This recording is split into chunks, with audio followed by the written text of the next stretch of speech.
you let go of my hand. I said I wouldn't stoop to beg you like I have done before. Can you love me even harder? Can you love me even more? No, no, I'm not fading away this time. I'll be an ocean grinding boulders into pebbles and to sand, then become a massive desert running through an hourglass. Baby, there's nothing that I need, not even one demand or chore. Can you love me even harder? Can you love me even more? No, I'm not fading away this time.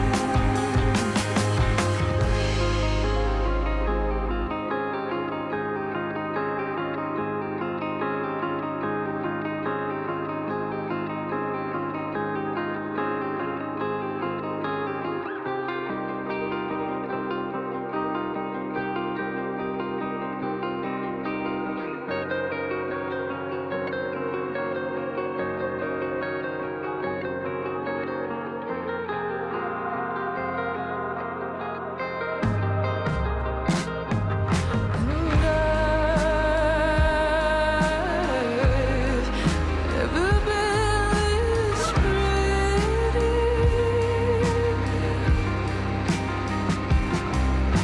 We've never been more in love,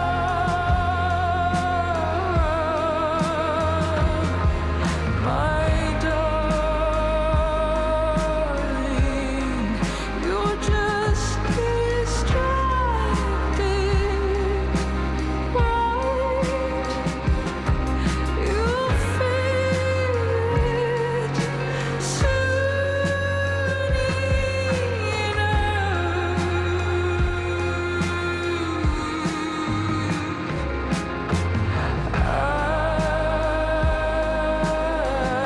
I think the sky is green.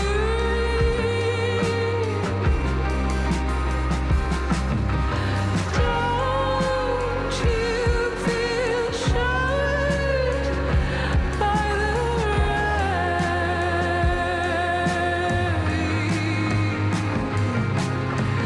Everything is so slippery.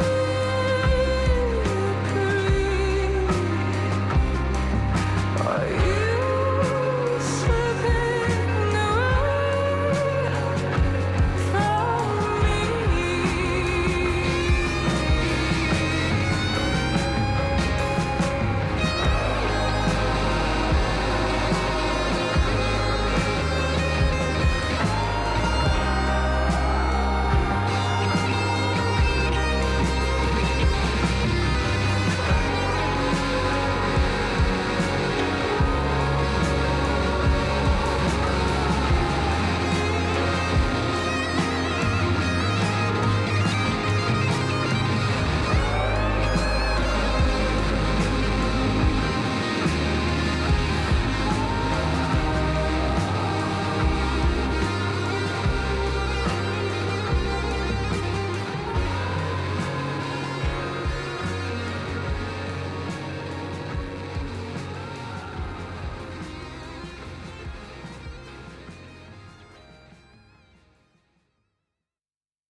Hello.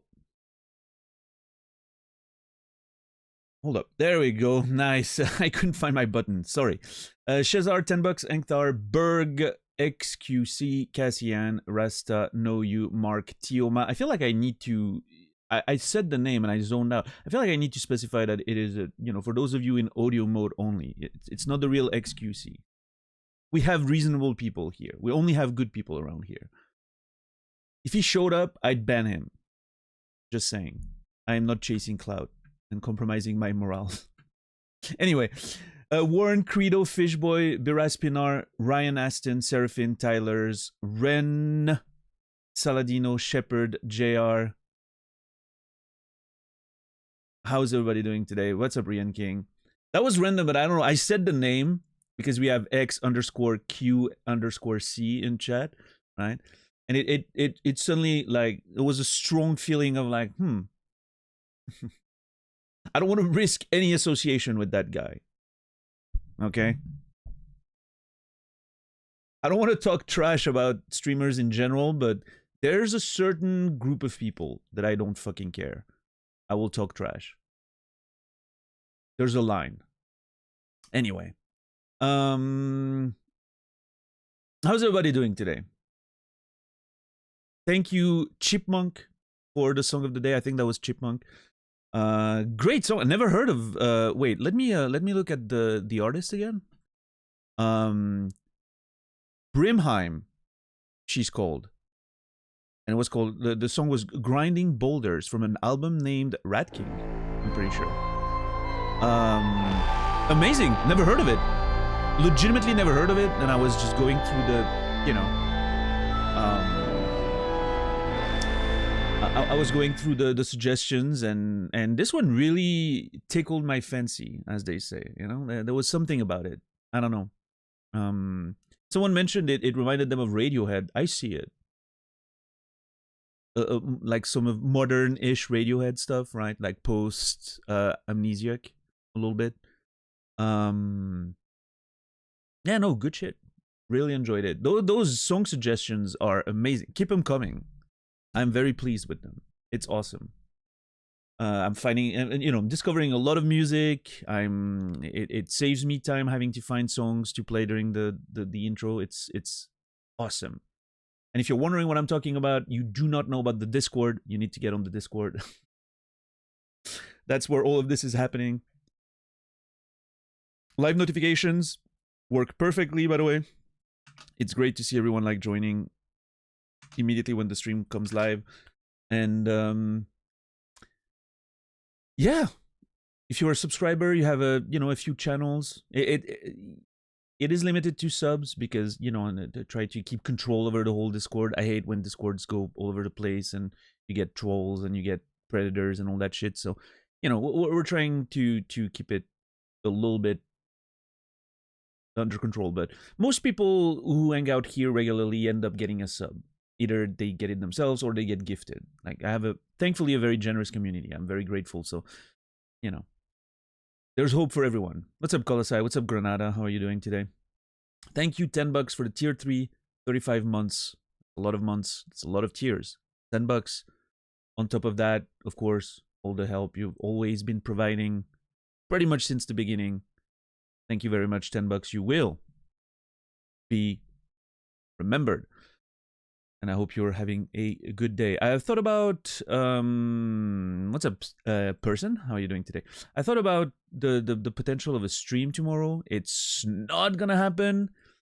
I've considered adding Fridays back on the schedule, but definitely not this week because WrestleMania weekend is going to be a lot of content to watch with Naz. So I need some, more time to do some of my personal stuff that I need to deal with and that. So not this week, probably not next week because I think I have something on Friday, but I'll let you guys know. But for now, we're keeping the schedule as normal. Maybe there's a benefit to it as well. It's less content to catch up on for the people who can't necessarily watch live, and scarcity it does drive engagement, it appears. So I don't know.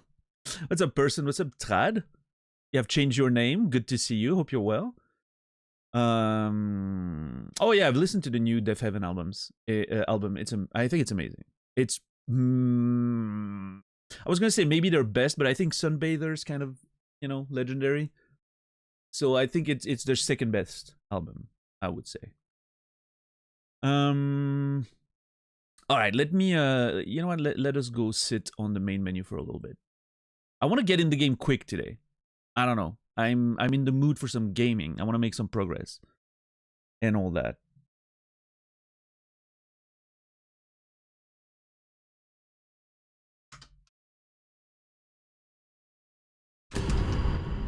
All right, let's see. Left us with quite a cliffhanger yesterday. I know.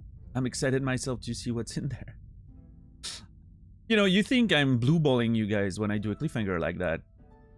I'm blue balling myself. Like every time I'm like,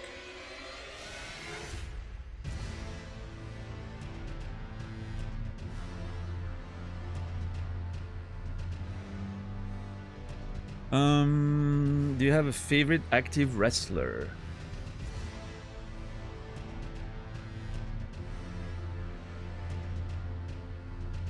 Gunther, probably.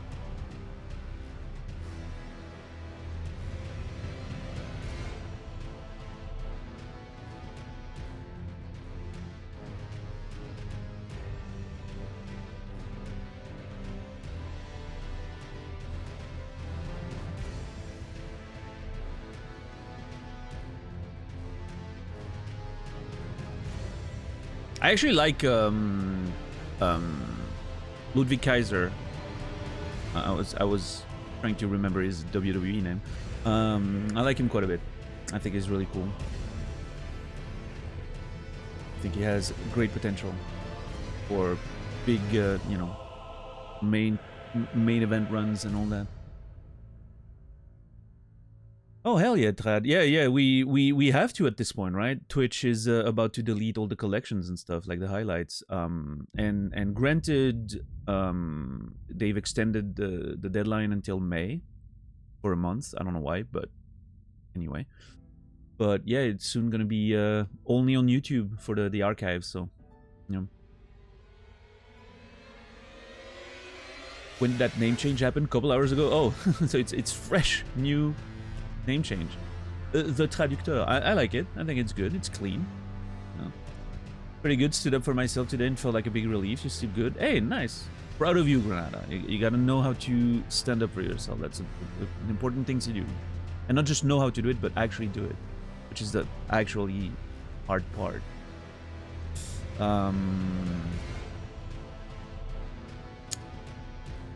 Dun, dun.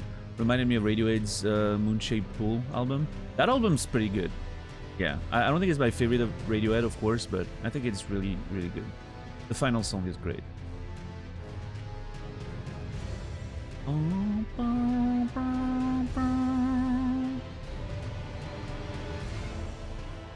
What's up, Aquarelic? How are you doing today?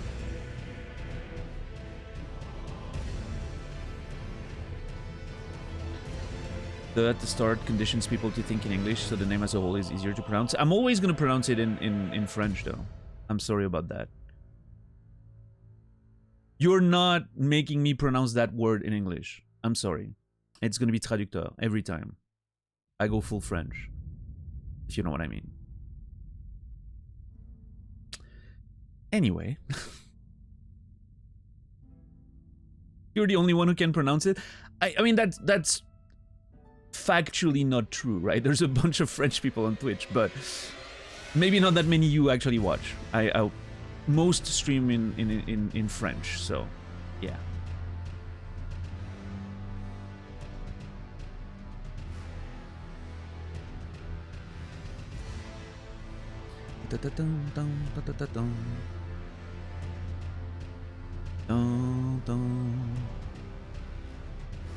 Man, what a song. How's everybody doing today on this, what is it? Thursday, 17th of April, 2025. Why is that a date that rings a bell? 17th of April. Am I forgetting someone's birthday? I hope not. I don't think so.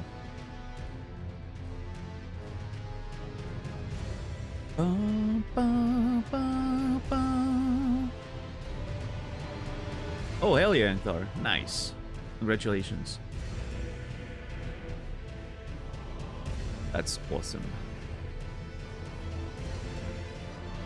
Every day this week has felt like longer Friday work day. I hate it. Yeah. Are you still working tomorrow, Green King?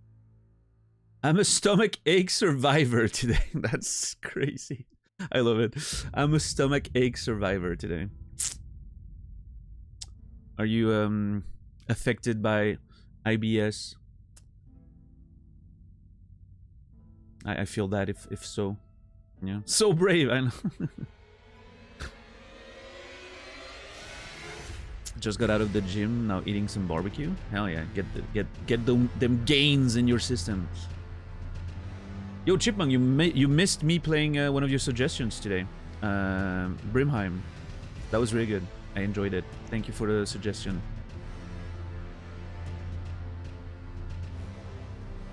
Yeah, I know. You know.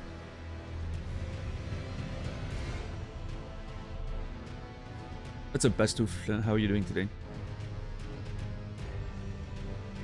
Not quite in the mood to walk into traffic, but definitely feel like quitting more than usual. Yeah.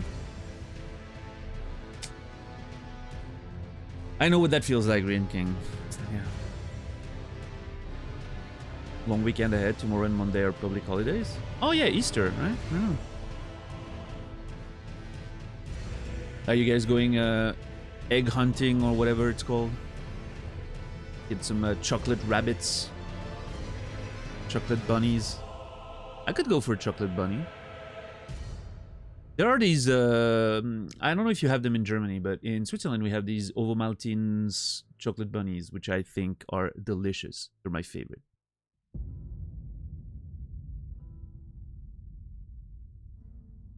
I'm gonna go to the VOD just to listen to the song. That is not... You can just listen to the song on YouTube while you're listening to me.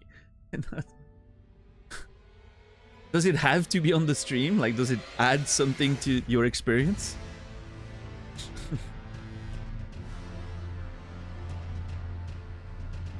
Ovomaltines chocolate bunnies, Shepherd. I don't know if you have Ovomaltine in Germany, but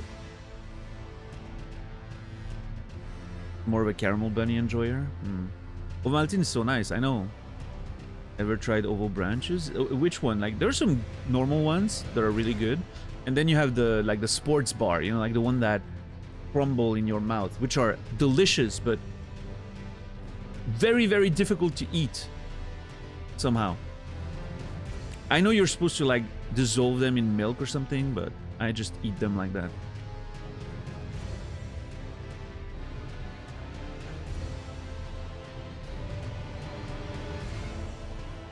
Ovomaltine is being sold in Germany, but it's a different recipe, sweetened with fructose. Oh, yeah.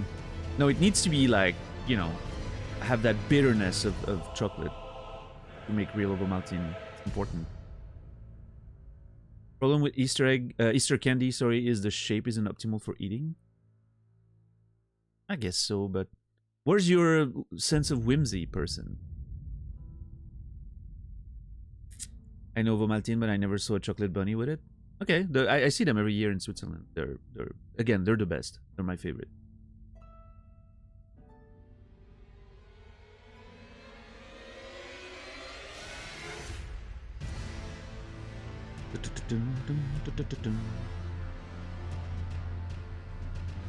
You know, with the like, I don't remember. I don't know if you guys had that when you were kids, but you have those chocolate bunnies, and most of them are hollow, right? That's the point. But there are these parts of the bunny, either like typically the ears, that suddenly are thicker because I guess they get molded upside down or something, and so like there's a bunch of chocolate that coalesces at the end of the ears. So like you pick the ears and they have like that thick part of chocolate. That was always my favorite when I was a kid. You feel like you know, felt like you were getting more chocolatey goodness, I guess. How are you today, Bristlebutt? Does Brandon not stream on Thursday, or was today was that an exception? I woke up, I was ready to watch some Brandon, and then he ended it early today. God damn it. Street Fighter 6 getting to him. wasn't our stream. Well, I hope he's doing well.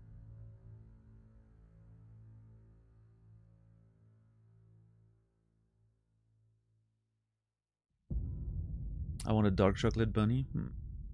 Dominant chocolate bunnies in Germany are from Lindt. Okay. Something about I really want to climb early today and hang out with my girlfriend. Disgusting. Jesus. These people have no respect. But at least now you're, you know, with someone who has some sense of loyalty to their community. I'm not gonna end early to go hang out with my girlfriend. As if I had one. Anyway.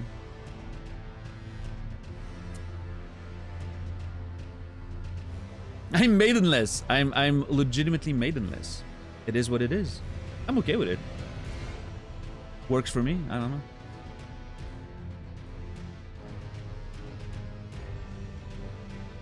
That's called immersion. Yeah, I'm method gaming Elden Ring. I have to remain maidenless until the end of Elden Ring.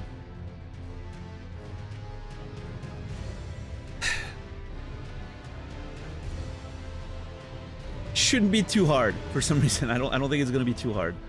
We'll see.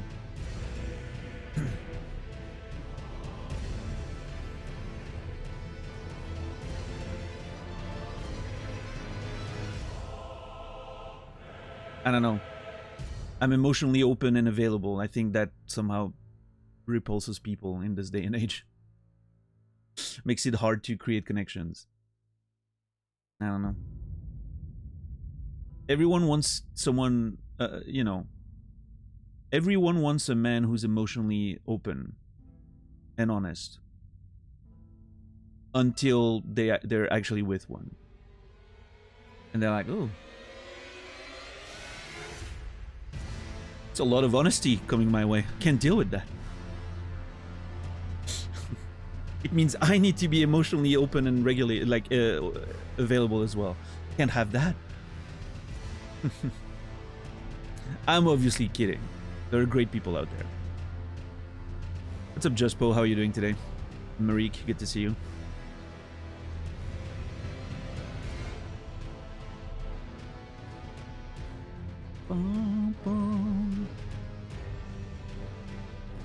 Fast forward to you in the grocery meeting the love of your life, rejecting them to method act your playthrough for the next 6 months. I am nothing if not dedicated to my craft person.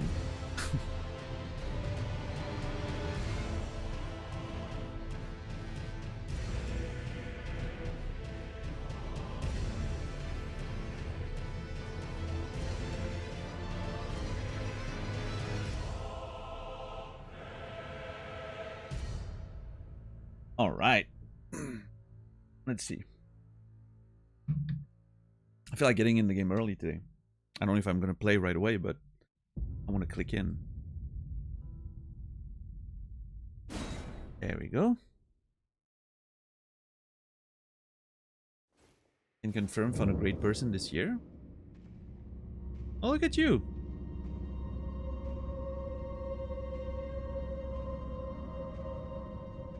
I seem to remember you complaining a lot about, you know, not being able to date properly and everything, so.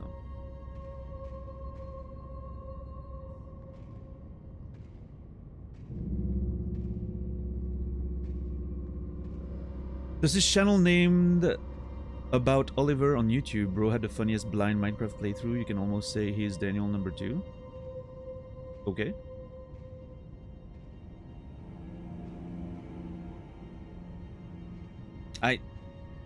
I find that hard to believe with the Minecraft reference, but who knows? I could see myself playing Minecraft in the way I play games, but I feel like it would lack a little bit of focus because it's so open and random.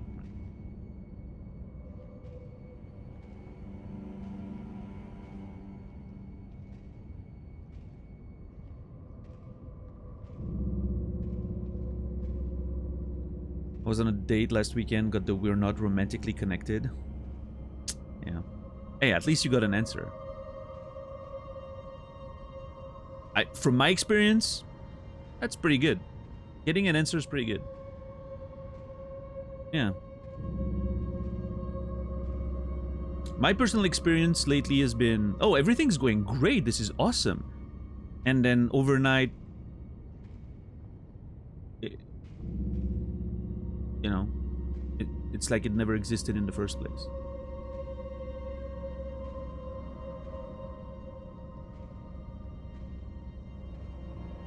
Which, you know, it's not my problem, right? I have learned that you can absolutely move on without closure, and it's very liberating to do that. But it's still appreciated when it happens.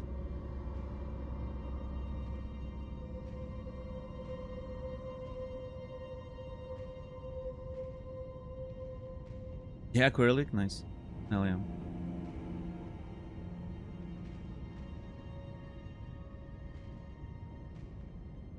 What's up, Pookie Bear? How are you doing?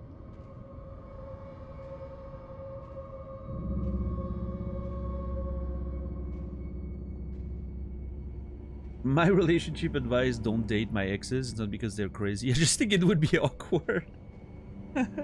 You can date my exes. I don't care. I want most of them to be happy. They deserve it.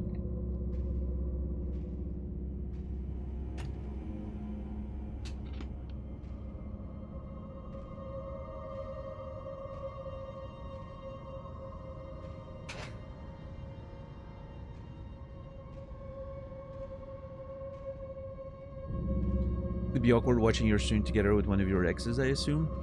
Maybe? I don't know. I don't think that's an experience I'm very familiar with.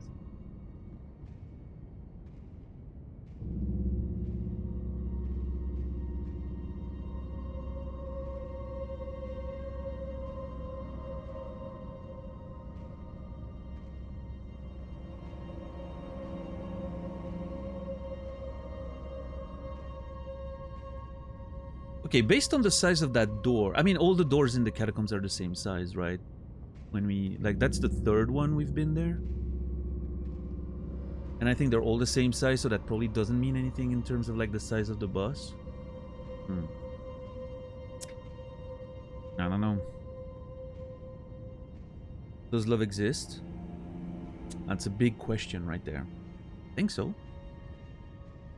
I don't know exactly how to define it, but there's definitely a you know,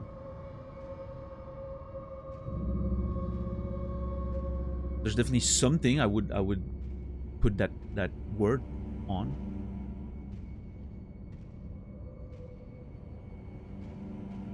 Evasiveness is a weird thing in Indian relationships. Latest years, I had a crush on a woman at the gardening school. Married. Okay, listen. I haven't read the rest of that story yet. But of course she was married.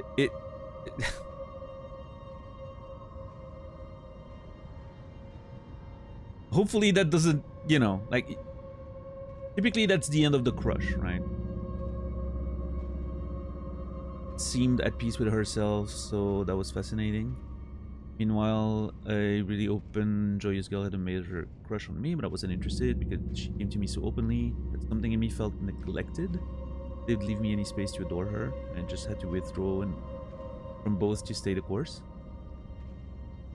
You have avoidant attachment, just probably.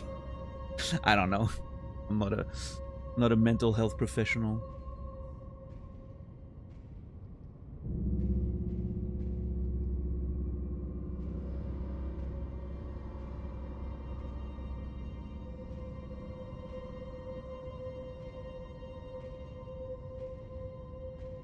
Yeah, no, I liked it, Chipmunk. Really good. Thank you so much.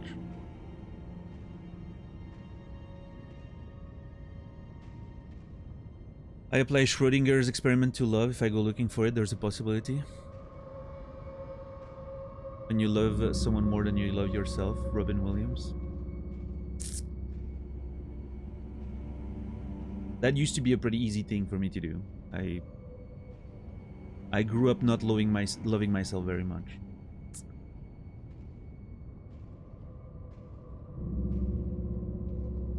In fact, I think it was a lot easier than actually valuing yourself correctly and having stronger boundaries. That definitely makes it more difficult to get in relationships, but at least I'm presumably avoiding the bad ones more easily, right?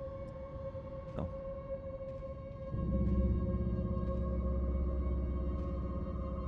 Yeah, Chipmunk, I need to listen to that whole album. It definitely made me want to listen to it.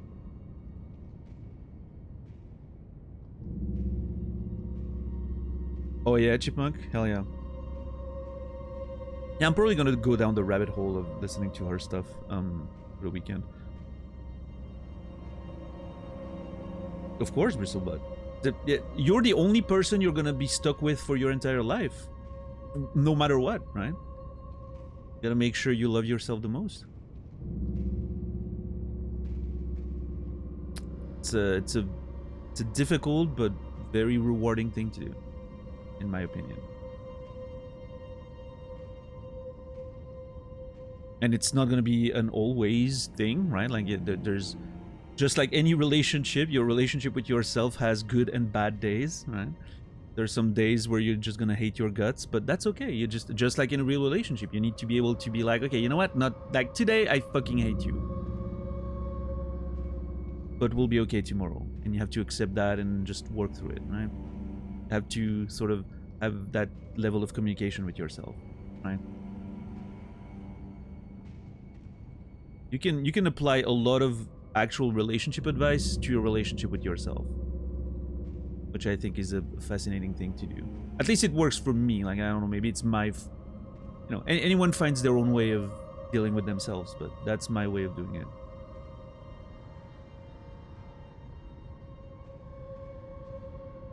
That's a bit kiss. How are you doing today? I fucking hate you. Same time tomorrow. Yeah, sometimes you gotta be able to do that, you know? And not just with you, but with others as well, right? It's better to just reconvene the next day instead of just trying to push and then breaking something for pushing too hard, yeah. Hell yeah, Pitkiss. Enjoy yourself some Elden Ring. I'm gonna put that in chat because it's in my fucking chat box and I want it to be gone, so that I can summon it later by pressing up on my keyboard. But yeah, if you haven't done so yet, join the Discord. It's, reliable live notifications, blah blah blah. It's great. It's very useful. I've been enjoying it.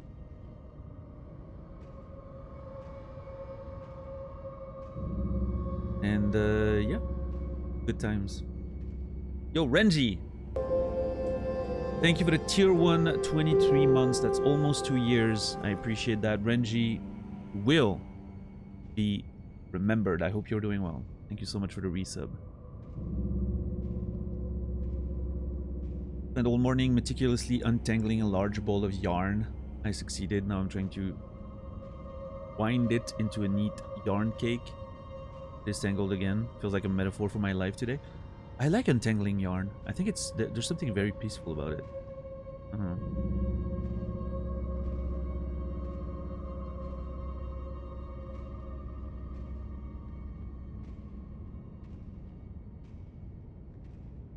But yeah, we are at the fog gate and I have no idea what's behind it. I have legitimately no idea what's behind it. I hear footsteps, but I think it's up there. Yeah, I think that's one of the enemies inside. Can't see shit through those fog walls.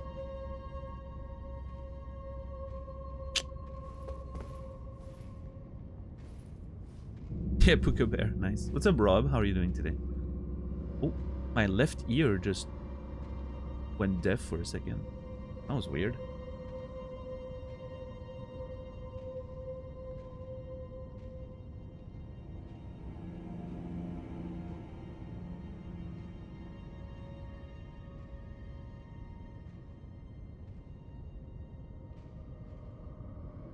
All right, how about we check what's in behind that door? What do you guys say?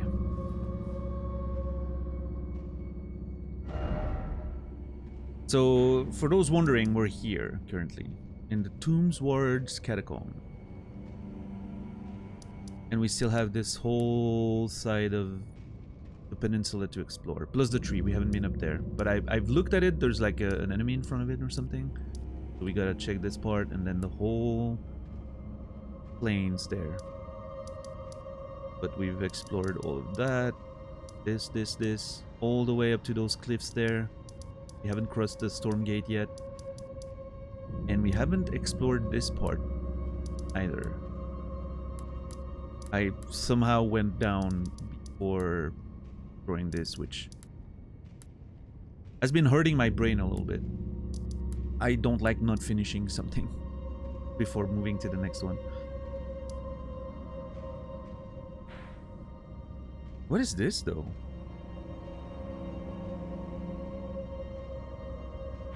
What did it point to? I don't remember. It didn't point to this. Oh, I think it was like pointing down through the ground. Documentek. Got back from watching Ghost over Scotland. Been away for a few days. How'd the lens between treating you? Pretty well. Yeah, no, I'm having a hell of a good time in there. So many things we need to do. Let me bring up my notes real quick. We have a whole system of notes, as you can see. Few things I need to do. Stranded graveyard, yes. Find a coastal cave again. Yeah, maybe to find Buck and bring a scroll to Selen. Yeah, that's what we do when we go back to Limgrave. Yeah. Oop.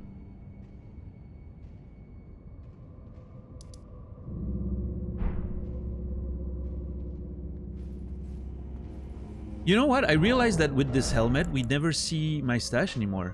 It's an unfortunate side effect of having that great helmet. Hold on, holding on.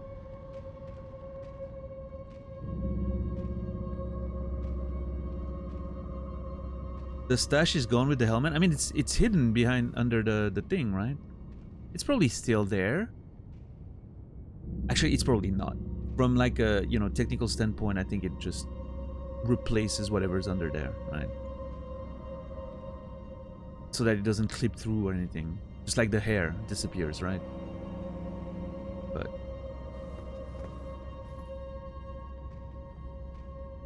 this is uncomfortably close.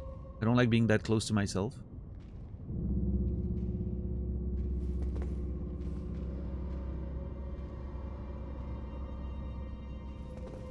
You have to pretend.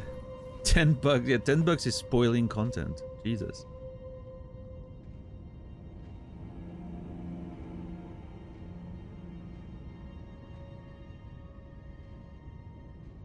What's going on under there? There's a weird thing. Oh, whatever.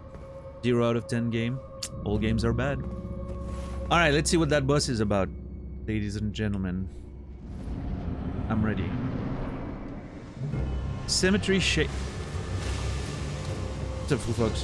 What the fuck is this?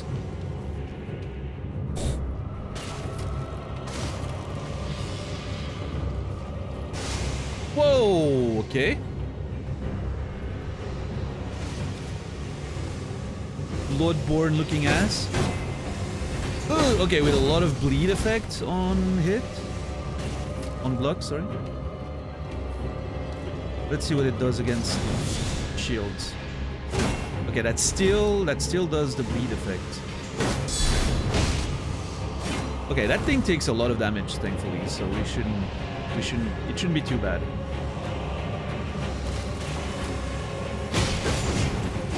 Oh my god, okay. Alright, okay. This is like a dual blades Monster Hunter character.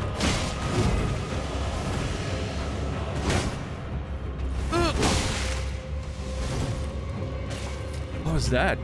It's like his blades got bigger suddenly. That thing's sick. Oh. That was a weird loop in the music there. A weird little cut.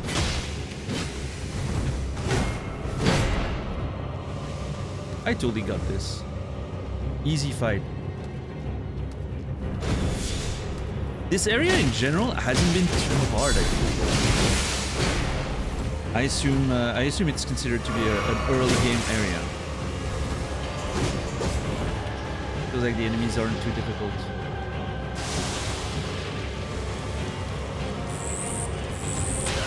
What the fuck?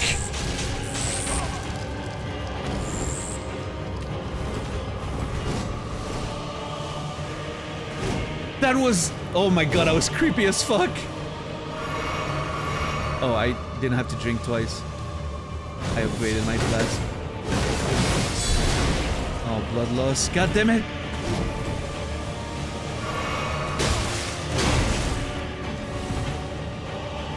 Yeah, I should have probably shut up about beating this easy. Okay, it's time to man up, I guess. No more shield. 2 hands. Choke or clutch. Let's go.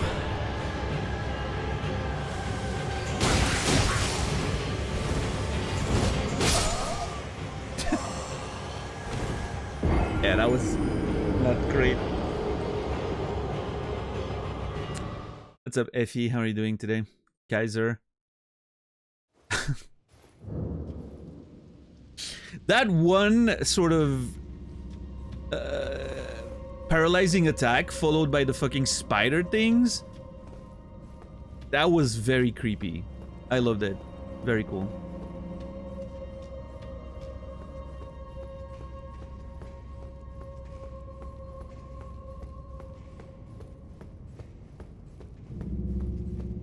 It really turned the boss from like a somewhat, you know, not so interesting kind of thing to a really cool, creepy design.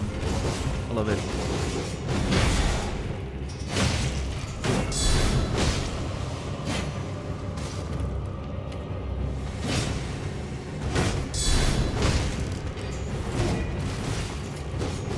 Doing great. Nice. I'm glad you're doing great. How am I doing? I'm doing okay. I slept okay. Had a good meal with my mom before the stream. Ready for a WrestleMania weekend, you know? Which is a good time for me with Nasrallah, watching wrestling and all that. Yeah, no, doing good. Played some nice Tekken yesterday after the stream. You know? Life is being alright. Acceptable. We have acceptable levels of life.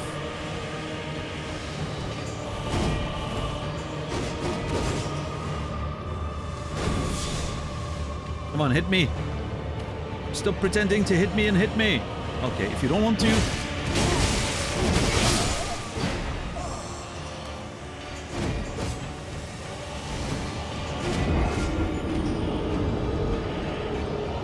Dude, the thing's just standing there doing nothing. So I do a charge attack, because why not?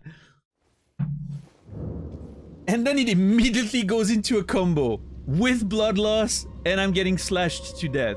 How is that fair?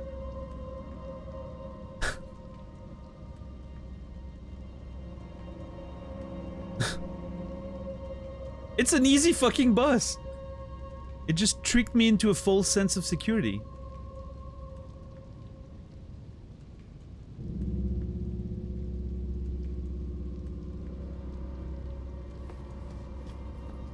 You got what you asked for? Not like that.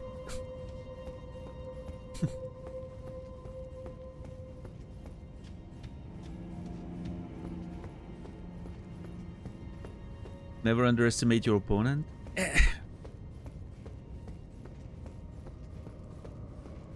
This is not a hard fight.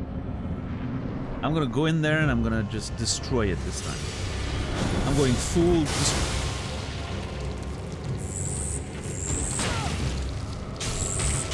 It's okay, I'm alive. I'm alive. The sound that shit makes, by the way, is crazy. It sounds like an insect of some kind? I don't know. Like a... Do grasshoppers sound like anything? I don't know.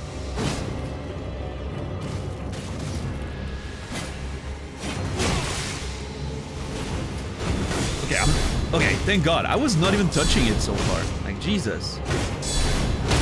Oh, you can stun them. Oh yeah, this is Jover. Hold on. Please don't kill me again.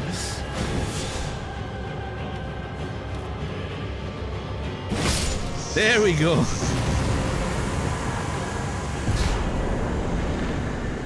Told ya. Reminds me of the Collector in Hollow Knight. You know what? I see that. Yep, absolutely. I see that. What's up, Money Vida? How are you doing today? GG easy. I know. That wasn't a hard fight. I'm waiting for a really, really hard boss. We haven't died. We haven't had a really, really hard boss yet. I'm waiting for one. I'm excited to, you know, spend a week on a fucking boss. That's what I want out of this experience. And I hope you guys will be along for the ride. Gravity? I died. Well, I mean, there was a few deaths to Gravity, but it was my favorite boss so far.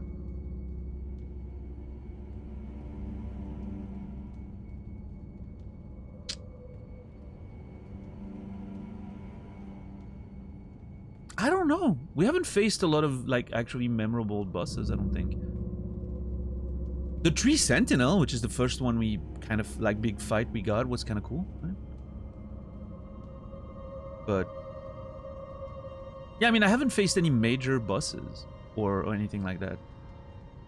Oh, the Leonine Misbegotten was really fucking cool. The Leonine Misbegotten at the Castle Morn was visually, like, the arena and everything was really cool. I wish it had been harder. What's up, Stoner? How many times did the elevator boss get you in WoW? Oh, I don't remember. Okay, so we got an Ash for Lutel the Headless.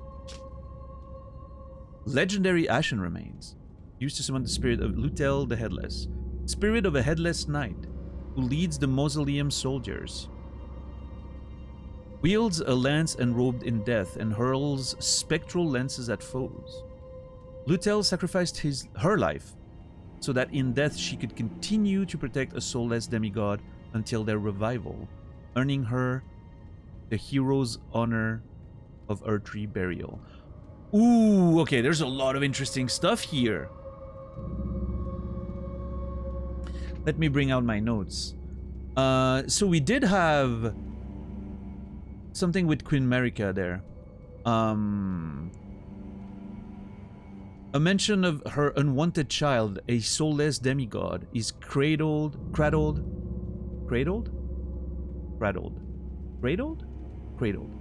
in a prowling mausoleum. Museum. So I think there's a connection there with Lutel the Headless. I'll put that next to it. Knight who led the mausoleum soldiers sacrificed. Jesus, why is that word so hard to write? Am I getting old? Is my brain rotting? Her life, so that in death she could continue.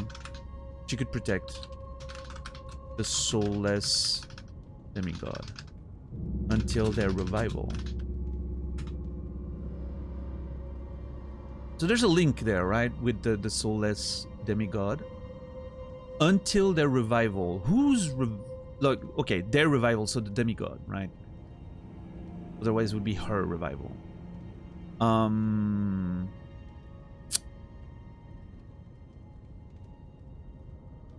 So she sacrificed her life so that in death she could protect the soulless demigod. So she needed to be dead to protect the soulless demigod? Okay, so that tells me the soulless demigod died. Which means they went to another plane of existence, the lands between, I'm assuming. And so Lutel sacrificed her life so she could join in the lands between, the afterlife, to continue protecting the demigod. That's kind of sick as a concept. I like that.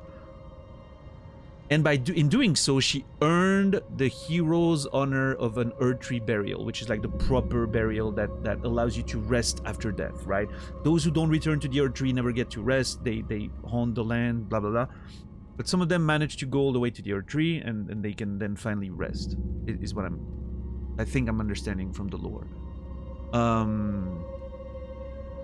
So she earned that by you know, doing whatever she did. Sacrificing herself and all that. That's really cool. What a cool character. An interesting concept, that soul as demigod thing.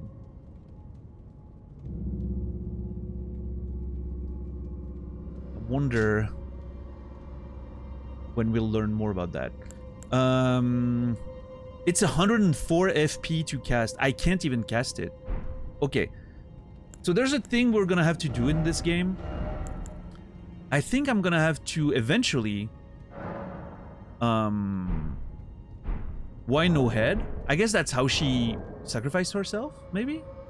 She just asked someone to decapitate her or something? So that it would be quick and painless? I don't know.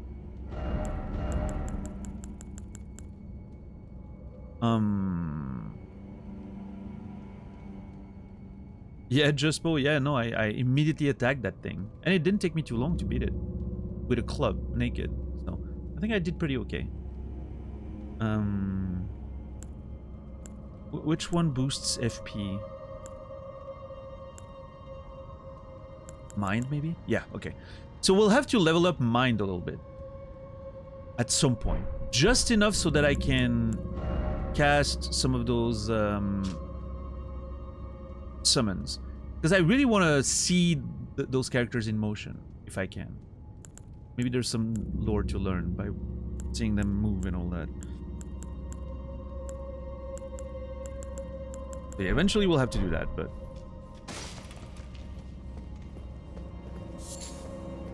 I don't know, I have to see how much FP I get by leveling it up.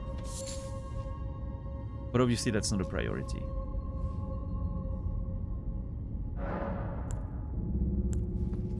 Actually, hold on. I mean, at this point I don't expect there to be a secret wall or anything. Yeah, I mean, nothing here looks like a secret wall whatsoever.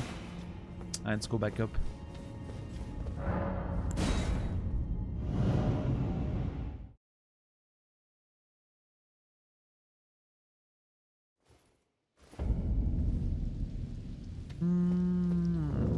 Sit there.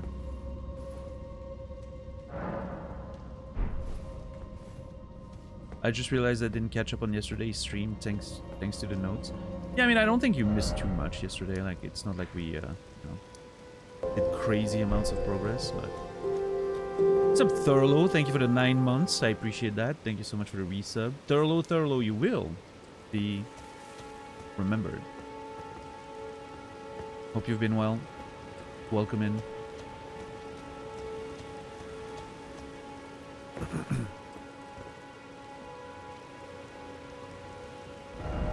Okay, so we have the tree now to check. The tree area up there on the cliffs, and then we have the whole plains in the west. Have some... yeah, a good program for today, exploring all of this, right?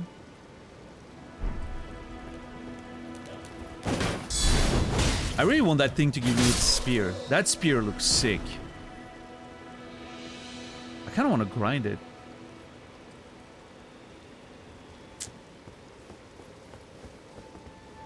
It doesn't seem to be a reasonable use of my time, but... yeah, it's a little too far.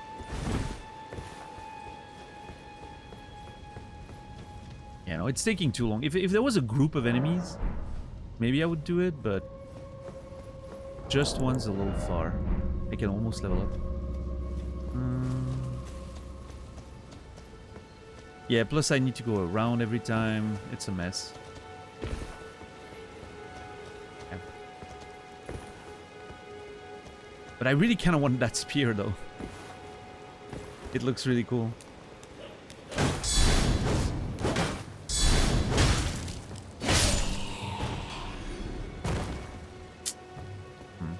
There were a group of them down here, I think. Yeah. But yeah, you have to go all the way around too.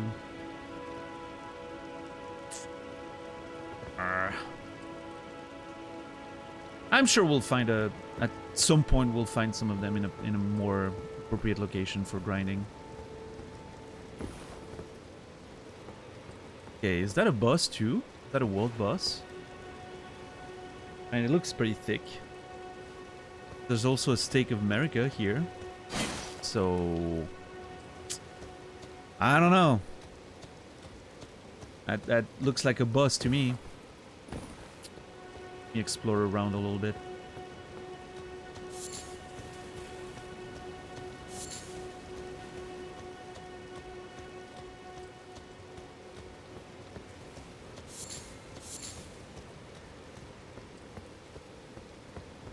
This is so cool.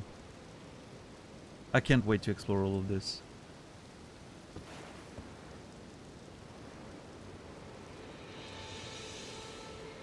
That's a giant bell.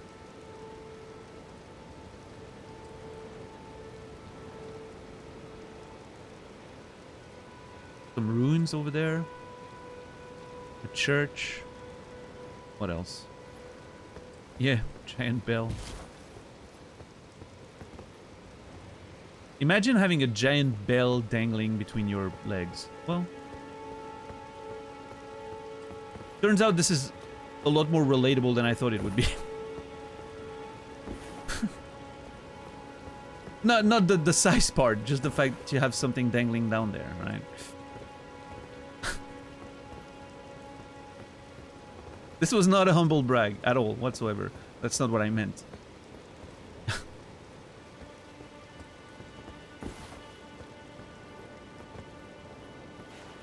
What is going on here?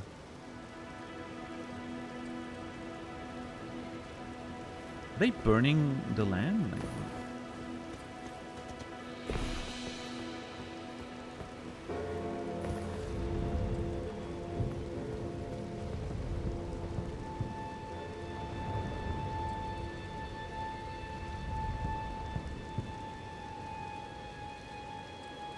Oh.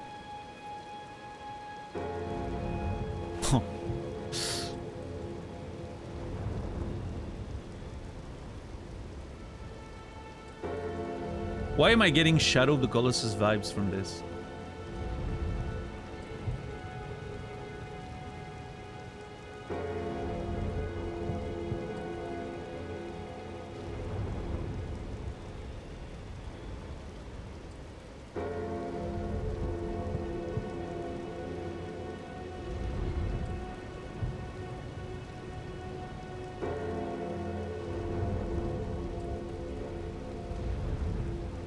How are you, Nephilim?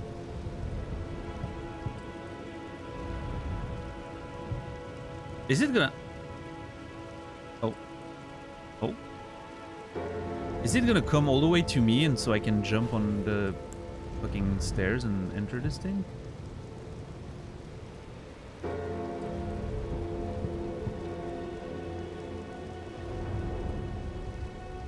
I was trying to see if it left marks in the ground, like in Shadow of the Colossus, you know, like when the Colossus stomp, the Colossi stomp, you have like the ground that breaks around their footsteps. I think is very cool, but not here.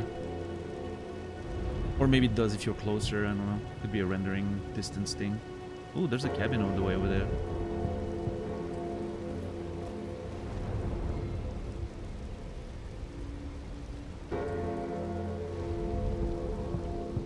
What a weird design for a creature. Love it. Oh, it's going back. It's turning around. Okay.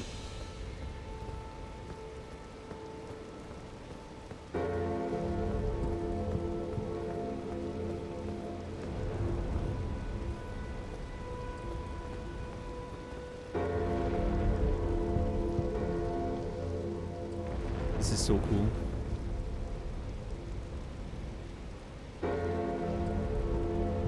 Bunch of ghosts. What a weird dog.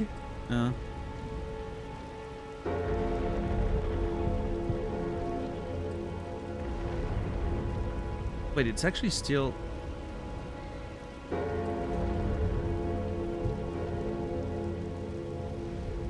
It's kind of aligning itself with this cliff here, which I wonder if that's how you get on it. You go on the cliff and then you can jump on, maybe? The kaiju? That makes me want to watch... what was the name of that movie again?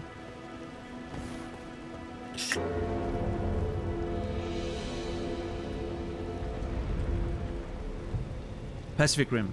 I want to watch Pacific Rim again. Yeah.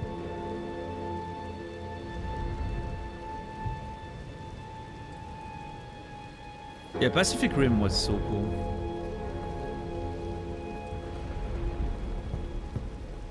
If you like Pacific Rim, you should read Sleeping Giants by Sylvain Neuvel. And that's all I'm gonna say about it. It's a shame they never made a sequel. I haven't actually watched the sequel. Is it really bad? I kind of wanted to watch it one day, but maybe I should abstain.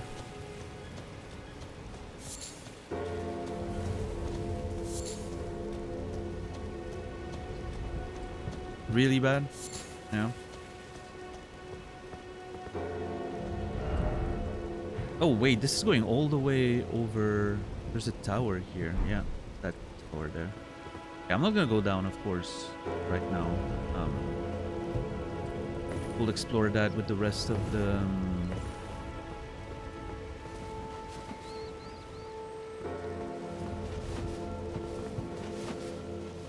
plains. Look, okay, seeing Castle Morn from here is kind of sick. Look at how fucking great this is. I feel like I'm taking a vacation in Scotland.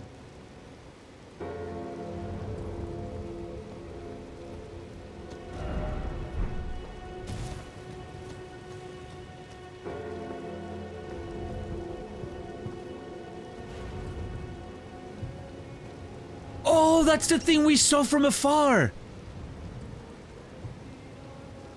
That's the thing that was singing. We were looking at it from the cliff on the other side of it. The thing I said that sounded like a, you know, like a siren trying to attract you or whatever. Okay, hold on. Before we go there, I just want to kill this so that we clear this side.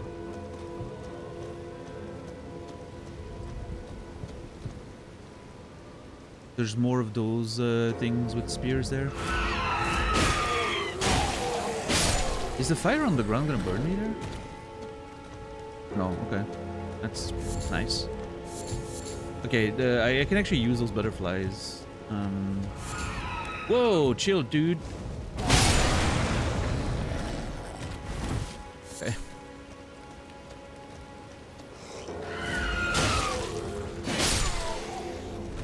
See, that spear attack there felt like it reached very far away. Typically, I feel like the spear doesn't have much reach. This one was great.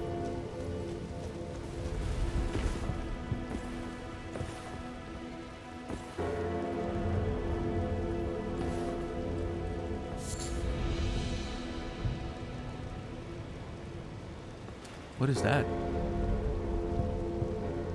Oh shit, there's a mounted knight over there.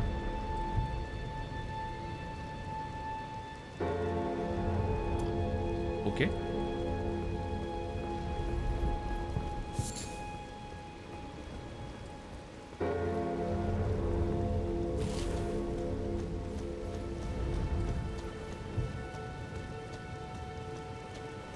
White Wolf, good to see you. How are you doing today?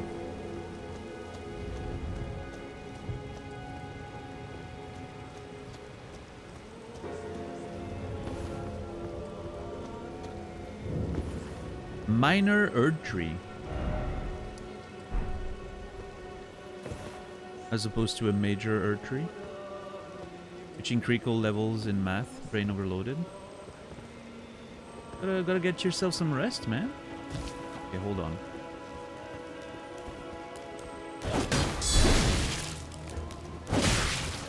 Fucking hell. What's up, Dax? How are you doing today? Okay, that asshole's just dodging all my fucking guard counters. What the hell? Why is this random ass enemy the smartest fucking enemy in the entire game? Oh. Guardian bracers.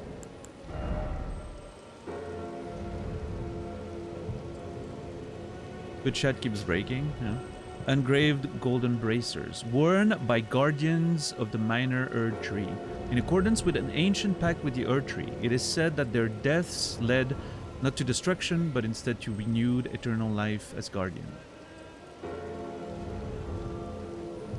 Their deaths led not to destruction, but instead renewed eternal life as guardians. So they, again, like, there's this idea of dying and in death being able to continue doing the things you were meant to do, right? Which I think is interesting. I wonder if that's what's happening to us, the Tarnished, right? We died so we could keep seeking the Elden Ring or whatever. I wonder how that relates to, like, the existence of the lens between, in parallel of an actual living world somewhere. Yeah, how are you, Dex? What's good today? What do these look like? Well, kind of cool. I do like these better, though. Yeah.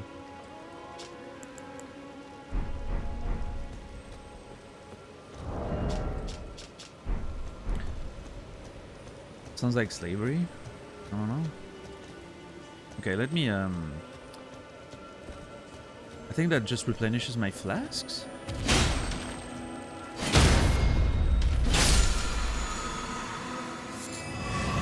Yeah. All good, just work. I hope work is enjoyable. Hope you guys are saving the gaming industry one day at a time. I know it's a big responsibility, but I believe in you.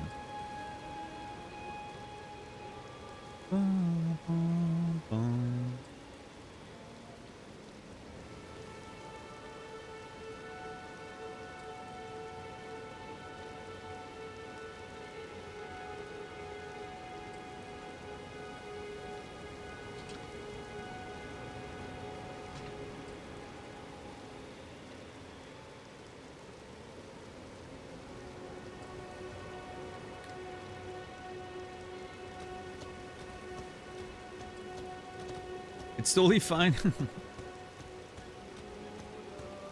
Listen, someone has to do it, Captain Max.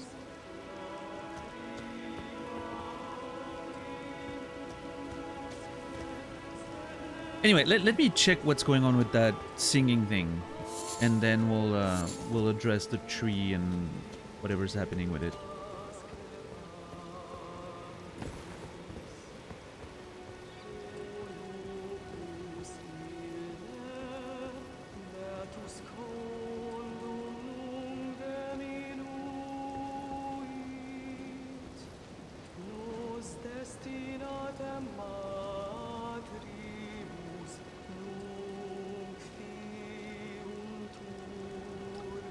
I'm trying to figure out if it's real Latin or just fake Latin. There's a few words, you know, that sound like familiar, but... Talking about tears? Crying?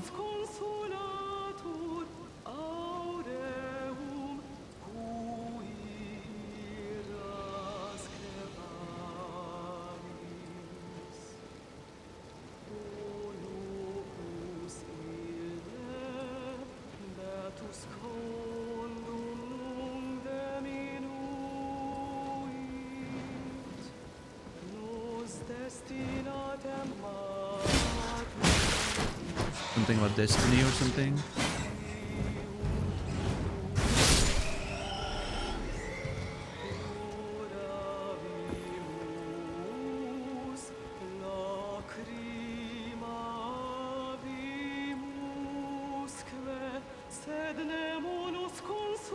What a weird... I don't know. There's something really strange about this.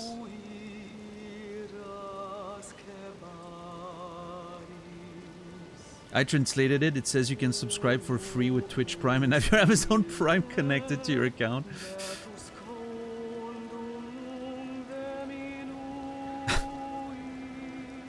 And if not, it says you can subscribe tier 3 and join the Discord so that you can have reliable live notifications, a bunch of community channels, suggestions for song of the day, spoiler chat, private streams here and there, you know.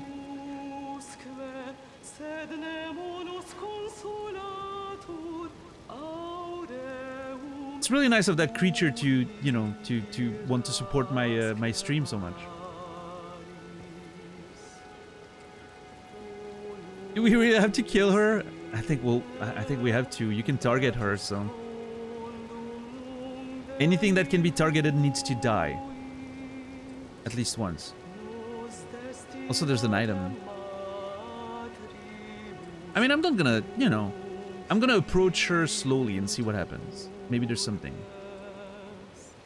But what a weird freaking creature. And the fact that it sounds so much like Latin instead of like a made-up language somehow makes it weirder. I don't know if that makes sense to you guys, but it's like an intrusion of the real world into a fantasy world, which I always find jarring for some reason. Not necessarily in a bad way, but it's like eerie. You have something that, even though, I mean, I know that's ridiculous because the game's in English, which is a real world language, right? But you know what I mean.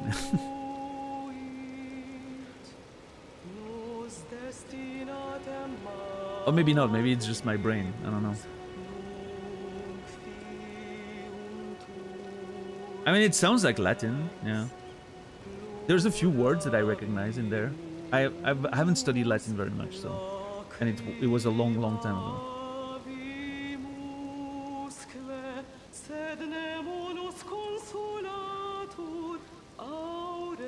Switzerland has to be the most fluent Latin nation after the Vatican, right? I don't know.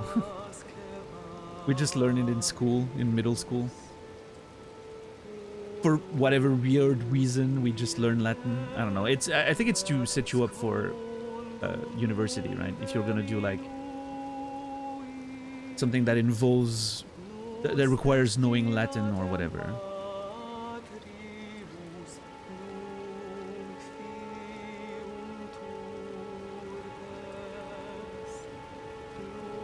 Yeah, the translation if you want, but I think it will be moderated. I don't know. It's a Vortex. This is the hardest game you've ever played. Well, I hope you enjoyed it.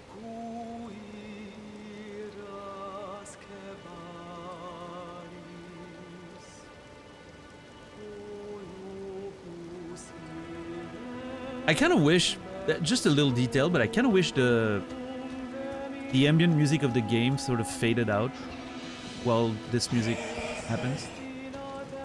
But, while the song happens. But that's, again, a testament to the ambient music in this game, is that it doesn't really conflict with it too much. Like, it sort of fits together somehow. Like, not musically speaking, but like the vibe doesn't, you know, the vibe doesn't break or anything.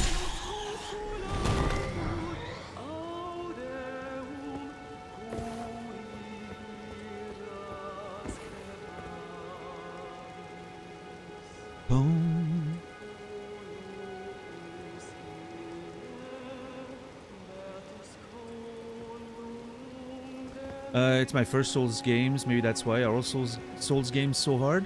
I would say most of them are harder than this, actually. I mean... I'm sure there are some moments in this game that may be harder than any Souls game. But, as opposed to most Souls games, in this one you can, you know, you can go around and farm somewhere else. Right? So if you're stuck on something, you can just go somewhere else, grind some levels, and come back. In other Souls games, they're more linear. If you're stuck on a boss, that's mandatory. You're gonna be stuck there forever. Like, you know, if you're stuck, you're stuck. Hmm.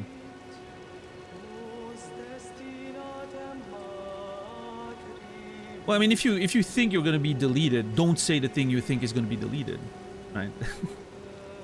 You've even said if you want to have the translation. I said I'm not sure. Don't fucking post it in chat. Like, use your common sense, you know?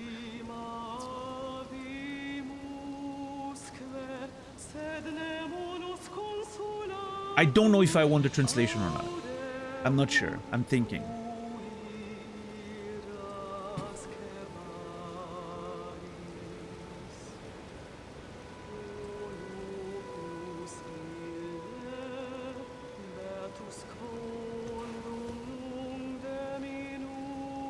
Okay, that's creepy as fuck.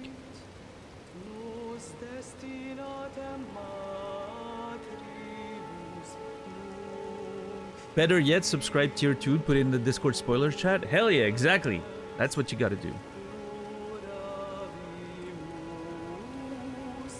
Is the Vagabond the best choice for a beginner? I have no clue. You're in the wrong place to ask those questions.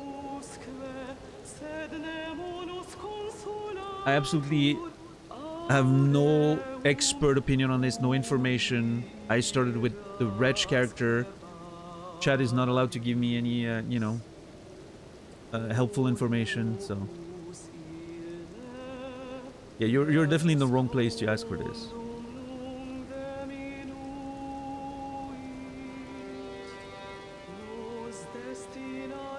Yeah, I think the bat is eating the body that has the item.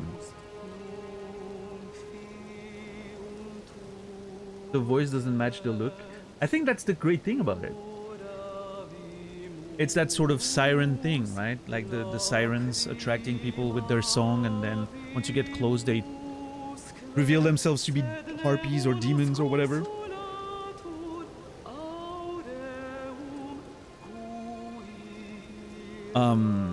And she has a sort of veil. You can see a sort of veil on her head. So like, the way I'm seeing this, and maybe that's like just a random interpretation, but she probably once was able to look really beautiful, to attract people with her song and her veil hiding her face, and but this is the lens between, you know, death, stagnation, all of that stuff happened, and she's now just a decrepit version of what she once was. Maybe she even was that in the real world, like the actual living world, whatever that was, and now she's in death, in the lens between, in that sort of like purgatory state, and she's just, yeah, a sort of old, decrepit version of what she once was, right? Maybe that's the thing.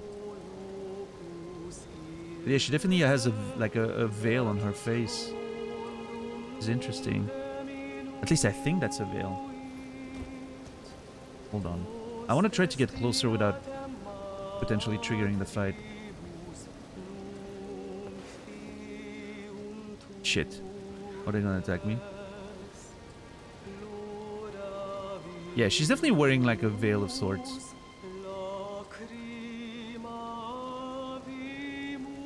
Just very small legs.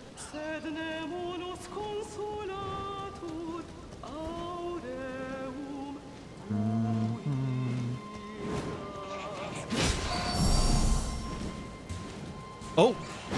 No! She stopped singing! Shit!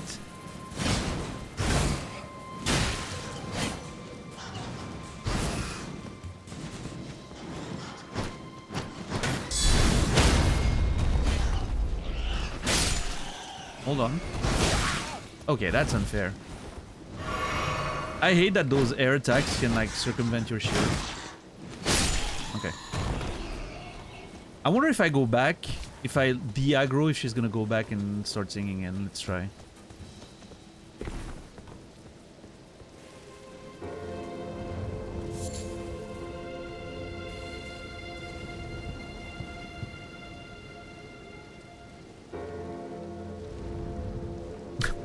She was like side flying.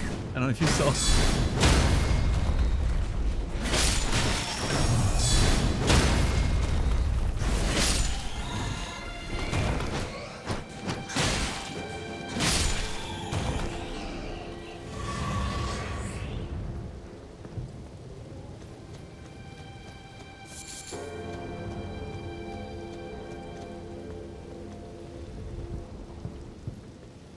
Are we singing again?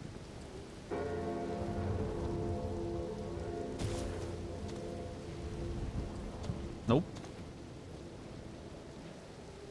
Nope. No more singing, huh?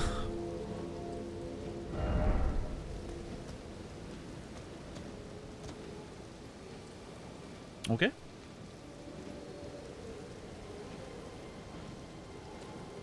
Well, let's fight then.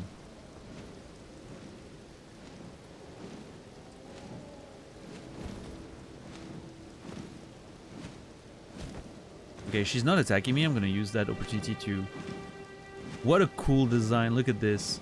Oh, I don't think it's a veil. I think it's just like a necklace that comes out of the headpiece she's wearing. Maybe? I don't know. Same sort of idea though, right?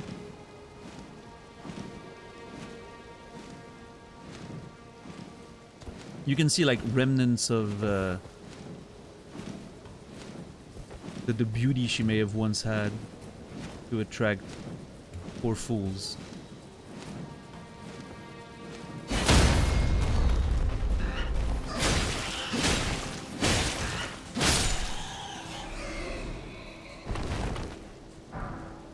Ooh, a golden rune 6. That's a big one.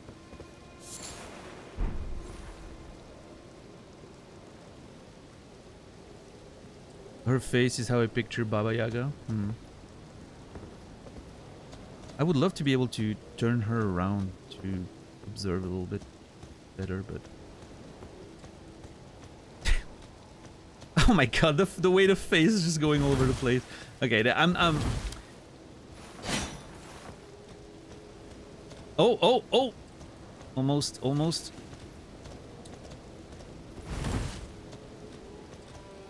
If an opera singer attack...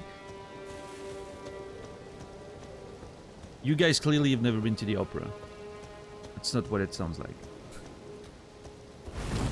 I'm joking.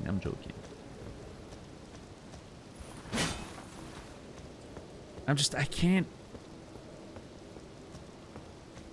Yeah, this is just rude at this point. I'm gonna stop. I was trying to turn her around, but... What's up, Glegor? The way the body moves is killing you. Yeah, the ragdolling in those games is always funny. Except in Dark Souls 2, for some reason, they removed it, I think.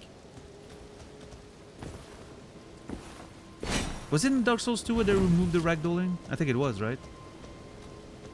The ragdolling in Demon Souls was crazy. You would touch those things, they would fly all over the place.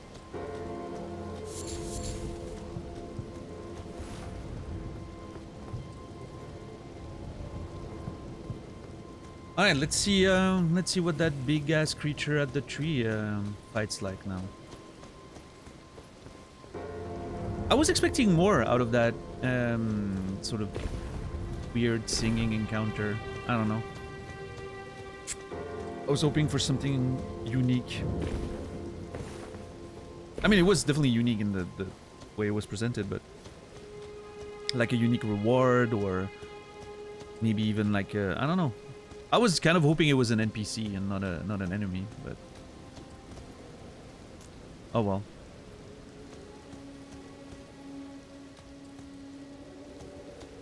Okay, we have giant pots everywhere, broken. Wonder what they were. Oh, are they putting like giant pots under the trees to collect whatever's falling from them, like the seeds and the, you know, whatever golden magical fucking substance comes down from the tree? That's kind of a cool concept. I like that. I don't think it's very practical, but I mean, at this point they're all broken, so. Were they broken because people came to like pillage the place and broke the pots, stole everything that was in them? I don't know.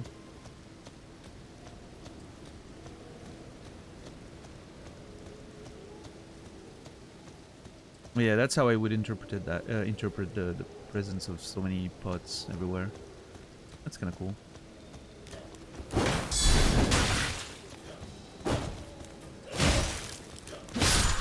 Give me your spear! Damn it. Okay. Where's the thing? There it is.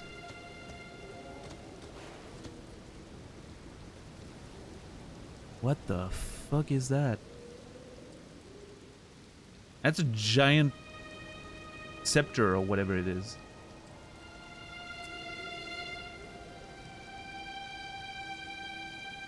What a cool design. Oh, I wonder if it's like, see those guys, the way they have sort of like tree parts coming out of them? What if this is sort of like the final stage of whatever transformation's happening? As they're guarding the tree, they're slowly turning more and more into a tree themselves, maybe because of exposure to whatever's, you know, whatever radiation's coming out of those. It's like the gold poop, right? The blood tinged with gold, the poop tinged with gold. I mentioned the fact that it made me think about maybe like radiation contaminating people around it. What if that's one of the results of that?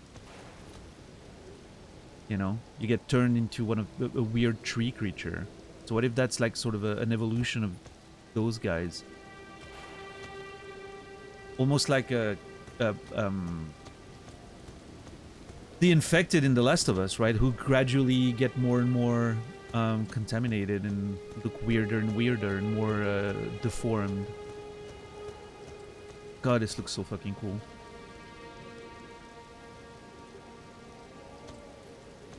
Alright.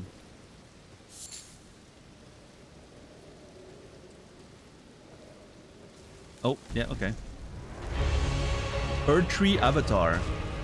Look at that thing, it looks like a clicker. I think my theory about... Oh shit, okay, that's a... It's not a scepter, it's a hammer. Noted. Okay. Thing has a lot of HP, but we should...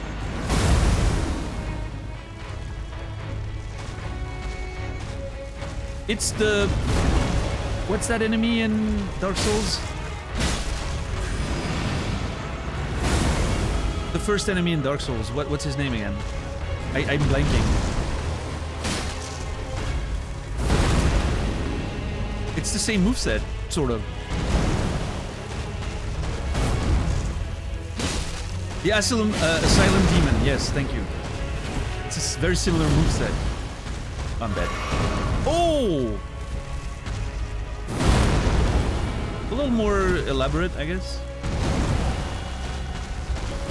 Definitely reminds me of it. Especially the jump there. Yeah, it's basically the jump that reminds me of it.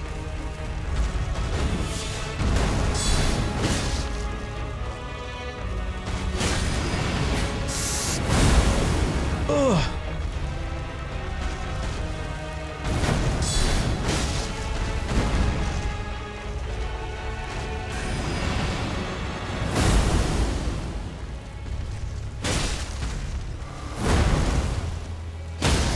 Let's go. Okay, okay. No, not too bad. I was expecting a little more damage on the visceral, but we're okay.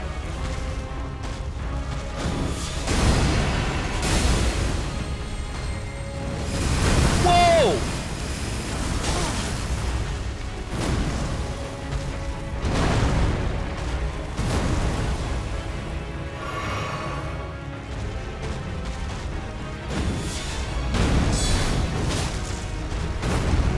I can't see shit. Thank you.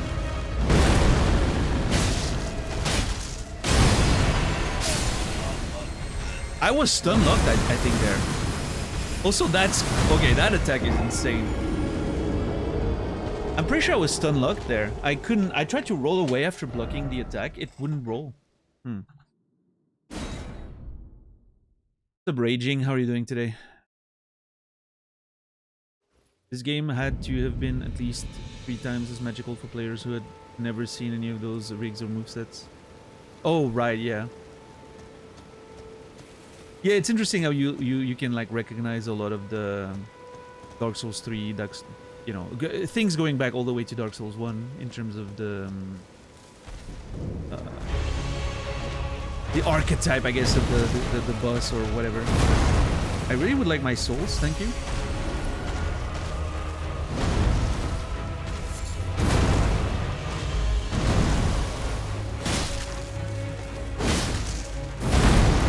Alright, did I get a nice fluke on the first try to get it at half HP, or are we good?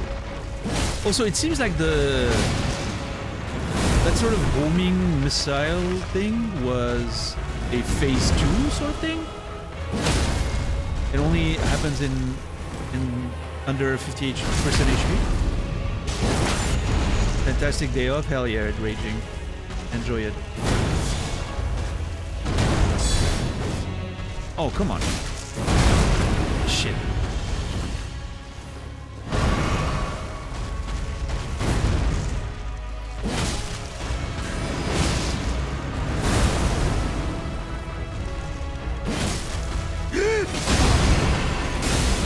Okay. No! Yeah, okay, he starts using that spell under 50% HP.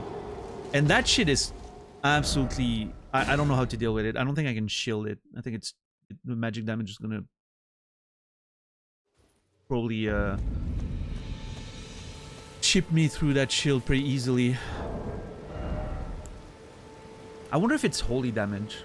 It looks golden, so I don't know.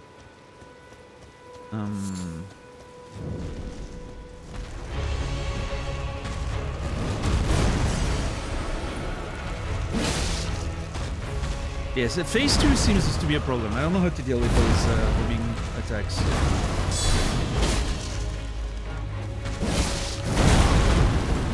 Late.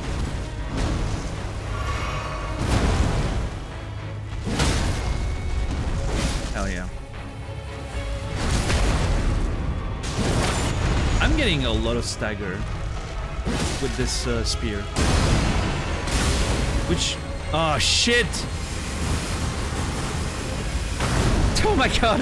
Okay, spam roll apparently works fine. We're good.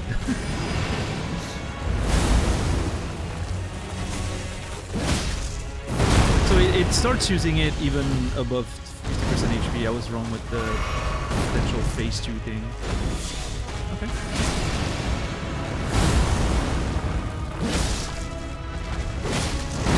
Is there a way to sue Nvidia? Fucking hell. Wait, what's happening with Nvidia? Oh! Shit!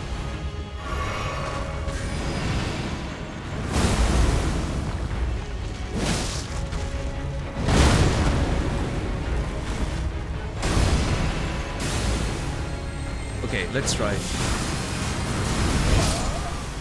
Yeah, okay, blocking that shit's not a good idea. I think I just have to spam it. But yeah, I mean, to answer your question, yeah, I'm sure you can sue Nvidia. I don't think you have a... I wouldn't expect you to have a good chance of winning, but...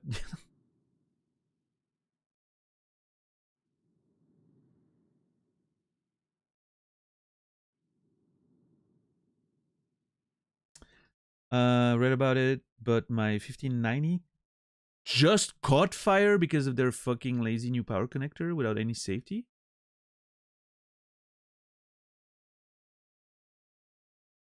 Wait, your 1590 caught fire just now? What the fuck?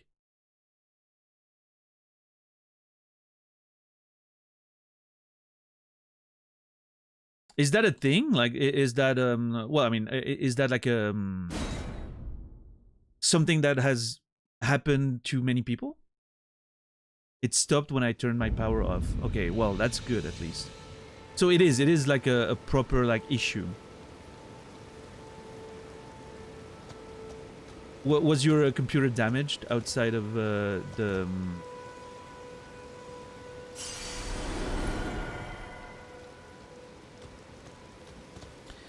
The connector issue thing been a thing since the 40 series? Wait, do I need to worry about my 4070 Ti Super? Do I need to worry about a fire? Now I'm worried. What's up, Trooper? Cheapen down on the power connectors? No.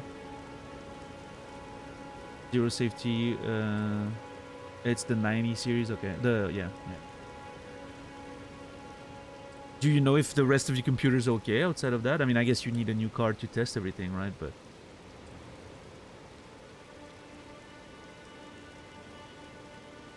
well, I mean, hopefully, since it's a, you know, since it's like a seems to be like a widespread issue, you'll at least get compensated for, you know, the damage and all that. But I mean, that shit's insane. What the fuck? Still shaking? Yeah, I can imagine.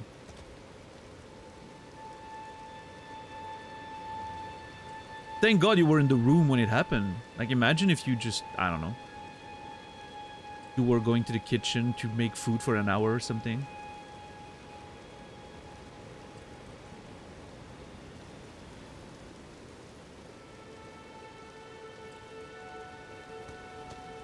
Computer was on during the night. Well, hey.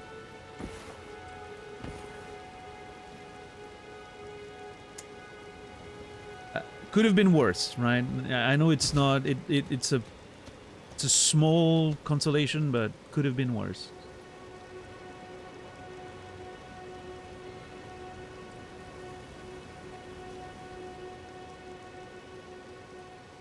Were you putting a big load on the card at the time? Yeah, did it just like happen just like that, or were you like playing a game?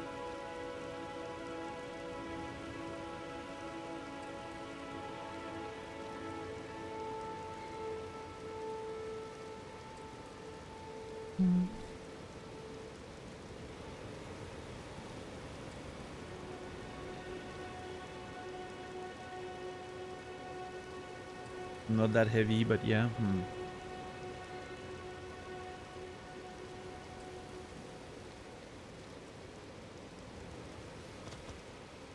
Yeah, that's crazy. You shouldn't have to be worried about your computer catching on fire. Like, that's...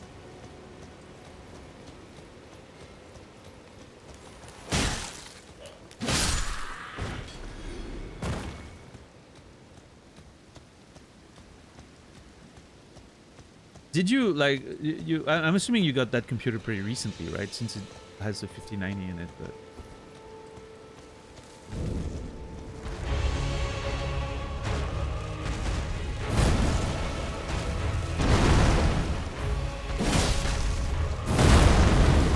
Ooh. Oh, that was so cool. Like, blocking that big stomp, like, pushed me back.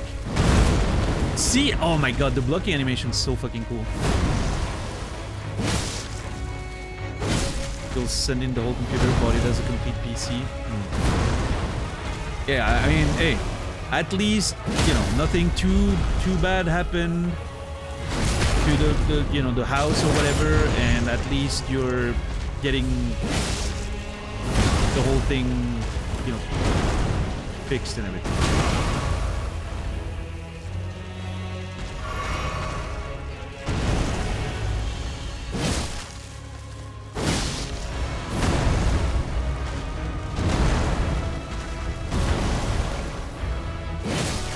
Come on.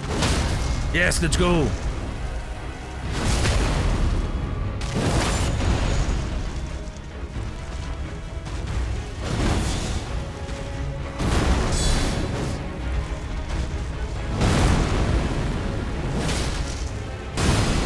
Yeah, good advice by 10 bucks, I think there. Oh shit!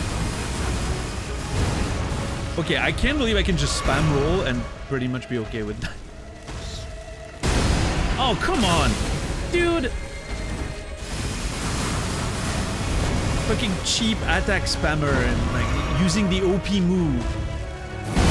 And now I'm getting wrecked. Ah.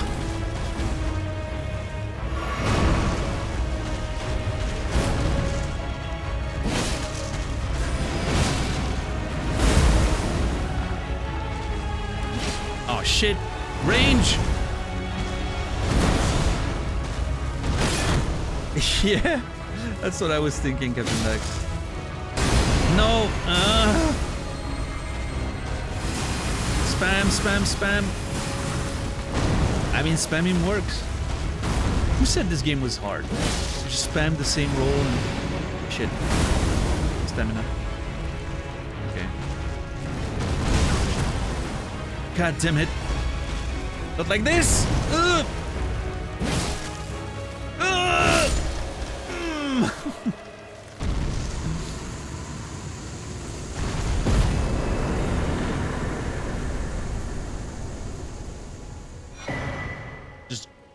going through that game like it's nothing. Greed for the win. I know, I know. Just spamming rolls, being greedy with my attacks, and works out. Hell yeah.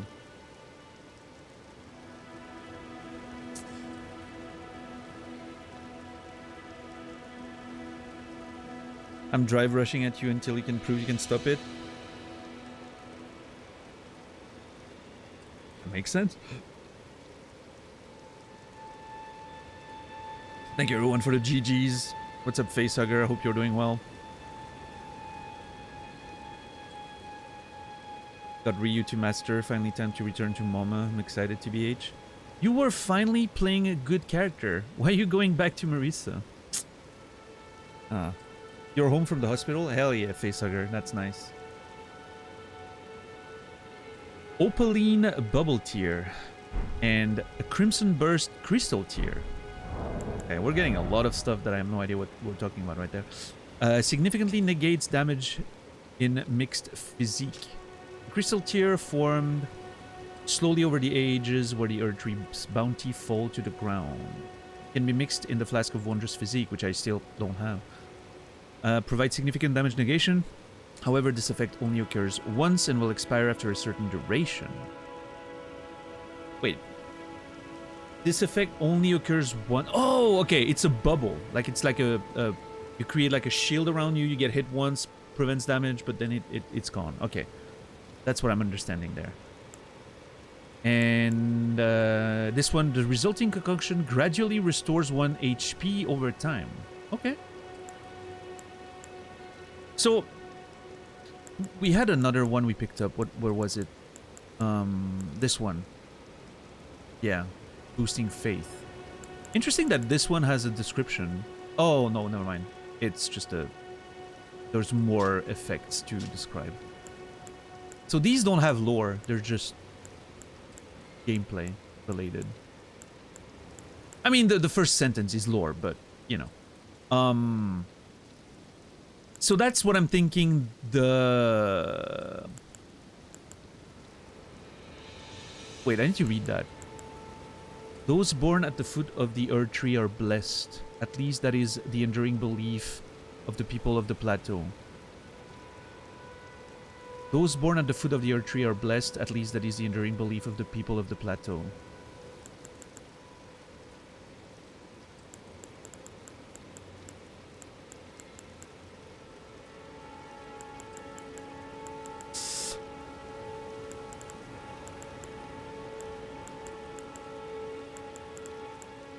But yeah, so I'm thinking that's the reason for those pots all around.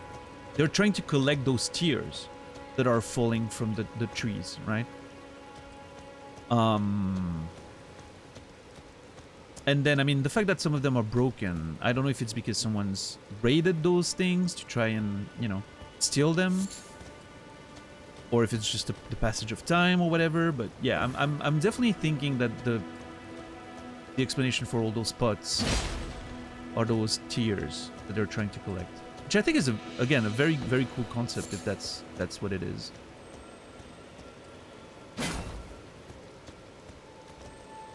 This is so cool. Giant-ass tree. Love that. Oh!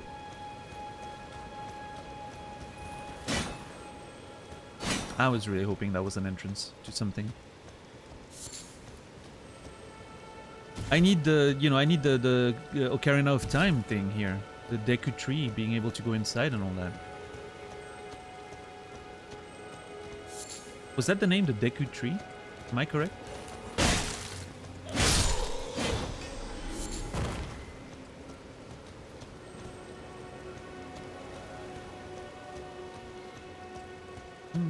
Oh, the singing thing is back. Aw. Hold on. So that enemy respawns, it's just a normal enemy.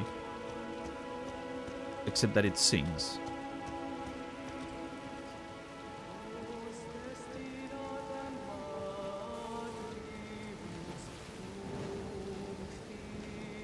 Oh shit, hold on, I need to try something there.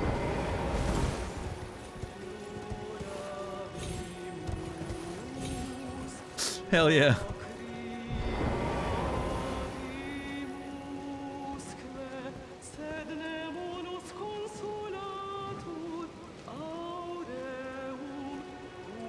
What a vibe. Okay, this feels like a nice little spot to take a short, tiny break for me to drink some water and catch up with chat.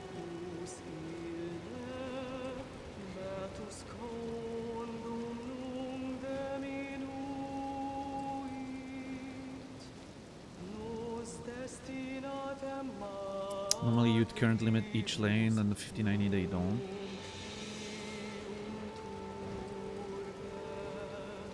Card could attempt pulling those 575 watts through a single thin strand of copper at 12 volts would result in a current around 47 amperes, which is insane. Well, but yeah, I mean, to someone's point earlier, I feel like I've heard similar stories when the 40 series first came out. Is nobody doing anything about that? Like, you know, it feels like they shouldn't be able to do that stuff and get away with it.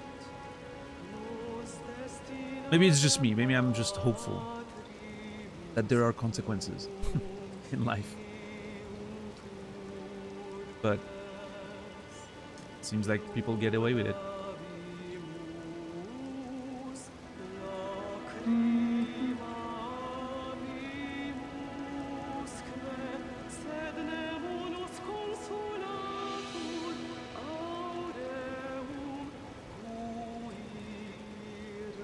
Insane they can get to do that without anything happening. Yeah, I don't know.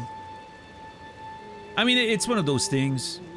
Aren't they like the most valuable corporation in the world right now? Nvidia? They're around the top 3, right? Even if, you know, I'm sure they have their, you know, their whole fucking legal bullshit locked down, right? With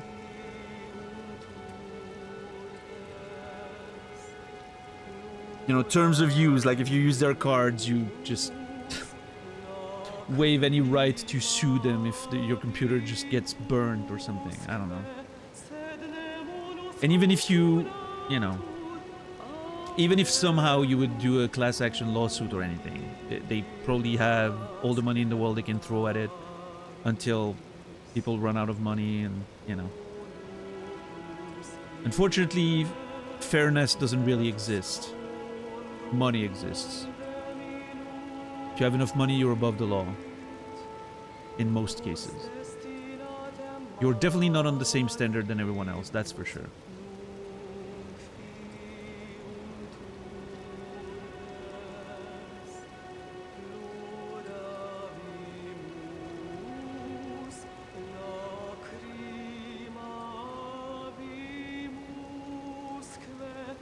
Right, Entaria.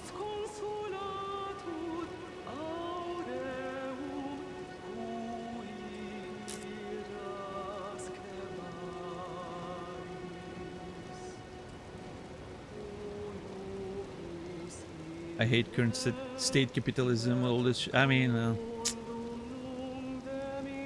I hate to break it to you, Shepard. No, you probably are aware. You seem very aware of that, but I don't think it's gonna get any better, sadly. It's gonna get much worse before it maybe gets better. I feel like you would have a good case if it can burn down your house. You would think so.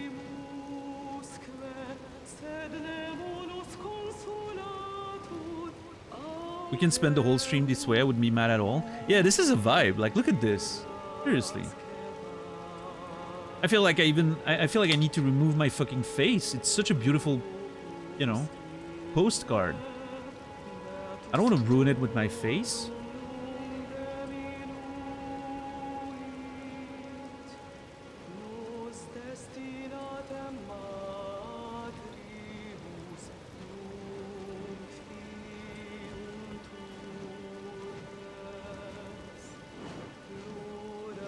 Best wishes from Limgrave. I mean, technically we're in the Whipping Peninsula, but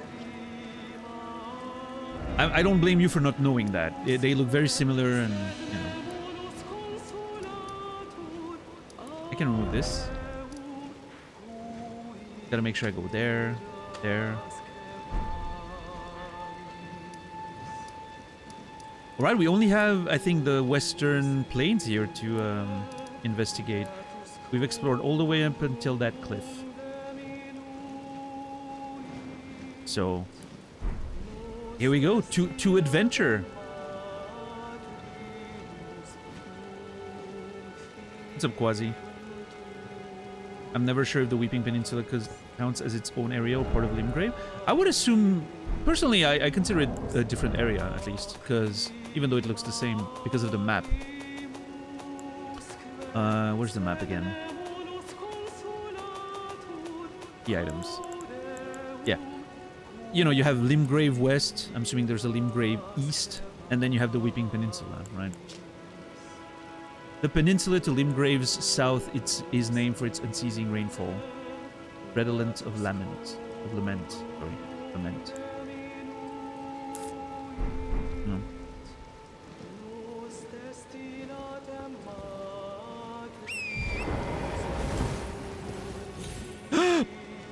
Oh no. Please don't die, I don't have any HP left. Okay. Me and my trusty cow, Torrent, riding in the Weeping Peninsula. What a beautiful, beautiful picture.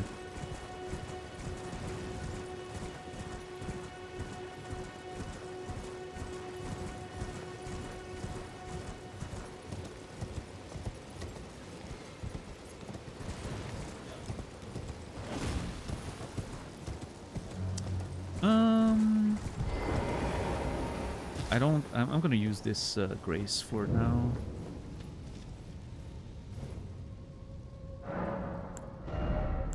Level up 20 dexterity. Hell yeah.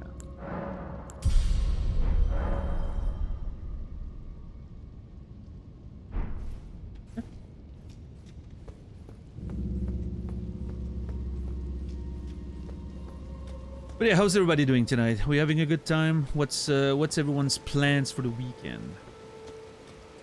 And also, since we're at it, make sure you join the Discord if you haven't done so yet. The most reliable live notifications for when the stream goes live. And a few other things to enjoy if you're a subscriber. What's up, Warren? 99 members? Pretty close to 100.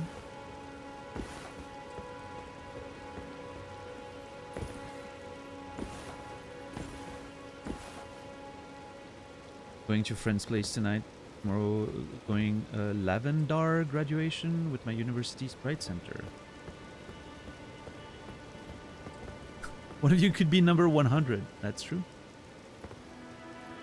Plan to not work more than 8 hours over the weekend.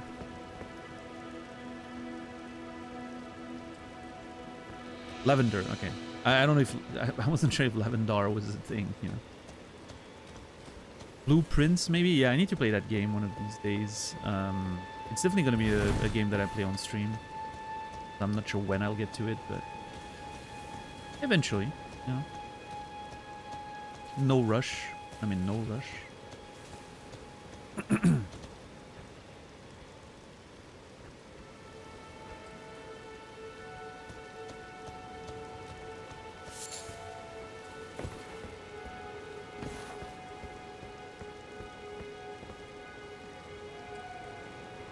Okay, this place is a little overwhelming to explore. I don't even know where to begin.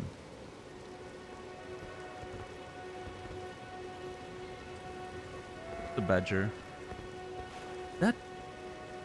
That's a grace over there. Okay. Ooh. Okay. Let's first... a lot of sheep around these parts. You don't have work tomorrow, White Wolf? Nice.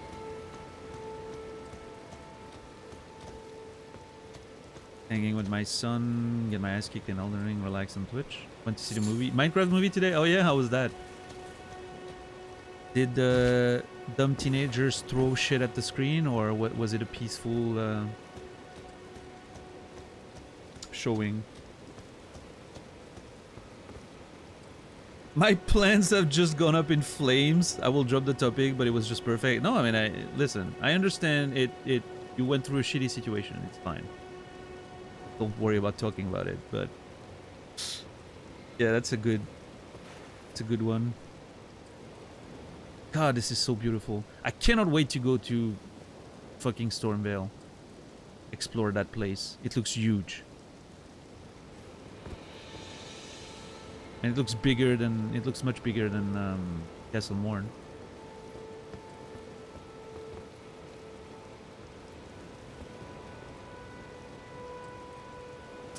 Typically, I don't FE, just in case, you know.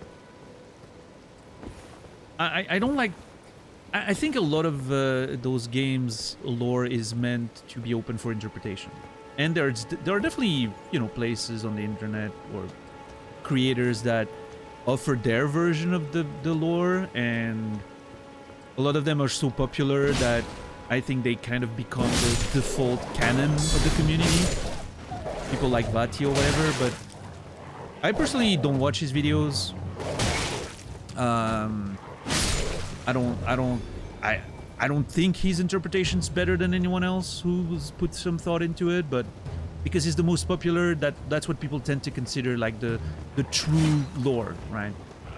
Which I personally don't agree with, but you know, I feel like there's enough room for interpretation so that everyone can make their own version of it. And granted, his is pretty well researched because that's his job basically at this point. I think like that's what he does, right? But I prefer just making my sort of own interpretation based on the things that I see and explore, and I don't like... How do I put this? I don't like ruining that with someone else's vision, I guess. And maybe mine is not as correct, or I don't know as many things because I'm not doing like data mining, and I'm obviously spending less time than, you know, making it my entire job or anything, but I don't know. I just like... I like my own personal little vision of it and interpretation, so I probably won't be looking anything up on the internet once I'm done, no. What's up, Netstorm? What do you call it when a hooker farts?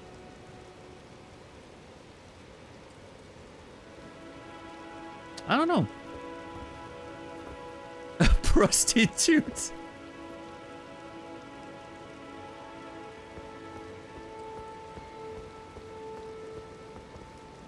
Okay, I'm gonna be honest, that was actually pretty funny. But it was a pun. And if you make me laugh with a pun, unfortunately you have to get timed out. So Netstorm, 10 minutes. I'm sorry. Which you should take that as an honor. I think only one person ever got more than 10 minutes for a pun. So you're right up there with the, you know, with the good ones. It's been a long time too. Yeah, it's been months since we've had someone getting timed out for a pun, so.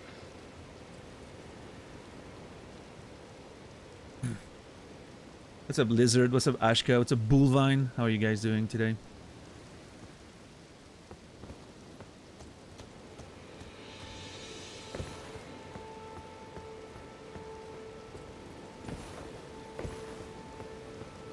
Alright, let's see. We have one of those things again here. What are they called again? The Everjail. There's also... Oh, there's a cave here. I was gonna say there's a ruin, but there's actually a cave. Do I want to go... I mean, the grace I have is up there, right? Do I want to go take that one? It's a little more open. Maybe I can just... Okay, yeah, I'm gonna do that. I'm gonna go grab that grace that's all the way on the other side. It seems better.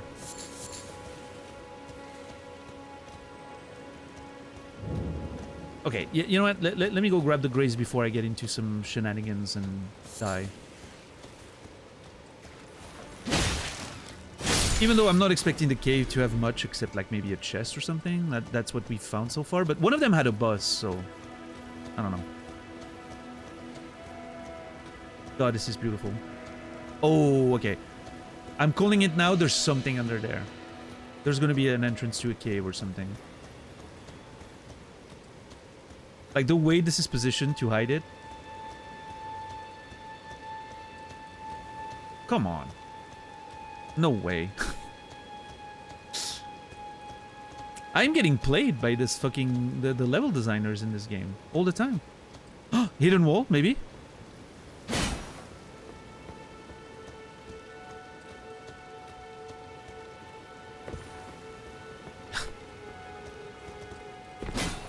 Nope.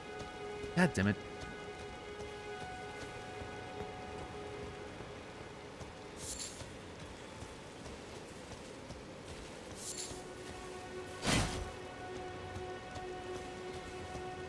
Fucking hell.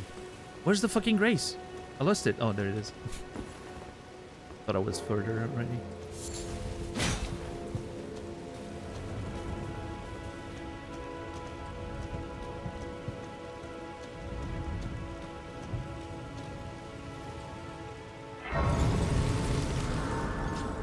Lost grace discovered. Let's see. What's this place called? Tombsward. Okay. Tombsward Catacombs.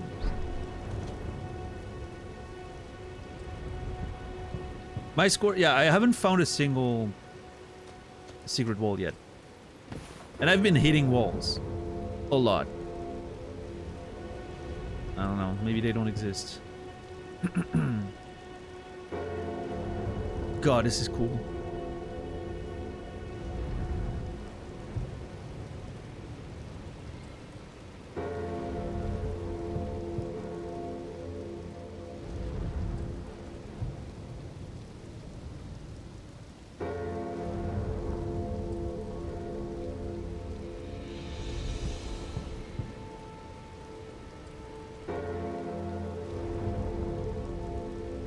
Bunch of spectre guarding the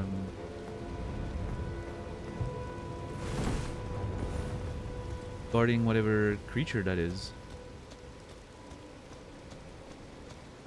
God, it's so big. Look at the rays, by the way, the shadows and everything. Okay, the shadows look insane.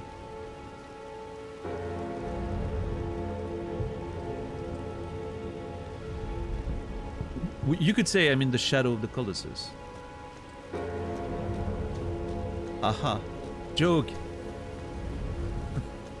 What's up, Colette?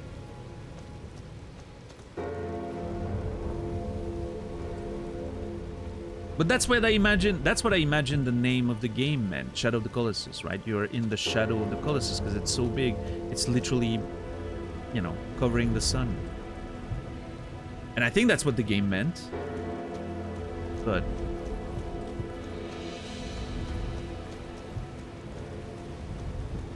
okay, we'll look at that later. I don't know how we deal with that giant ass thing. Maybe we need to kill it so that the whole thing comes down. It was not a pun. It was a reference. Not everything is a pun.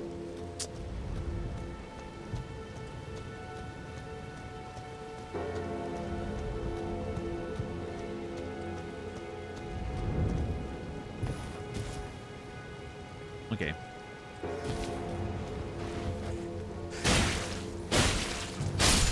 Those are some tanky ass rats.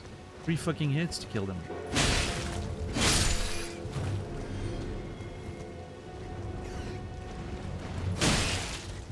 Oh, he jumped.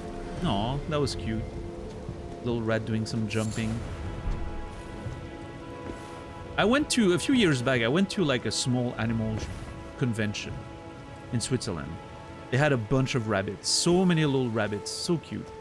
And there was like a jumping competition for the rabbits. They had like you know, obstacle courses and they had to jump over. The cutest thing I've ever seen. I couldn't deal. It was so cute. I still have pictures and videos from that. Maybe I'll share them on the Discord. In the exclusive... Oh my god, I'm dead. Tier 3 channels or something. Divine Fortification. I took fall damage, but I survived. Yeah, I don't know. I didn't think it was that high.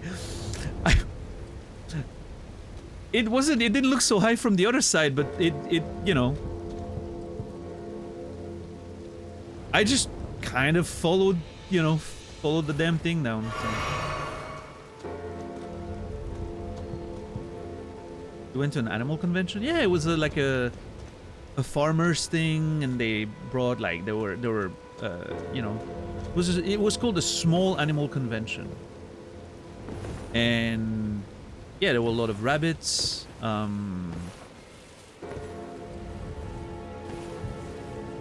Yeah, a bunch of different animals. It was cute. Loved it.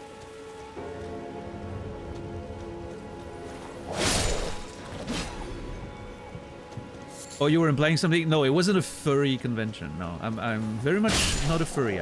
Nothing against them. It doesn't do anything for me. I don't think, at least. If it does, it hasn't been awakened yet. Maybe I just haven't had the proper experience. I don't know.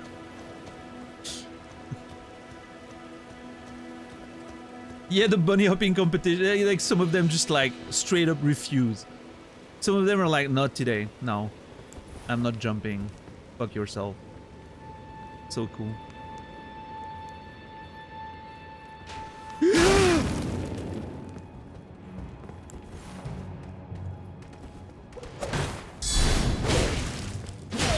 Oh yeah, I need to look at what I picked up. Yeah. What the fuck is that? Dude, is that a Bloodborne hunter? Like, what the hell?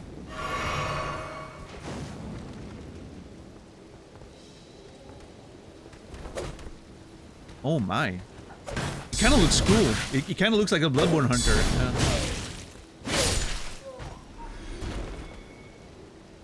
Okay. Yeah, Divine Fortification. Incantation of the Two Fingers Faithful.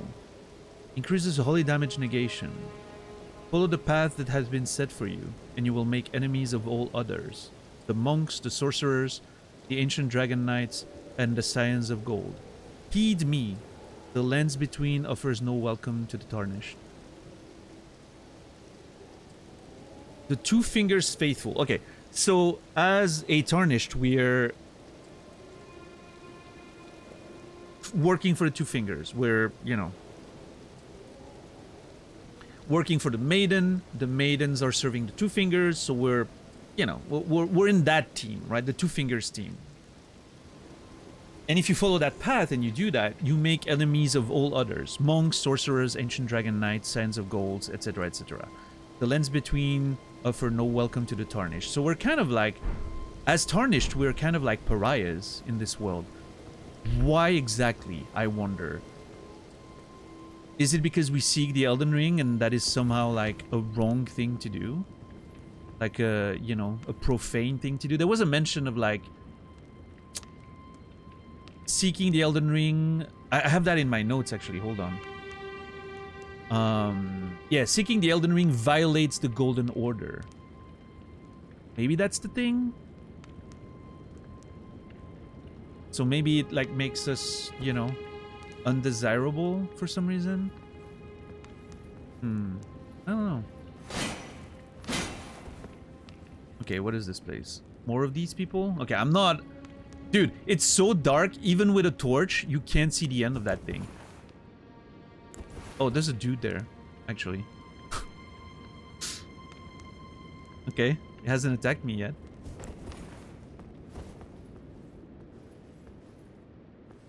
Are you okay, sir? Sir, are you okay? God, I hate them. Oh!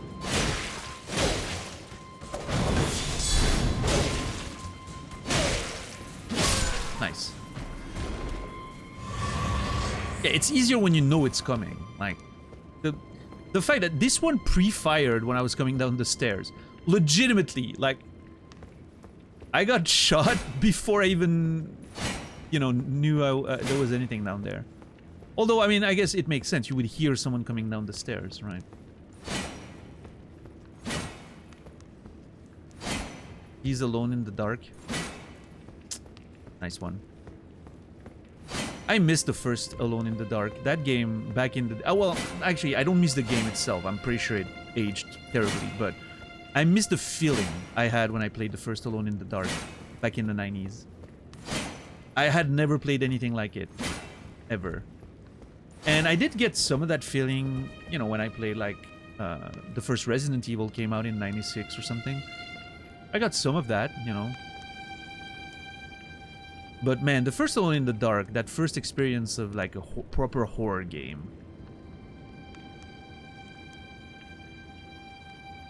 Nothing quite like it, I'll tell you. You were too scared to keep playing it? That's fair, that game was legitimately terrifying.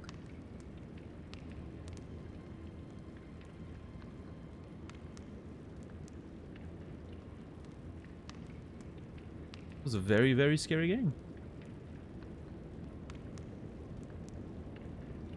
90s was that time you got your mind blown with almost any new game you played. Yeah, I mean, it makes a lot of sense. That sort of like, I feel like the 90s was when gaming moved away from the more arcade-like video games, right? Like the 80s were, most games were still like sort of that succession from the arcade games.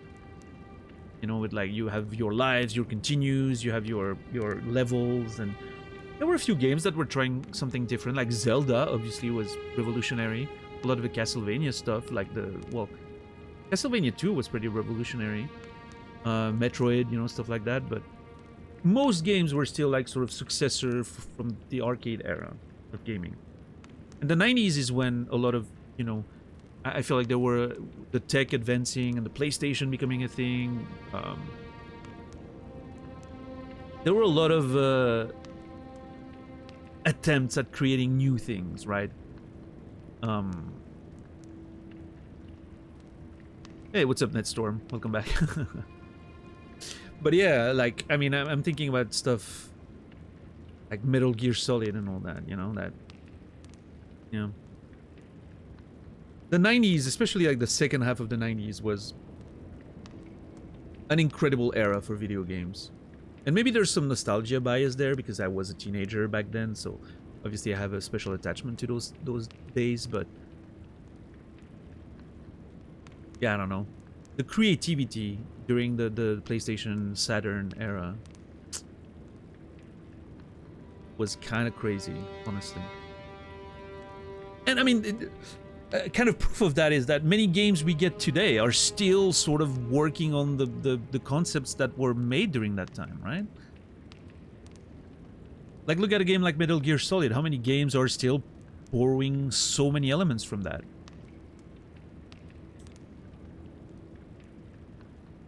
What's up, Lucy DT? How are you doing? Subject did you teach when you were a teacher? Everything. I used to be a primary school teacher in Switzerland, which means we were teaching every subject to a group of kids. You get a group of kids for like 2 years, you teach them everything, and then you get a new group of kids. That's how it worked. But yeah, I haven't been in a classroom since 2020. I stopped working full-time as a teacher in 2017 to work only 40% of the time. I was working 2 days a week for like a couple of years, and since 2019 I haven't had a fixed position as a teacher. I've done a few subs here and there up until 2020, maybe 2021 I think was the last I did. During COVID there was a lot of need for substitution, so I did a few there. But yeah, I was mostly doing it to help friends. Like when my friends, like my old colleagues, would get sick, I would replace, like I would go to sub for them because it's a pain in the ass to find subs, and if I could help, you know. Most FPS games are based on the way Doom in 1993 was played. Yeah, I think, okay, maybe I'm wrong, but I feel like Quake, and even I would go as far as to say Half-Life, are more influential on modern FPSs in the way, like, especially Half-Life, like the way, like, now these days the narrative is being done in those games. Like, I feel like Half-Life really took the genre to a more, like, narrative-based, single-player, campaign, adventure type deal, right? Instead of just, like, shooting things. But yeah, I mean, obviously Doom was very instrumental, but Like, was Doom even that special compared to like Wolfenstein, the first Wolfenstein? It was a huge improvement, don't get me wrong, but it was sort of like the same game, fundamentally speaking. Quake added a lot of new things in terms of movement, in terms of looking around, in terms of like the 3D elements. I mean, I don't think it's a bad example, Tixar. I think it's very fair. Doom is the game that popularized the genre. There's no Quake without Doom. There's nothing of the, you know, Wolfenstein wasn't popular enough. Doom is what made the genre what it is. There is no modern FPS without Doom. I very much believe in that.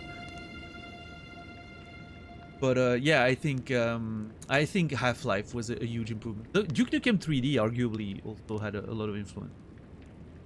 Yeah, I think Half-Life is kind of the turning point when they became more than just shooting games. What was the first game to do ADS? That's a great question. Halo? Question mark?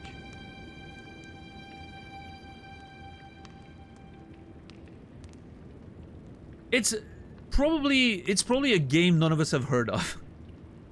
That did it as a sort of like, hey, what if we had like aim down sight mechanics and then the game didn't get popular and, you know, but still they were the first to do it. Yeah. You don't think Halo can get it? I know like Quake didn't have it. I know the first like Counter-Strikes didn't have it. Half-Life didn't have it. So we're already like in the 2000s at that point, right? GoldenEye had aiming mechanic, but it was different, right? It was just like you aim specifically, but you didn't have like the proper aim down sight thing, right? Flashpoint? Did Flashpoint have aim down sight? Operation Flashpoint. I remember that game. Oh, did Hidden Dangerous 1999? Okay, Coily. Did Project IGI? Do you guys remember Project IGI? Did that game have aim down sight? I don't think so.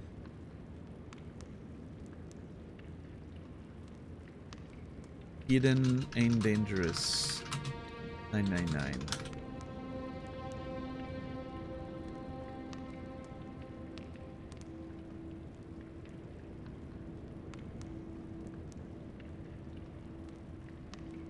I can see some aim down sight stuff, but I can't tell if it's like a mechanic of like you switch or if it's like always in that vision. Operation Flashpoint was the first according to ChatGPT. I don't trust ChatGPT.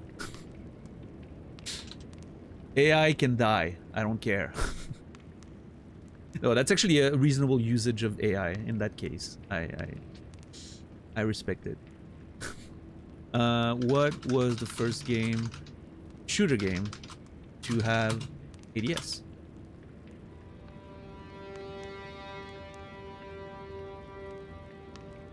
I'm asking Reddit.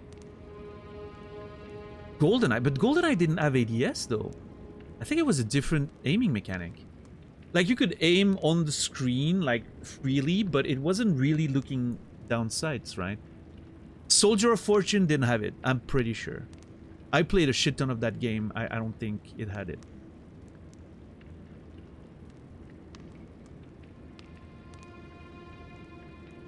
Yeah, Lucidity, crazy. I did not remember that. I thought Quake was the first one to actually have like mouse aim like as a core mechanic. No. Operation Flashpoint had Iron Sight apparently. People are mentioning Time Crisis, which is kind of crazy. People saying Call of Duty popularized the mechanic, but wasn't the first to do it.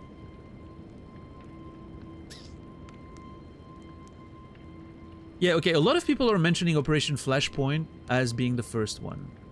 2001. But if Hidden Dangerous had it, in the way where maybe it had a different version of it that doesn't really count. You know, like the way I'm thinking about it, you need to have like the button to really bring up the gun, right? That's the... You have the mechanic, I guess. But... yeah, I don't know.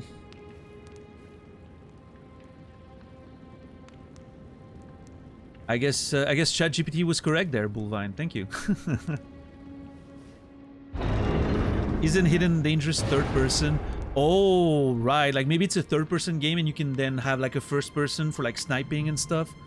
Yeah, that wouldn't really, I guess, count to what we're thinking of there.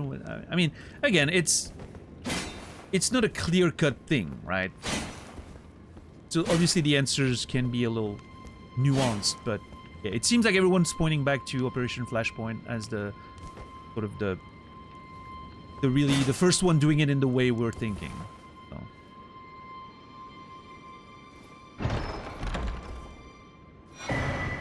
Oh! A winged scythe. Oh shit. Hold on. Sacred scythe resembling a pair of white wings deals holy damage. According to pagan belief, white-winged maidens are said to be death's gentle envoy. And the unique skill is Angel Wings.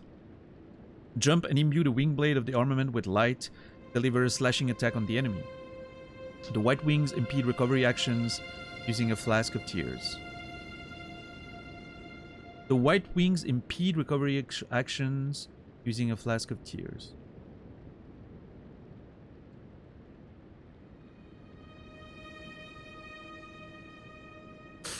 I need to try this. This description is confusing me a little bit.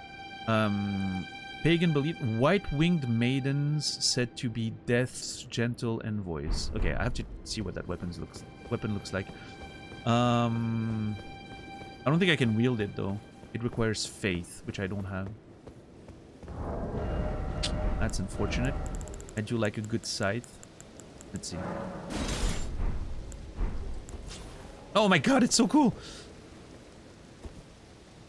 Yeah, that's kind of a cool weapon. Holy crap.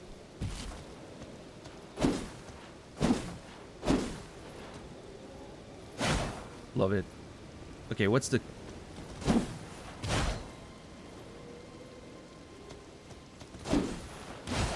Okay, the special attack animation is really cool. I'm assuming the sort of magical part of it, you know, imbue the wing blade with light and everything. I'm assuming that doesn't work because I don't have the faith for it. That's what I'm thinking. So I just get like a cool animation, but that's it.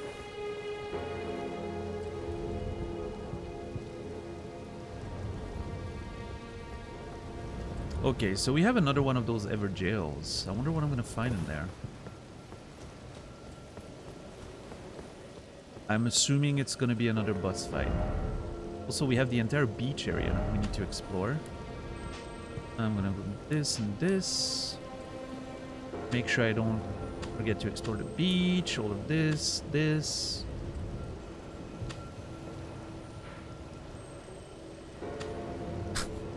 Just putting markers everywhere. I'm making my own fog of war. The game doesn't give me like a fog of war mechanic on the map. I'm making my own fog of war. You know where I've been.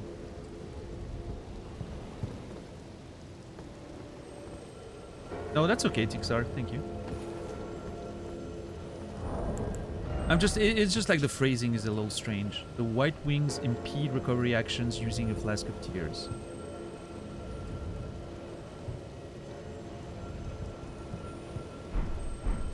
It has to be a mechanic thing. It's fine. I'm probably not gonna use it. It probably won't ever matter. Oh. No, don't. Fuck. Okay, I mean, it's just to recover flasks, probably, so I don't care. I'm full anyway.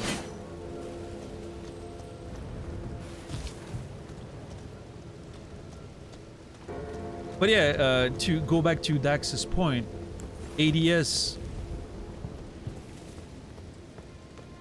definitely was a major turning point in the mechanics, but I think it's one of those things like it's an insane added mechanic to a genre, but it doesn't really... Wait, what was that? Oh.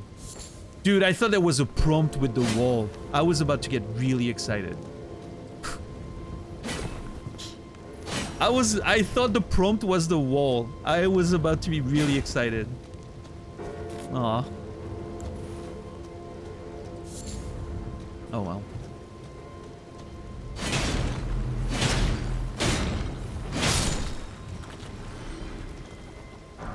But yeah, I remember, it's funny because I remember a few years back, I think, I suddenly was thinking back to Counter-Strike, and believe it or not, I was thinking back to Counter-Strike, which I hadn't played in years at that point, because I played like the early versions of the game mostly. And I was thinking in my head, wait, did Counter-Strike have ADS? And I, for some reason, I would have bet money that Counter-Strike had ADS.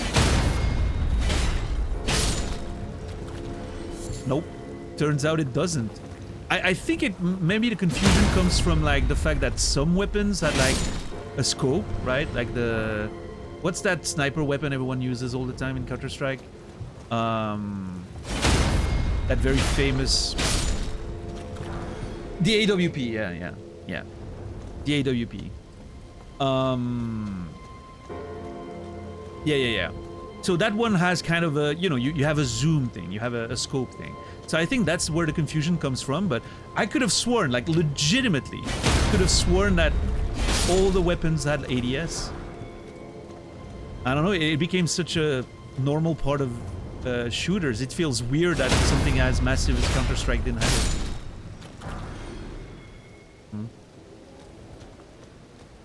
Does Valorant have ADS, or did they keep like the sort of Counter-Strike style aiming? I have never played Valorant. Val is just like Counter-Strike? Okay.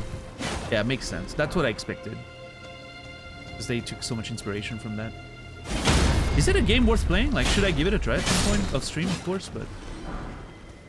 I don't know. I've been looking into getting some shooters lately. I've been thinking about it. I know at one point I'll get back into Tarkov, and that's gonna be a big thing, you know, the day I return into it. Off stream, of course, but like doing another wipe of Tarkov could be fun if I find people to play with, because playing by myself, I don't know. But yeah, I would love to, wait. But like, I would like to get into some BR. I would like to get into a BR.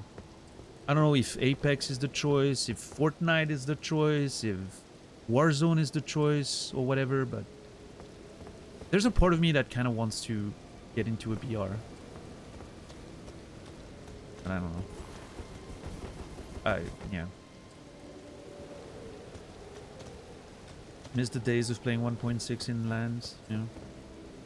It's Counter-Strike with special abilities. I haven't played Hunt Showdown, no. Tarkov PvE is fun as hell. Last time I played Tarkov, I used like the single player mod, right? Which I think is a lot better than the PvE version that the game offers. But yeah, I haven't done that in a while. But yeah, at some point I want to do like an online wipe again, I think. The Imp's seal is in effect. Okay, that's what I thought would happen there. So I need to use a sword to activate this jail? Okay, so this one's the Weeping Everjail, this one's the Forlorn Hound Everjail. The Weeping Everjail. Yeah, I'm gonna use one. I don't care. I want to see what's in there. Are we gonna find some, like... Is there gonna be something with the theme of crying? Someone gonna cry in there? What about Daisy? I played Daisy back in the old days, when it was just an armor mod. I don't think I would ever play it again, though.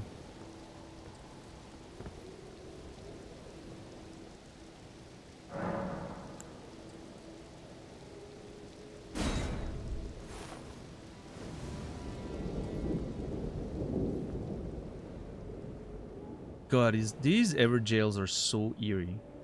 How the rest of the world like sort of disappears.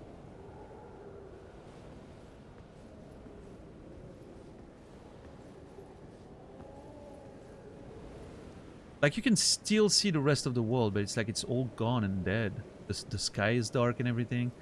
It makes me wonder if there's a link between that and like the theories that I had, you know, that this sort of world exists in different states of of time, right? Like I mentioned that with the Irina stuff. Like, what if Irina was always dead? But the first time we see her, it's like a weird state of time. We get a glimpse of when she was alive, so that she could give us that quest. Because her soul was sort of like, you know, trying to persist to contact her dad before she passed. And then we see the reality that she was killed along with her servants after she escaped. And so I wonder if this is like, you know, the concept of an ever jail is that it puts someone out of time, sort of like in another part of the time state when everything is dark and, you know, the trees have faded and the Erdtree's not here anymore, and so you're stuck in that sort of dead world, right? I don't know. I'm really fascinated by the concept of the ever jails. I definitely want to know more about it.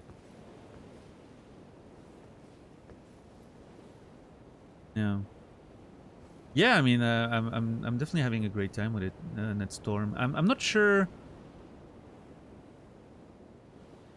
I always say that, but I think I miss the more linear, limited scope of the Dark Souls, Bloodborne. It feels like sometimes the open world is a, I don't know. I mean, so far it's been really fun, but I feel like it's something that I can. It's a little bit more of a diluted experience, if that makes sense.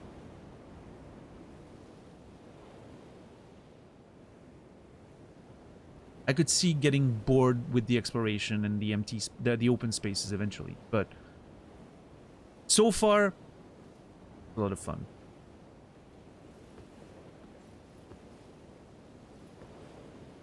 And I mean, that's also my fault, right? You don't have to play the game the way I'm playing it. You don't have to check every little corner and stab every wall to see if there's a secret. You can just, you know, follow the graces and do whatever's on the way if you want to, but, you know. I'm definitely making, like, pushing the open world stuff to sort of its breaking limits, I guess. Alright, let's see what's in there. The Ancient Hero of Zamor. I feel like I fought one of those things before. Oh, I know!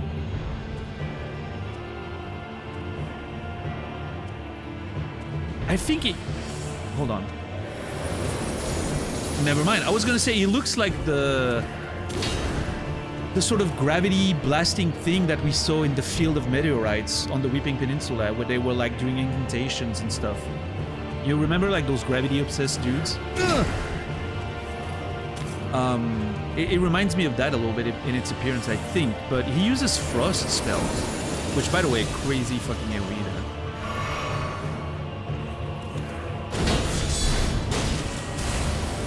there. Okay. I'm 40, you have to be close to my age. I'm slightly older than you are, yeah. Slightly. I'm in my early 40s.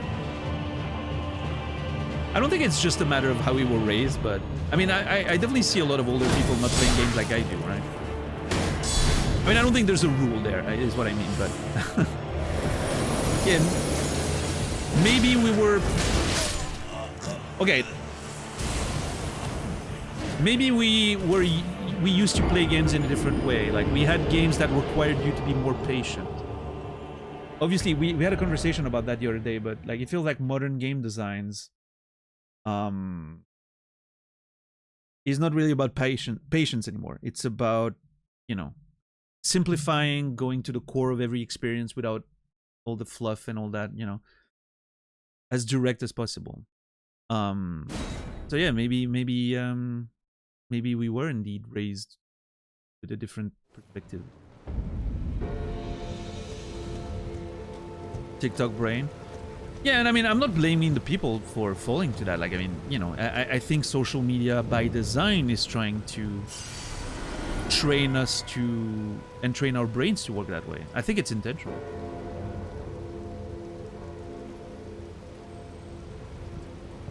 But, I don't know. Minimizing frustration points, yeah.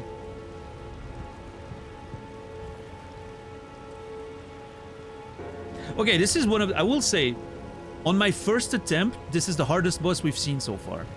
That was the weakest first attempt on a boss I've ever had, I think, in the game so far. It did not feel like I, you know, was doing good damage. It did not feel like I was in control. It did... This one felt rough on the first attempt. No. We'll see.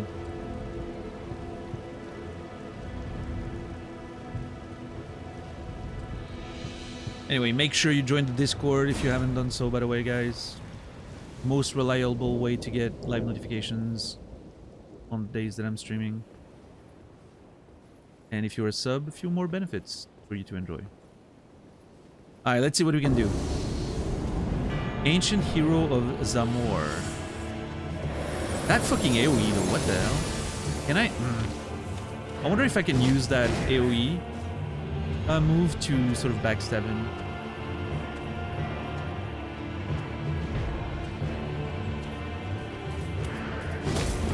Yeah, that storm for sure.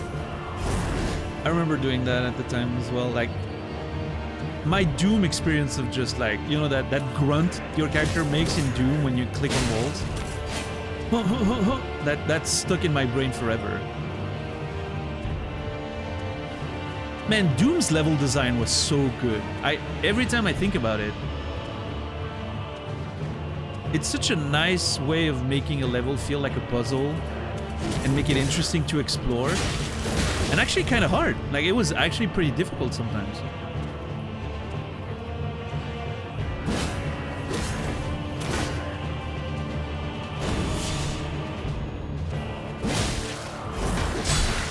See, that's what I mean. That boss, my barricade shield does not stagger him on blood. Okay, that's an asshole move right there. Yeah, Captain Dax. I can't wait. I hear a lot of good things about Blueprints. Oh, come on. Dude, that cone of AoE is so hard.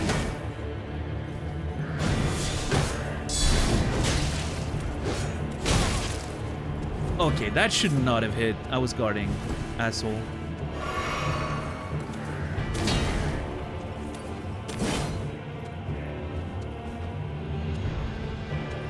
Yeah, I don't know. I feel like blocking's not great against this guy just because he doesn't stagger. He has a lot of attacks. He shreds my stamp very quickly. Maybe this is a two-handed fight. God damn it!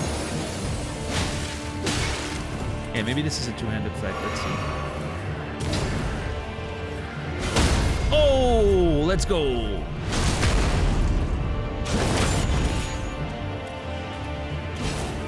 Fuck. Okay, AoE. I wasn't sure if it was gonna do like a big AoE. I didn't want to charge. Fuck. Okay, so when he does that, I can attack. He's like imbuing his sword with ice.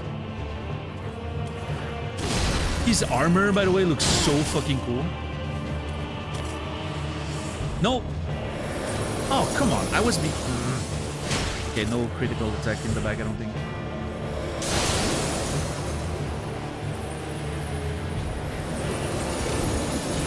Sir, please.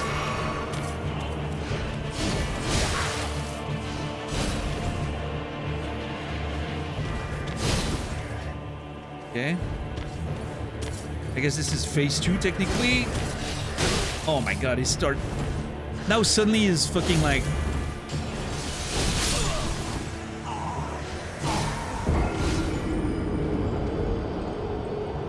I thought I was starting to have it down, but like... He has a whole ass phase 2 with fucking more spells and more attacks. He looks so cool, I know. He really does. His armor looks so sick.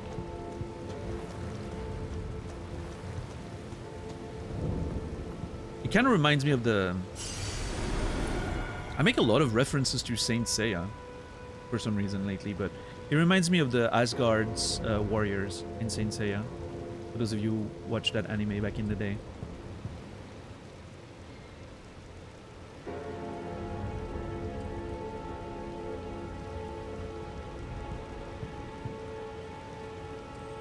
Yeah, I don't know. I don't know if the shield's still the way to go, or Frost Giant? No. That is not what Saint Seiya is about. I don't know if the frozen, the shield's the way to go, or if I should focus on the more like the rolling. God damn it!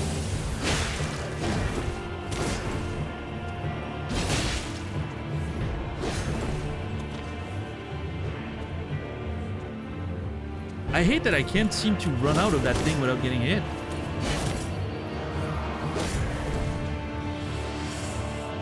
Okay. No! Dude! It has such a long startup. And I still get caught every time.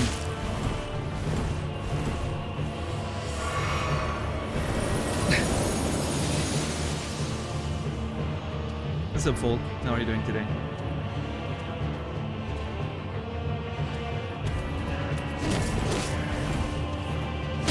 Yeah, I'm gonna eat shit there. Yeah.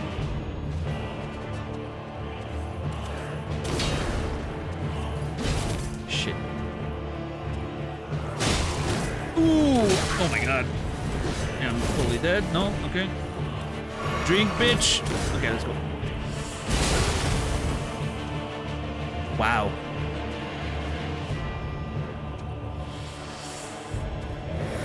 Oh, this is so unfair. It feels like... Okay, I think I'm starting to understand. It feels like while he's starting up the move, he's still targeting and sort of, you know... If you move to the side, he's still gonna, like, sort of follow you a little bit. Oh, God, I hate that move. Fucking get off me move. Hate that. It feels like playing against Heihachi. Second.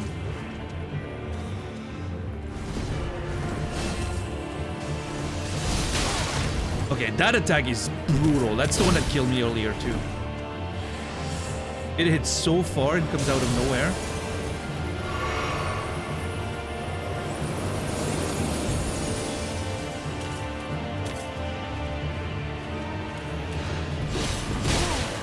Yeah, his moveset is definitely harder in phase 2, like he has a bunch of extra spins.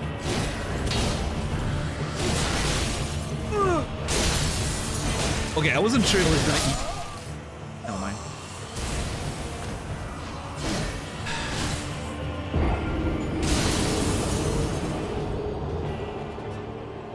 What's up, Marjo? How are you doing today? Good to see you.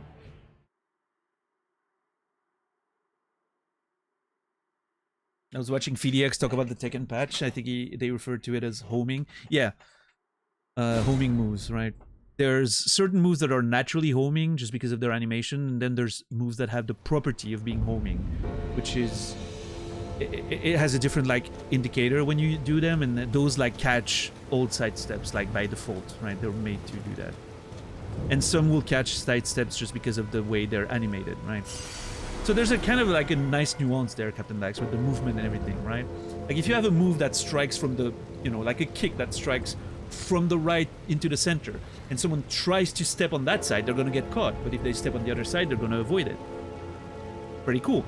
And you have to learn, like, to know all the moves and, you know which side is better to step depending on the character you're facing and all that. And then you have those homing moves, which have that property of basically hitting 180 or even 360, some of them, like 180 in front of you, and so they will definitely catch you, right? Tekken sounds rad on paper, won't lie. I mean, I grew up playing Tekken. Well, I grew up. I played Tekken since I was a teenager, right? It's always been my, you know, my main fighting game. So obviously I have a special attachment to it. But yeah, Tekken to me will always be very special. It feels so satisfying to play. It feels... There's an impact to everything. There's a momentum to the moves and the way the characters like just sort of like get staggered and stunned, and I don't know, it feels a lot more visceral, I think, than Street Fighter in terms of like the way that the characters react to everything. But hey, personal preferences, you know. Yeah, how are you today, Marjo? It's good to see you. We got this. We definitely got this. I think I'm gonna be fine, but I just need to get used to the phase 2 moveset. It suddenly has a lot more swings and spells, and you know. Tekken 8's emphasis on aggression makes it less fun for me than Tekken 7 was. I think it's, yeah, I'm kind of okay with it. I think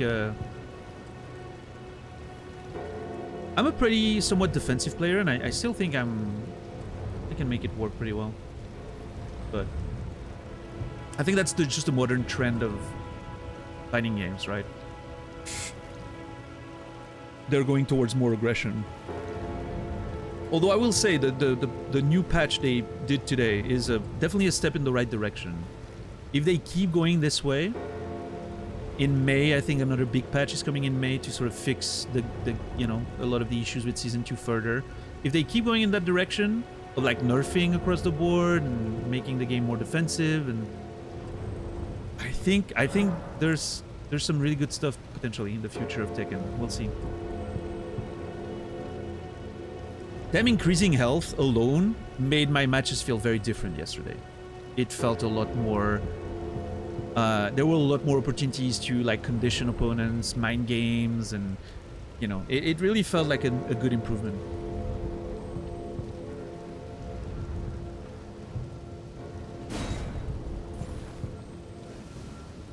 Yeah, we'll see.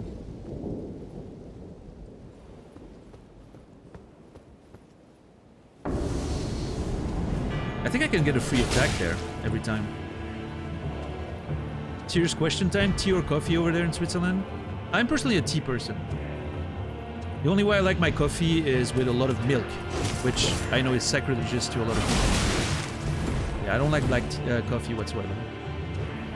I'm more of a tea person. Although, I mean, I frankly do not drink either of them.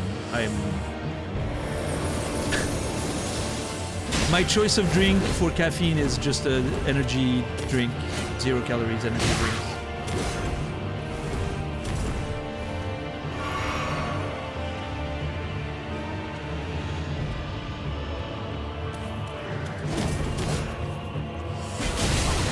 God damn it. But yeah, still, in phase 1, I can get away with this shit. Dude, there's no way for me to... Oh, maybe if I jump? Maybe the thing doesn't hit if you're airborne? I didn't think of that until now. I don't have the instinct of jumping in the middle of a fight in a Souls game. Ugh! Fuck. Hey, what's up, Strange Pie? What have we found today? We fought the Erdtree avatar at the foot of the tree.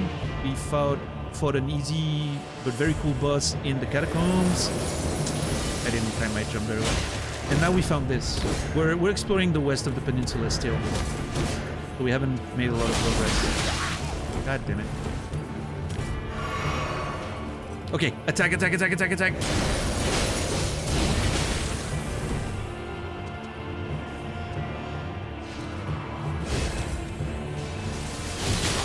Dude, that attack comes out so fast and so far. It's crazy. Yeah, I'm gonna... Yeah.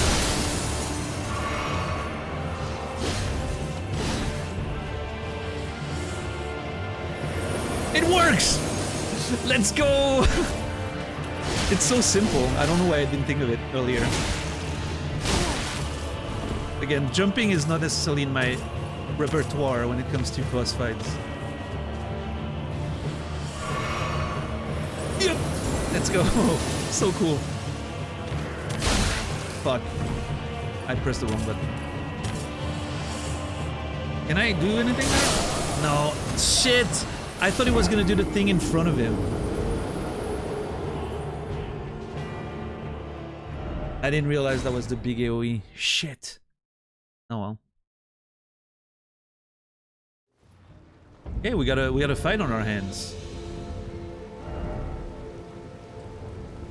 So yeah, Strange Pie, that's today we finished that catacomb we started yesterday. We did the tree area here. Had a nice little vibe with the singing thing over there. And then we started exploring this, and now that. And we have a grace here. So we still have to do like the whole giant thing with the bell that's moving and everything west of that. Been better, TBH, how are you? I'm sorry to hear that. Yeah, I'm alright, you know, all things considered. Could be better as well, but you know, trying to focus on the positives. It is what it is, you know. What's up, Jay? How are you doing?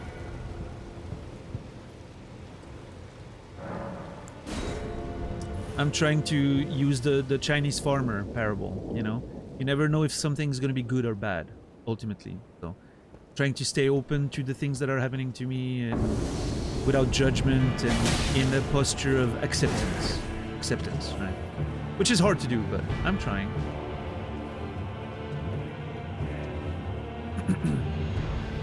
Okay, come here, dude. Let's fight. Phase 1 is okay. It's phase 2 where he adds a few moves that I can't seem to get my head around to. Okay. Okay, hold on. Listen. I know I just said I had phase 1 down, but you didn't have to prove me wrong, game.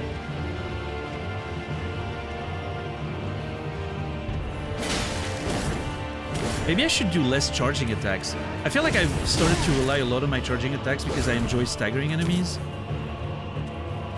But maybe I should do small pokes more, just to get guaranteed damage and safer recoveries.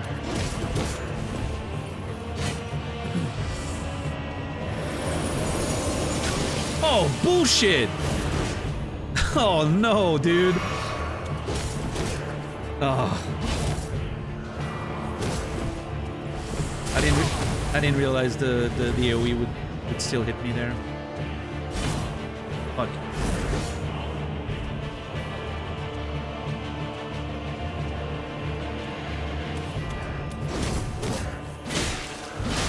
No, I can only get one small there. Shit, shit, shit, shit, shit.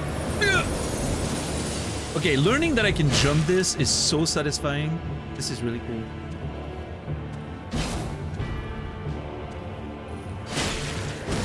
Just a little small poke here and there is something I can use more.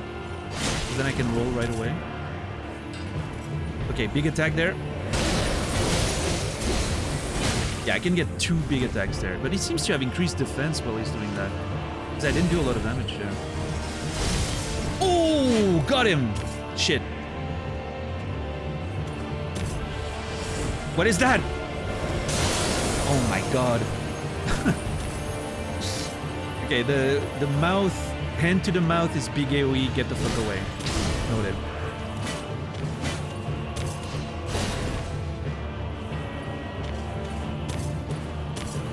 What a cool boss though, holy shit. I love the movement.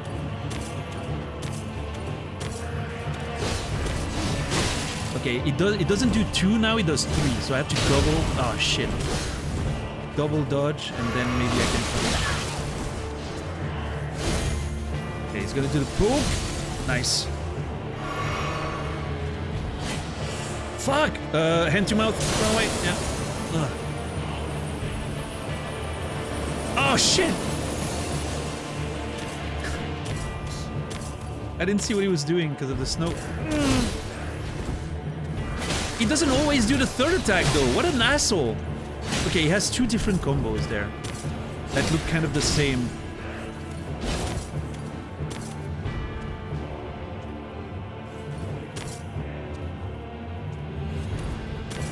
I think one of them has like visible arcs on the weapon. Okay, that's the small one. Poke. Yeah. Nice.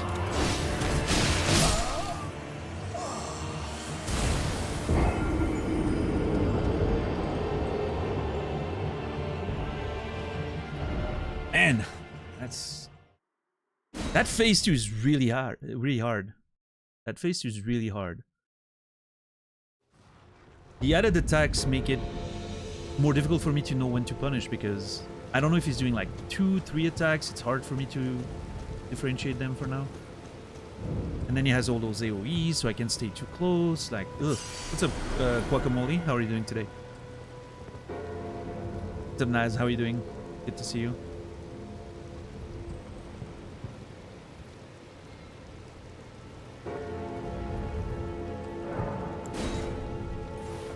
Can come back later after level up. Oh no, I'm aware of that. But that's not how I play the game. I'm a stubborn motherfucker. If I find a boss, I'm gonna fight it until I win.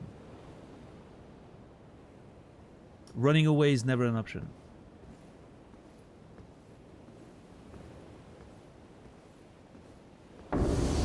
Okay, get a free attack. Nice. Good start.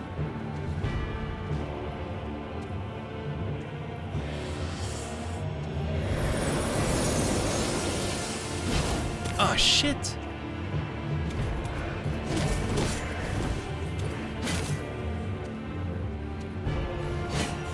I always thought Daniel was too stupid to realize he could leave and come back to this random encounter in the world.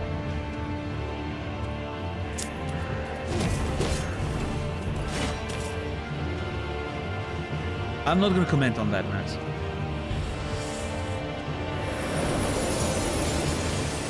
Yeah, I'm not stubborn, I'm persistent. I am not predictable, I'm consistent.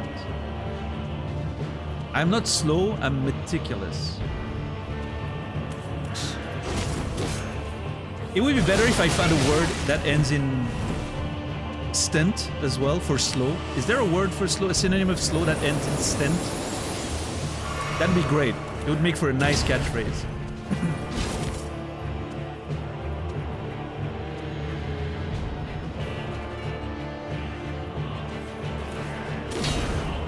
Big one. Yeah. Shit.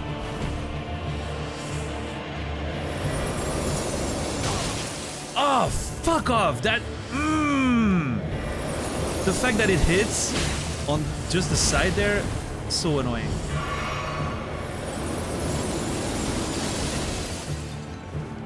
Measured is a pretty good replacement.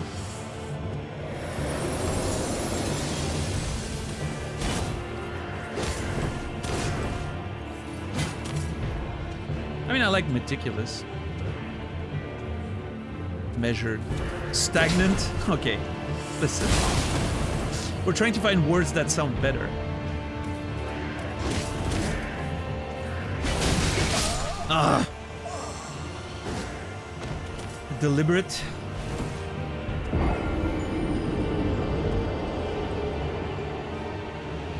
Can you use deliberate as an adjective like that? I mean, of course you can, because you wouldn't have said it otherwise. I guess I didn't know.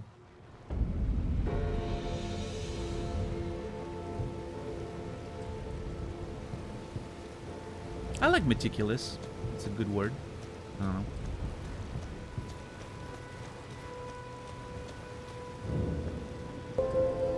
Yo, Netstorm. Thank you for the Prime Gaming sub. I appreciate that. That's a day one sub right there. Thank you, thank you. Less money for Jeff, more money for me. Netstorm, as we say around here, you will be remembered. Thank you.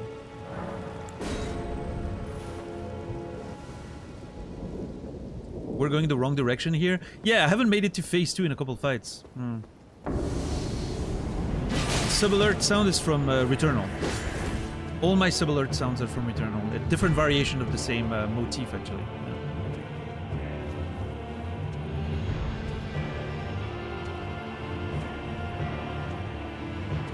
I love the slow walking parts of this. It's so much fun to just like walk around one another and... Fucking asshole. Oh god. Okay, that was terrible. I don't know what happened there. I couldn't recover fast enough. Was I pressing the wrong button? I don't know. Yeah, we're definitely going in the wrong direction there. I don't know what's going on. I can't play anymore. What the hell? Yeah, I got okeyed. Like that dude okeyed me like a beast. What are some things about Switzerland that Swiss people from the US, or the Swiss that people from the US would know?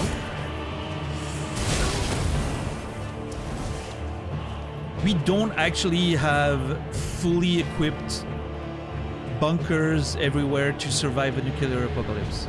I think there's this myth that, you know, we definitely have bunkers everywhere, enough for the entire population and more. But as far as I can tell, they're not ready to accommodate for an actual war.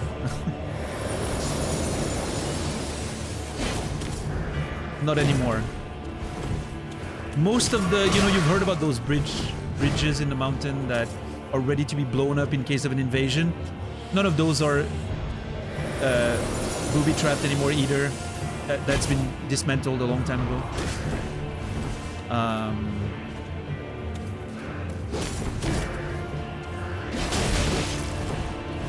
I don't know.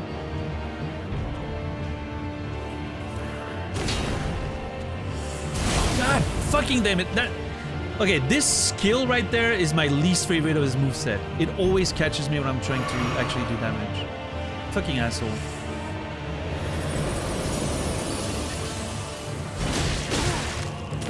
Oh yeah, Rumata. No, it's been dismantled over the past 20 years or so, I think. Hey, I mean, okay, listen. Maybe they dismantled some of them, and maybe some of them are still equipped, but they're saying they're dismantling them because, if everyone knows about it, it's not really a deterrent anymore, right? I don't know.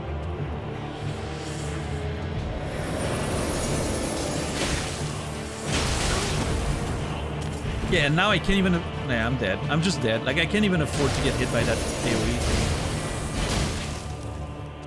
I'm gonna go for Brogue there. Yeah, I was trying to stagger him, but...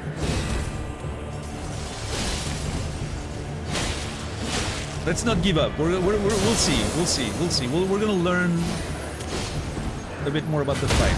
Oh! Oh, let's go! Hold on! Of course! It had to be that move!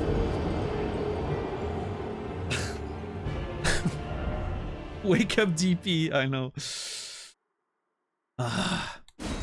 Good attempt though, yeah. I did a lot more after I didn't have any flasks anymore. That's funny.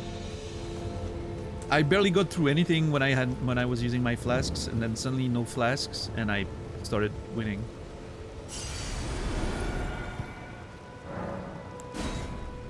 Good fight though, I really enjoyed this. This is nice.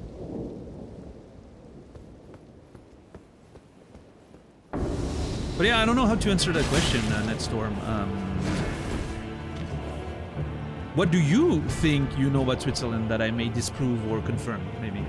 Are Swiss Army knives as popular over here as they are in the US? I guess so. Like, a lot of people who like to go on hikes and shit have Swiss Army knives, right? There's one in every house I've ever been in, probably. Like, you go to random people's houses and they probably have one somewhere in one of their drawers, right? Oh, fuck off.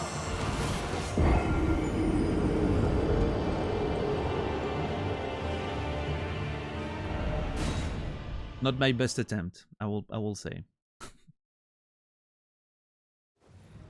I have a Swiss Army hammer, does that count?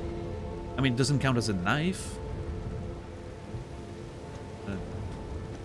You don't really know anything about Switzerland? Yeah, I don't know. It's just I don't know what to tell you.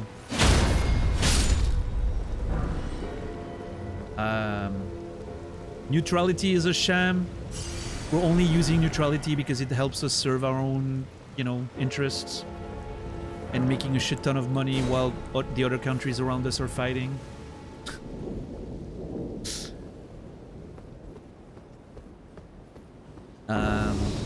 Swiss cheese is delicious, just like you might imagine. Swiss chocolate is delicious, just like you might imagine. There is definitely beautiful places in the country, but there's also very boring plains that, have really nothing of interest to see. It's not all like the pictures you're gonna see on the internet,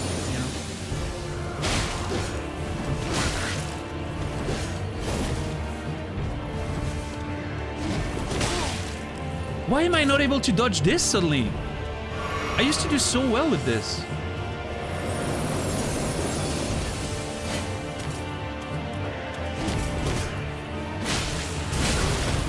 God, what an asshole.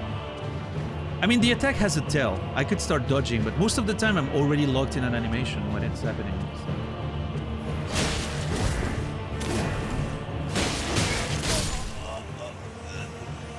That double swing has killed me way too many times. I'm dead, sir. Stop it. From Texas, Houston, all plains, no hills. 35 degrees outside. Right now?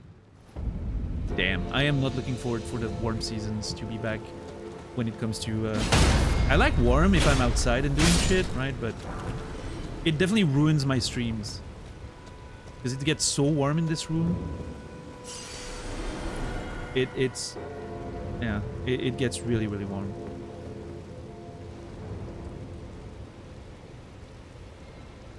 We have good food, tons of guns, and that's about it. See, that's pretty much what the way I was imagining Houston and Texas in general. I guess you guys are exactly, you know, fitting with the stereotypes.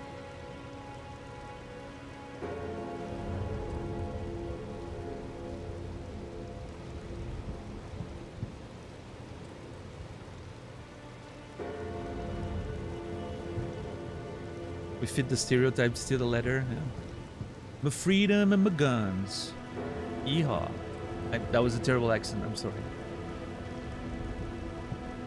I feel like I should apologize.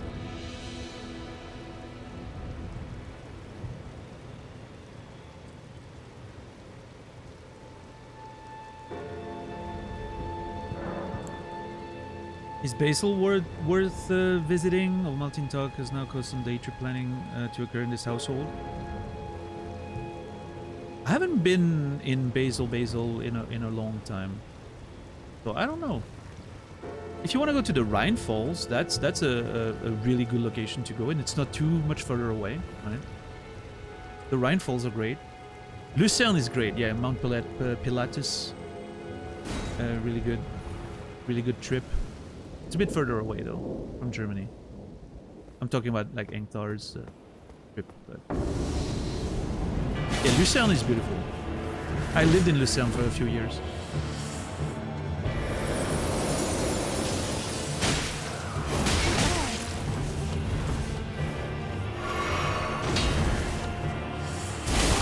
Fucking asshole!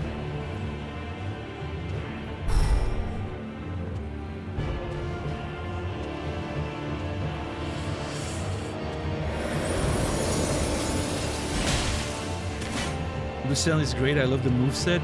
Yeah, it's a weapon too, and it's because of the city, by the way, that it's named like that.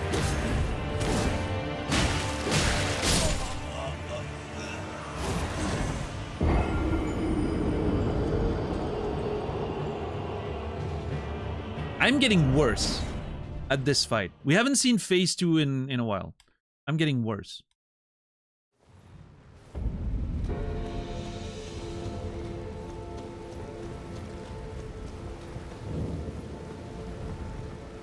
The weapon is named after the city, yeah, because I think historically it's because of the guards that, you know, used to guard the city that had that weapon style.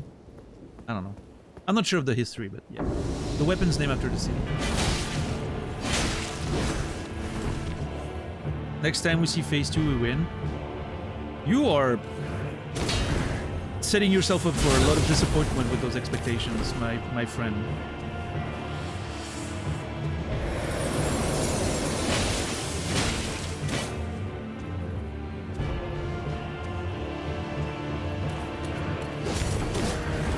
Shit, I can't do that.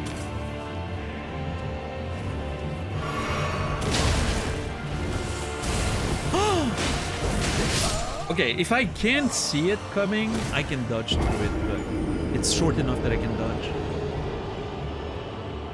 Fun fact, Texas is 1,287 kilometers wide. That's... You can fit Switzerland like 4 times in Texas, I'm pretty sure.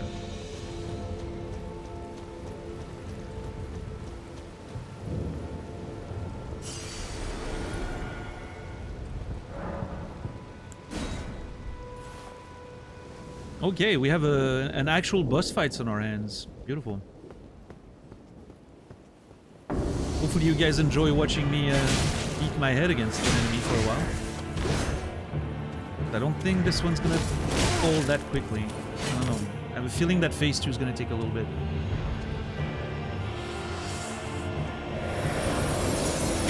Oh, fuck off, dude! Damn it! Okay, here's what's happening. I'm running around, right? And then I'm doing like a running attack.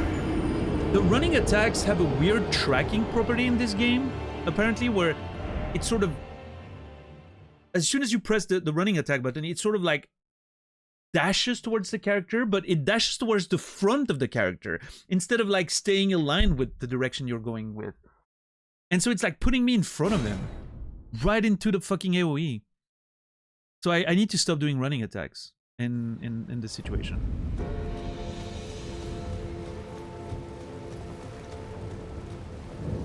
Yeah, Net Storm, yeah.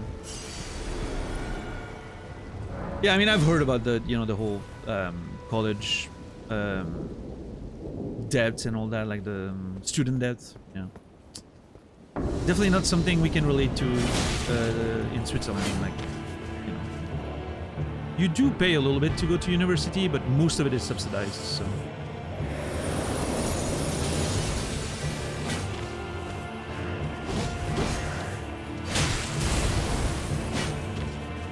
The average cost is... Yeah, that's ridiculous. The entirety of my studies cost for university, the couple of years of university I've done, and then teaching school, which is also like considered on the level of like a university, right? Even though it's a specialized school. Total, I maybe paid 5K for like 5 total years of education.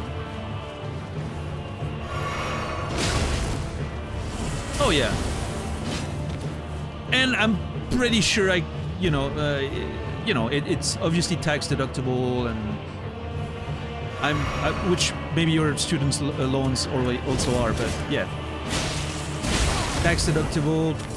I could probably have asked the state for subvention, like help. If you have low income, you can ask for like, you know, they help you even more and pay for your education.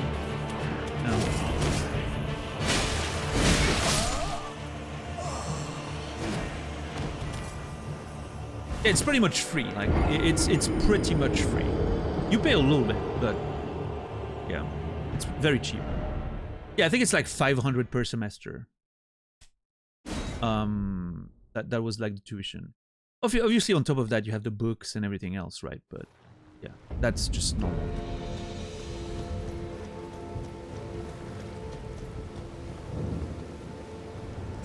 But hey, don't let that fool you. Switzerland is very expensive. It is an expensive country to live in.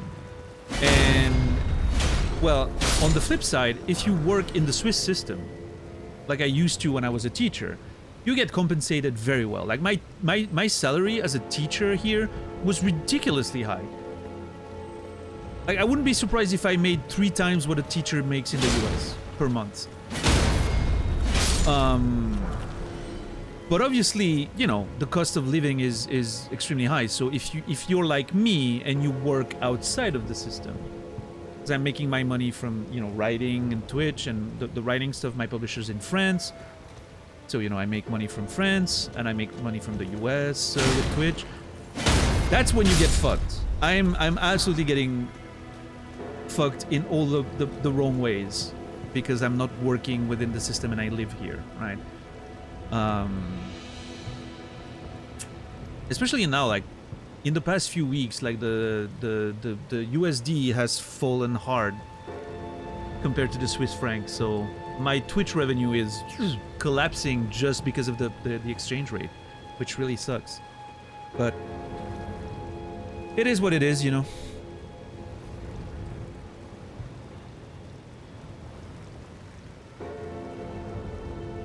We spend our tax money on nukes and military. I mean, yeah, Switzerland spends a lot of money on military as well. But on the plus side, I feel like our taxes are used pretty well here. Our roads are extremely well maintained. We have a very nice infrastructure when it comes to public transport. A lot of subventions, like social help, like for people. Like I'm considered low income in Switzerland, right? Because of the work that I do and all that. So not only do I pay very little taxes overall, I also my healthcare is almost entirely subsidized. Most people pay upwards of like $400 to $500 a month in healthcare, right, for insurance, because of the way it works here. You know, everyone contributes, and then, you know, when you need it, you actually get it, which is great. But for instance, me, I pay less than $100 per month on health insurance, because most of it, and I get still the same benefits, but because I'm, you know, I'm considered low income, so I get like state help to pay that. You know.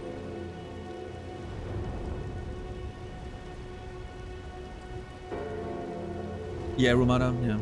Yeah, that's pretty much what you'll pay in Switzerland for sure. But on the plus side, you know, like when I was younger, I've told the story before, but when I was younger, I never really got why healthcare worked the way it did. In my mind, when I was younger, in my early 20s, when I started working and I'm making money and all that and having to pay that, I was like, this is unfair. I never go to the doctor. I'm never sick. I never have this. I never have issues. Why am I paying so much money, right? And, you know, I was young. I was stupid. And then, you know, over time, I started understanding why that solidarity aspect, you know, everyone contributes and all that. But when it really struck home was embarrassingly late in my life, when my dad got diagnosed with colon cancer. And unfortunately, he didn't make it, but when his treatment started, and his treatment was hundreds of thousands of dollars per year. That's how expensive it was. And he didn't have to pay a cent out of pocket. Not a single cent. That's when it hit me, and I was like, oh, I get it now. Right? Like, I really feel it. I get it. You contribute your entire life, and maybe you won't need it. But when someone does, if and when you need it, it's gonna be there, right? Which honestly, when I'm seeing the way it works in the US and you know, how people go broke or literally decide not to seek healthcare because they can't afford it, that's when it really, like, you know, you start understanding the benefits of socialized healthcare, like universal healthcare and all that, right? Even though it sucks when you have to pay every month, but at least the one day you're gonna need it, you're gonna get it.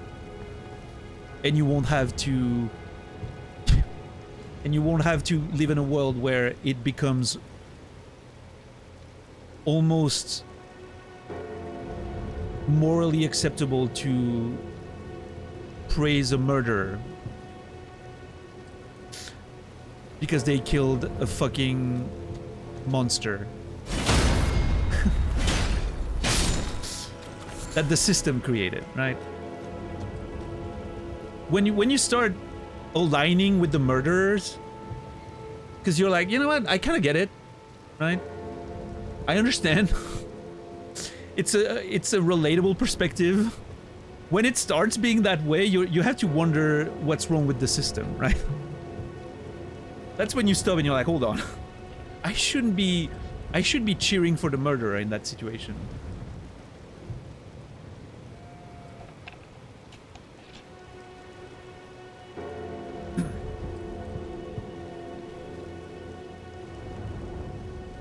I'm obviously being a little, you know, provocative and all that, right? But you get the point that I'm trying to make.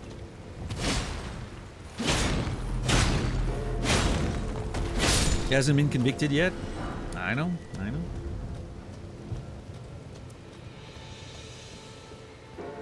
Oh, I mean, I think there's no doubt that he did it. There's a part of me that kind of hopes he gets away with it. I'm not gonna lie. And I know, you know, it's not a very morally acceptable position, and I know there's a lot of nuance there, and it's a complicated situation. But I will say there's not a lot of times in my life where I've related to, like, I've understood the motives behind a murder as much as this one. Oh.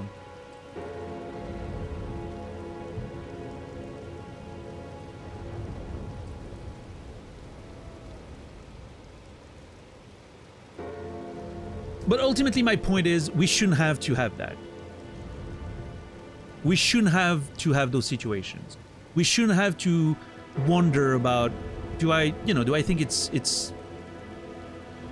do I think there's some redeeming qualities to this man and what he did?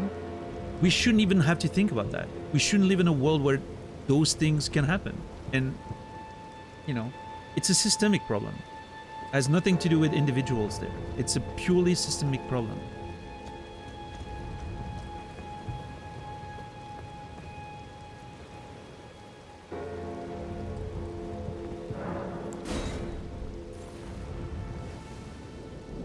I remember reading about some guy that got run over by an ambulance. The same ambulance and crew brought him to the hospital and then charged him for it.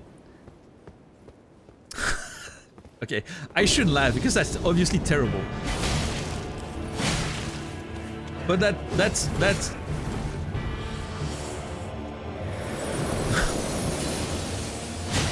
that's like peak what we're talking about right now. Yeah.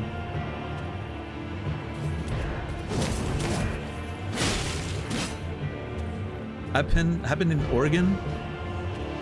Oregon seems like a nice state. I don't know much about it, but every time I hear about it or I see something about it, it seems like a chill state.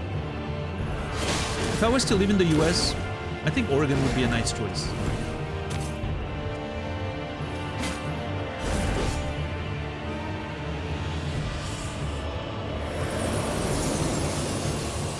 Or what's that state with all the mountains and the forests? Montana. That Montana looks great.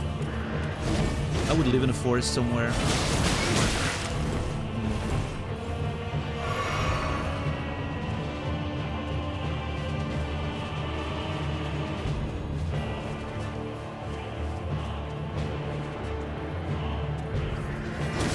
Yeah, chipmunk.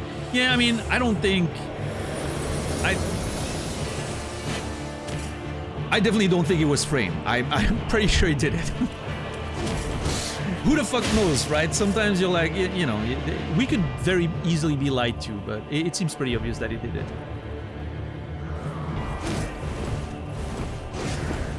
But you know what? Again, and I mean that, if he gets away with it, I'm not gonna be mad about that.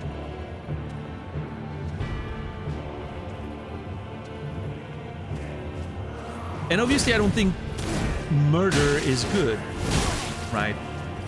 But again, in that situation, I understand the motivations. Like that dude he killed indirectly caused the death of so many fucking people. Because of his very conscious choices, right? But I don't know. I definitely think the moral compass there is a little, you know, a little grayer than I would like, honestly.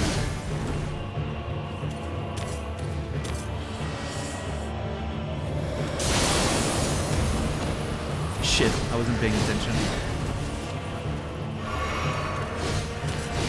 But yeah, there's a world where, you know, there is a world where both the person and what they were doing and the murder of that person are both bad things, right? It's not black or white, which I know is that what a crazy take on in 2025 on the internet, but yeah.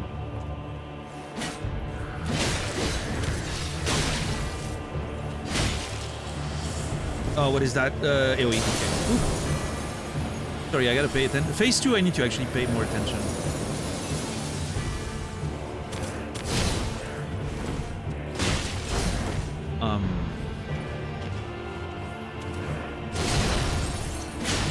But yeah, I don't know. It's one of those things, Chipmunk, the conspiracies. Every time I get hit by the same double spin after the same exact punish on my end. I need to stop doing that.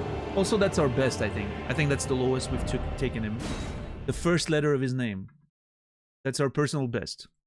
First letter of his name. Well, the last letter, technically.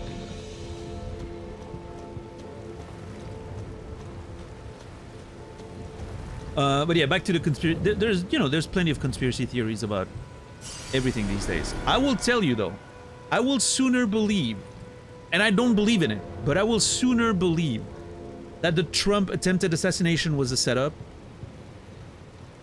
than believe that Luigi was framed. And I don't believe the assassination was a setup, by the way. I'm just saying. I would sooner believe in that than believing that Luigi was framed. And again, that doesn't, you know, change my opinion that I understand why Luigi did what he did. I get it. It sucks that that happened. But I get it. What's up, Darstein? How are you doing today?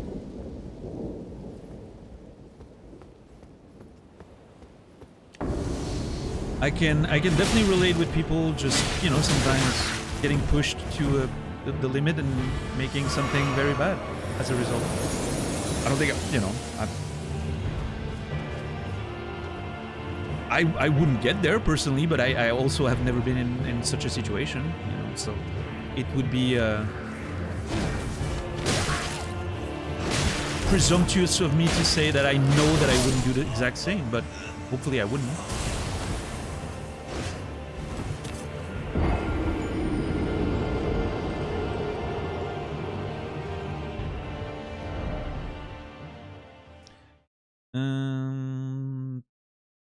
It's an interesting question where to draw the line. Hitler also didn't personally murder anyone, but I guess everyone agrees that if someone else killed him in those many assassination attempts, everyone would praise the killer.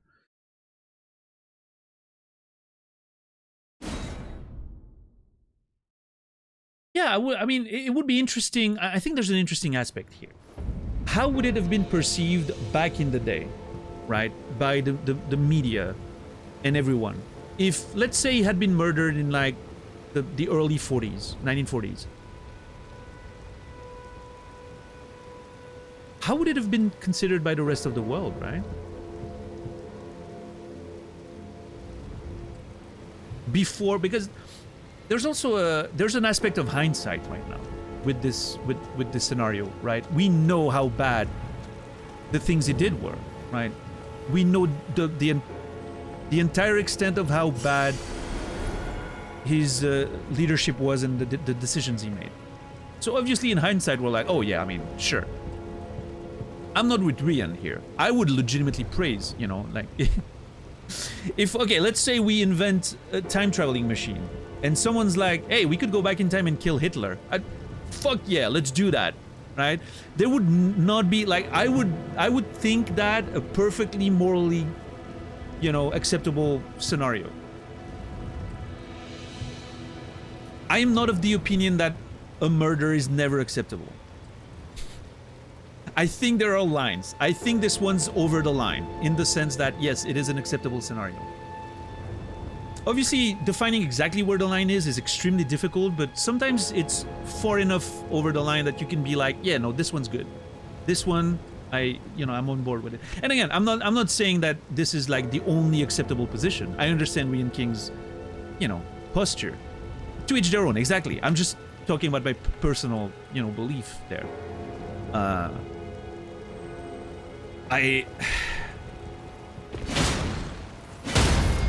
I don't think I'm in the camp of like life is sacred and it's never justifiable to kill someone. I don't think I'm part of that camp. Now, at the same time, I do not believe in the capital punishment, for instance. Is there a line where suddenly I would think, well, in this case, yeah, it seems fair? Maybe. I don't know. I would need to really think about it, but by default, my posture is capital punishment. It shouldn't be a thing, right? That's my default posture. Which I know is slightly contradictory of the whole murder, going back in time and killing Hitler scenario, but that's why it's not that simple.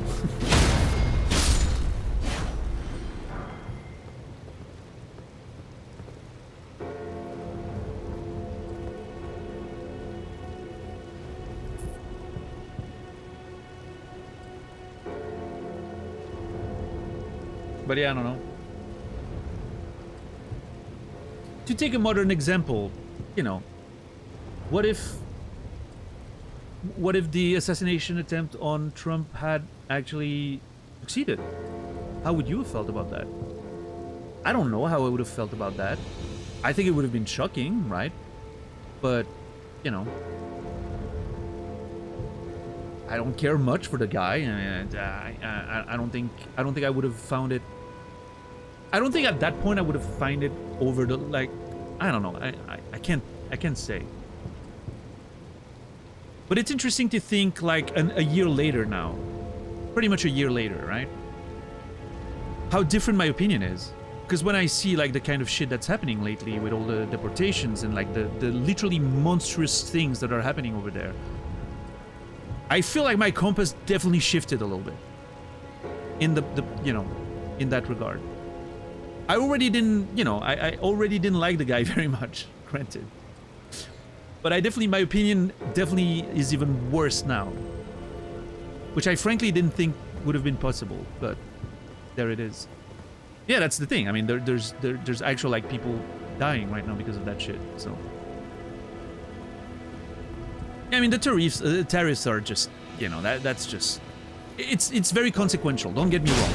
People are suffering because of that shit. There are, if that thing ends up going through in the way that he planned it, before he put like a 19-day-old or 90-day-old on it, that shit is gonna kill people. Indirectly, people are gonna die because of that. Because there are people who are not gonna be able to afford food and things in the way they used to. I'm pretty convinced of that. I'm not sure how it's gonna play out, but I wouldn't be surprised if people indirectly die because of that. But anyway, you know, I'm more focusing about like the actual like evil stuff that's happening right now, right? Directly. Like people getting directly affected on a daily basis.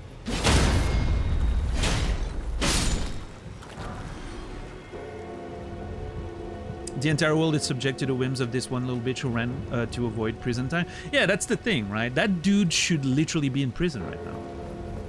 If he was a normal citizen that did the things that he did outside of the, you know, like the you know, potential corruption and all that shit that he did from his position of power, just the stuff that he did outside of that, right? You know, the rapes and everything like that. A normal person would be in prison for that, hopefully. I don't know, men get away with it all the time, I guess, so maybe I'm wrong there, I don't know. Anyway, he should be in prison is my point. He should not be in the White House. What's up, Quicken? How are you doing? How are you doing today?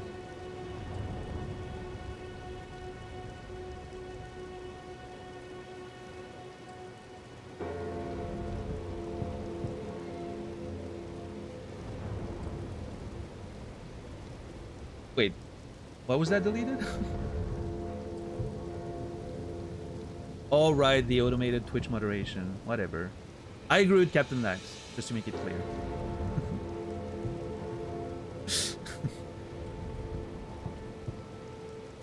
A sleeping Joey is better than a Mad Donald. You guys could have had Bernie. You could have had Bernie. 10 years ago, people were arguing that Bernie was too old to run. And 10 years later, that dude is still making more coherent arguments, still fighting better, still looking healthier and smarter than any of those last two nerds we've had in there. And I say you guys, but we could have had Bernie, because it would have had an impact on the entire world. A positive impact on the entire world. He would be... Listen, it's 10 years later, Bernie would be more fit to lead today than he was 10 years... He would be more fit to lead today than the one who's currently in the White House. And they were saying 10 years ago that he wasn't fit. But that's the thing, exactly. He would have never won. Because he actually wanted to change things. And he could have changed things. Which means the system is designed for a person like that to not be able to get there. The system's working as intended. The establishment cannot be defeated. It is what it is.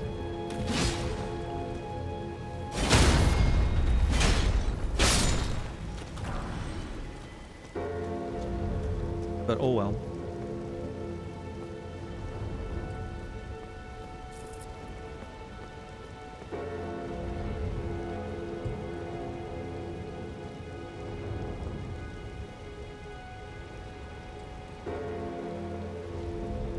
Alright, good luck, Shepard. Yeah.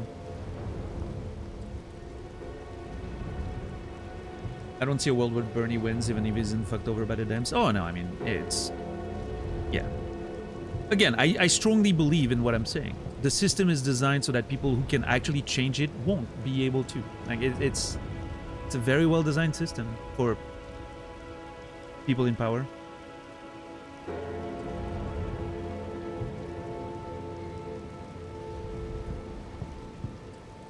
What's up, Eve? How are you doing today?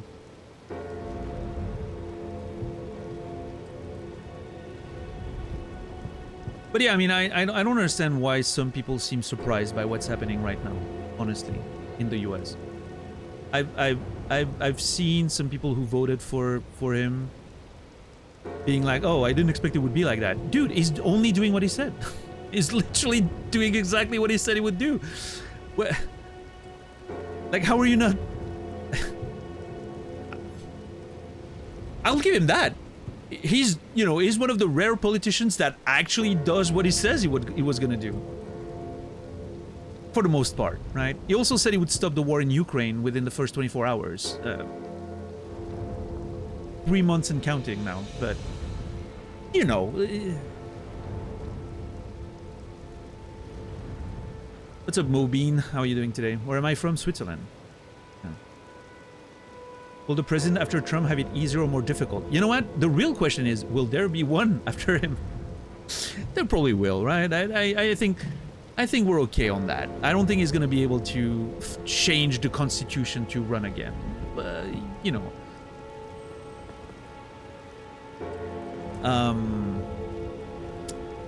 Will it have it easier or more difficult? I mean, there's gonna be a lot of shit to fix. Hold on. Let me rephrase that. If they want to fix it, there's a pretty good chance, unfortunately, with the way the world is going, that the next one to follow suit is gonna maybe have the exact same sort of trajectory or even worse. Unfortunately, that shit tends to be, you know, the slippery slope that yeah, I don't know. Fascism unfortunately has a way of encroaching everything and not letting go until extreme stuff happens, right? Which hopefully we'll avoid this time, but yeah, we'll see. How are you, Therma? Hope you're doing well today.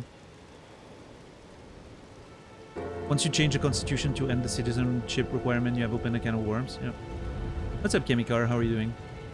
Yeah, just having a nice little political conversation, you know. I do enjoy those on occasions. As long as people can be, you know, can be respectful with one another. That's okay. We can trash the people who are, you know, in power. That's fine. But one another, we should, you know. And it's fine to disagree. We can disagree as well. That's okay. Prices of groceries have definitely gone down. Yeah.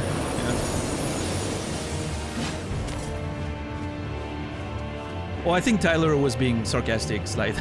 Yeah. I'm not sure, but I'm assuming.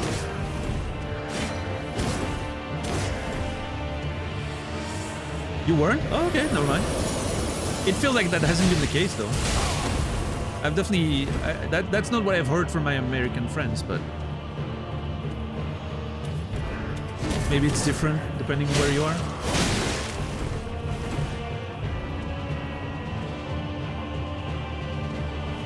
In Maryland, they've gone way up.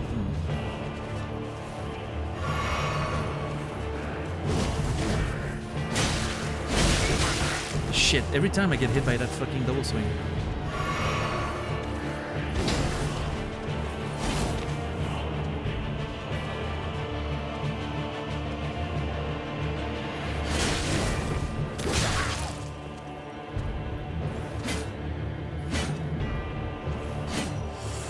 How is none of those... Oh my god, the range on that poke is so low.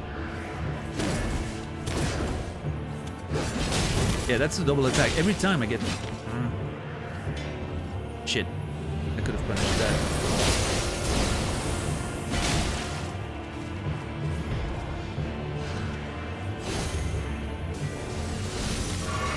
Okay, I was far enough.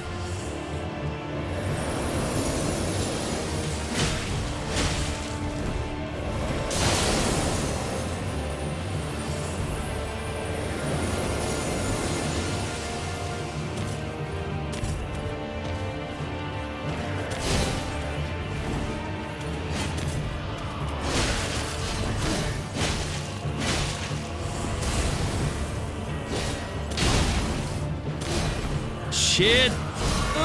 Okay. No flasks anymore.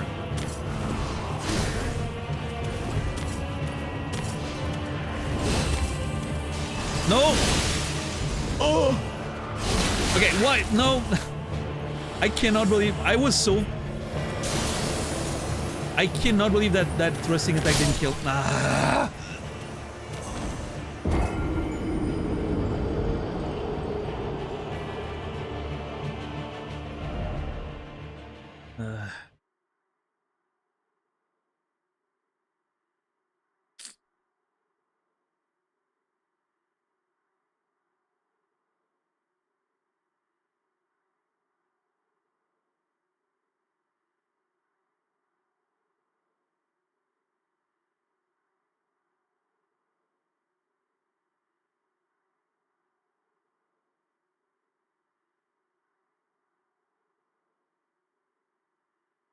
Almost there. I'm not... I don't know. Yeah.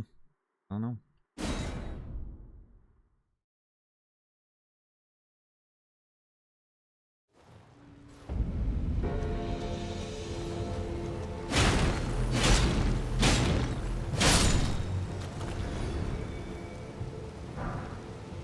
I didn't enjoy your stream till I heard your political stance on America. I voted for Trump and he's doing exactly what I and millions of people wanted him to do. I hope your Elden journey goes well.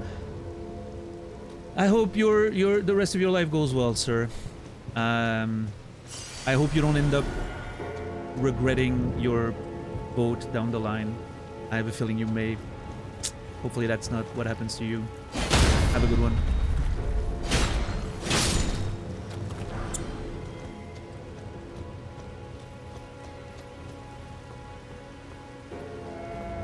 I haven't seen that chipmunk, no. I haven't actually followed the news very well in the past week or so. Surely the leopards won't hit their face. Yeah, I mean, it's gonna be fine, right? Hey, maybe they're rich. If they're rich, they're probably doing pretty okay. If they're white, a man, and rich, they're probably doing fine. They'll be more than okay, I'm sure.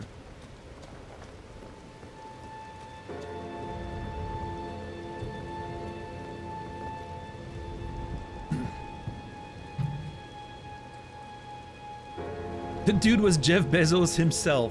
Oh yeah, he came here to check on all the money that the Prime subscriptions are stealing from him.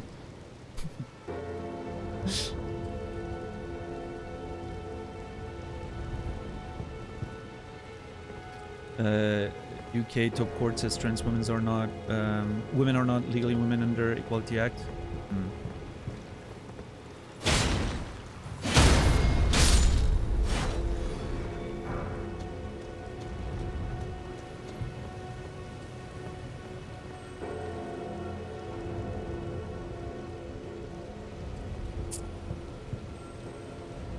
I hope they do regret it, because I don't like that anyone could understand what's happening but still like it. And if someone likes it because they don't understand, I'd rather clear up their ignorance than continue down that path. I can see that, but I think education is something that can happen without people suffering in the process. At least I wish, you know, I hope that's a thing. And so I don't, there's a part of me that you know, I don't wish harm, because I feel like they just don't get it, right? I think, you know, it's part of the... Again, the system is designed to have people believe what it wants people to believe. And I have a hard time blaming individuals for falling for it, right? As political interactions go, that was a pretty civil one. I agree, Credo. Yeah. No, I mean, I'm okay with it. You know, I'm not... I mean the words I said. I really hope, you know, they don't end up regretting their choices.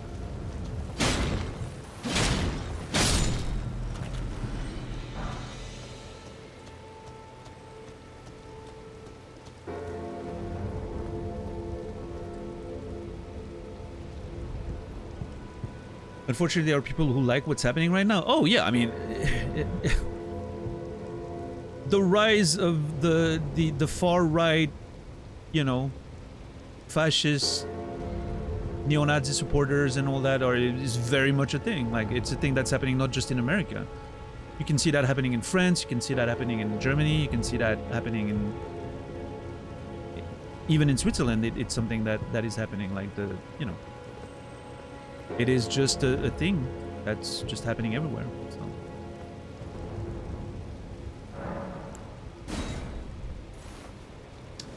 People are fed up, and they unfortunately get told that the reasons why they're fed up is because of things, you know.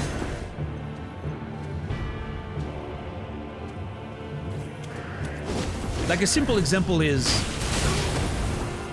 The most basic example of that is like, oh, you know, like the economy is going to... the economy is garbage, people are losing their jobs, groceries are more expensive. It's a fact that everyone can relate with being annoyed by that. Obviously, it's harmful. It sucks for everyone to be in that situation. And then they have you believe that it's because of immigrants, right? Which obviously is not true, but they have you believe that. And so then you can, you know, you can start agreeing with, oh, we should just deport them, right? And you're like, oh yeah, that's a solution, right? It's gonna fix everything. Let's do that, right? Without realizing that it has nothing to do with that. It's not gonna make the economy better. In fact, it's likely to make it worse.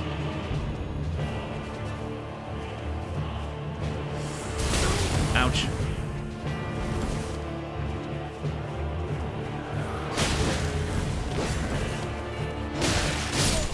Fuck.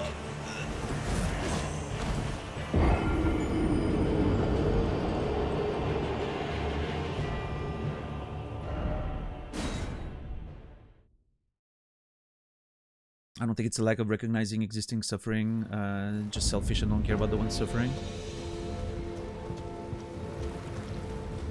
Yeah. Oh.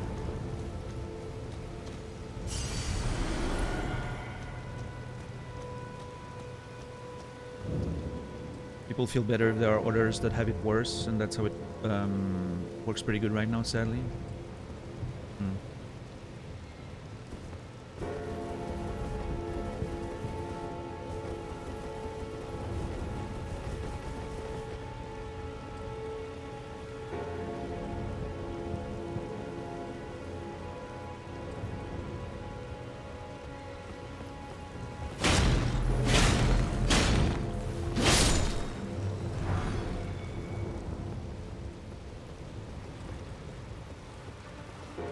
Man, there's a quote I wish I remembered, but I can't. I'm trying to remember, but it's...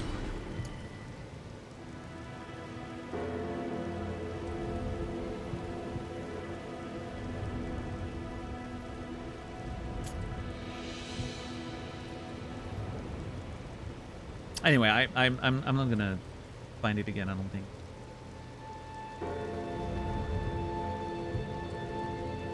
Ultimately, my conclusion about that, and then we'll move on from the political conversation, because I'm a little, you know, it's exhausting to talk about, and at some point I'm like, I want to, you know, I want to talk about something else and move on from it. But my conclusion is,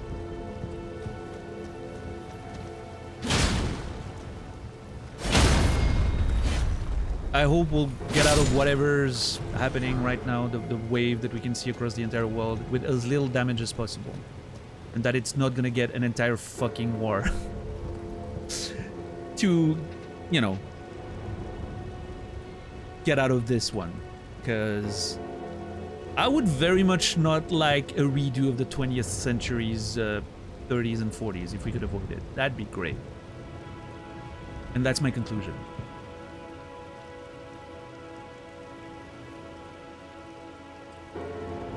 What's up, Elisa? How are you doing today? I hope you're well.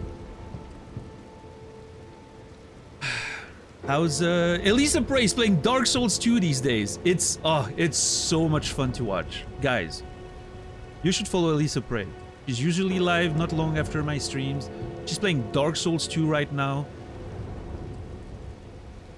Which I believe you've played it before, but like it doesn't seem like you remember much about it, so it's really funny. Like it has that first playthrough vibe to it. And it's so much fun. If you know Dark Souls 2, you know how crazy that game can get and all that, so you know. I would absolutely recommend following Elisa.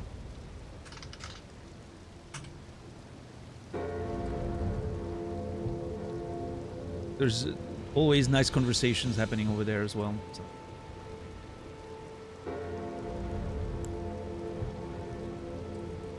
And also, while I'm doing commands and shit in chat, follow the Discord. If you haven't followed the Discord yet, you can do that. Consistent live notifications, reliable live notifications, and a whole bunch of other stuff if you are subscribed to the channel.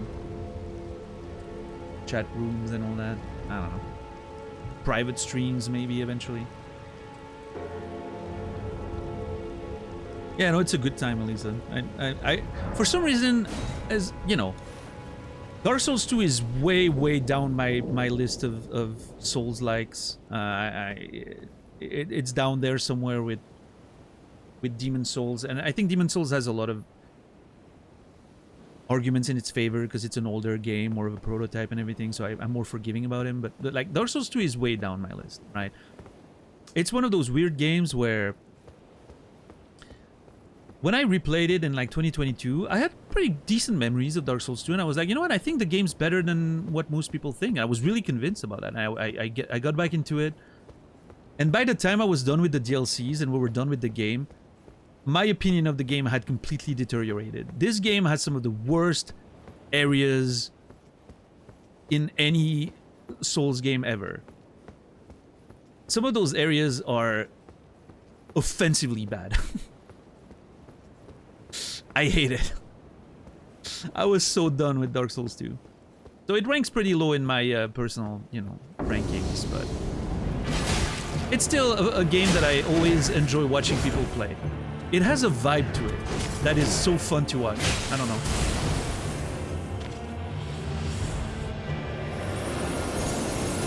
Especially early on in the game, like before you get to those really bad areas in the DLCs. You're gonna play the DLC, right, Elisa? Have you played the DLC before? You probably, right? God, that fucking that snow DLC can fucking die in a fire. I swear to God. I mean, you know what Horsefuck Valley, right? That place, I would legitimately let someone cut my balls with a nail clipper, small cuts by small cuts, then play this area again. And I mean that. It is the worst experience I've ever had in a video game. I'm pretty sure. Like, legitimately. It's not that bad. It is. It is.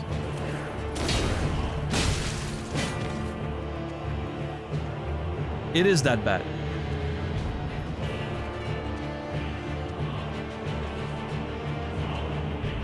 But that's how bad it is.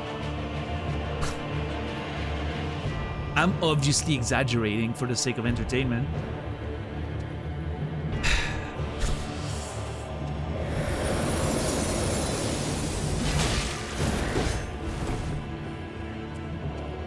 What's up, Kimi? How are you doing today? Did you follow the story of DS2 all bosses no death speedrun?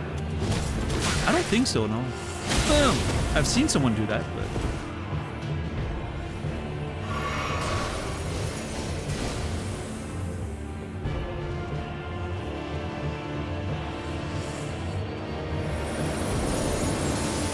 that's gonna kill me. No, okay. Poke? Yeah. Okay. I can't heavy punish after this. Oh god, I thought he was gonna do the other attack! Oh my god, I forgot about that. I was scratching my nose there, game. Dude, I do not understand when he does, like, sometimes he does like a third swing and sometimes he doesn't. Can I just never punish? Do I need to just ignore this?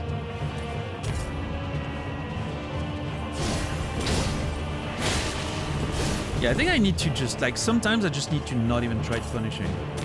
And just... Okay. What an asshole. Dashing towards me and then using his AoE is a fucking dick move. Yeah, I can punish this.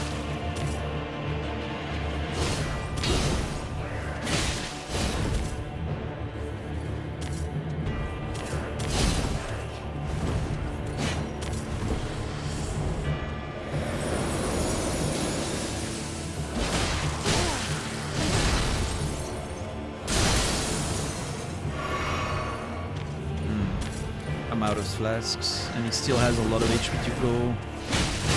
Come on, okay, yeah, when he does the swinging things in phase 2, I can't punish them. I need to be careful and dodge.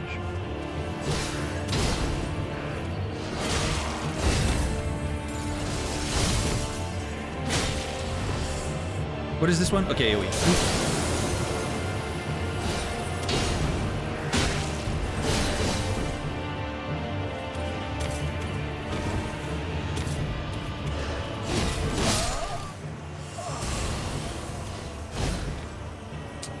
I don't know how to deal with this one.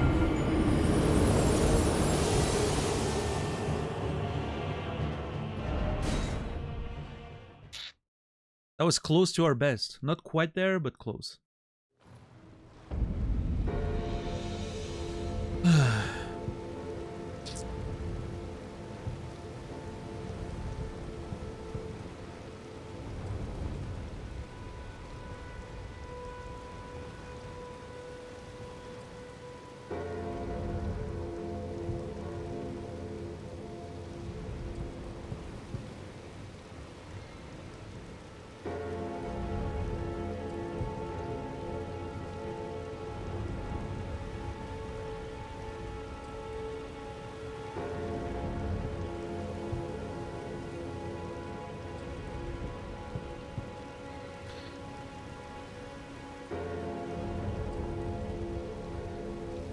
Recently watched an anime where this guy would fit in. Oh yeah? I haven't watched any anime recently. I don't know. I barely have time to watch all the TV shows I want to watch.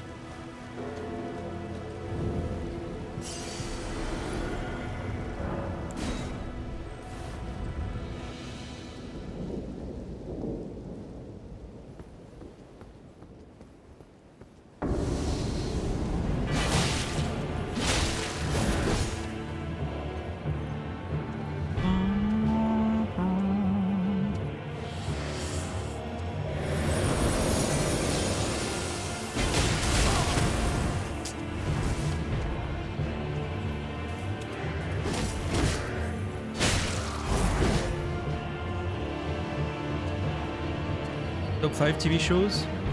Top 1's The Leftovers, for sure. I don't know if I could make a top 5 after that. Maybe The Good Place is up there.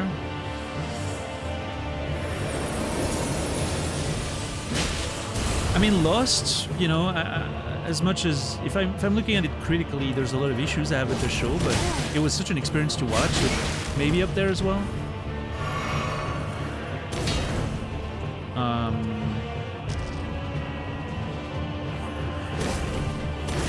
Ted Lasso, maybe?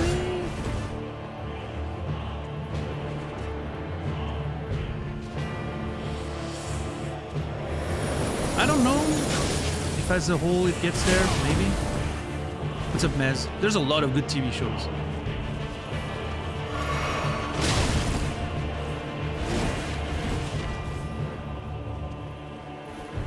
Yeah, I don't know. I don't think I can get a proper top 5, but the Leftover is definitely top 1 for sure.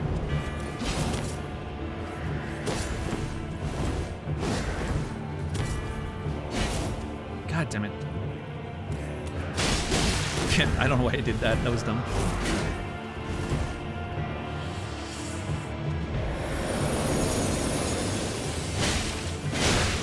Jeez. Oh no.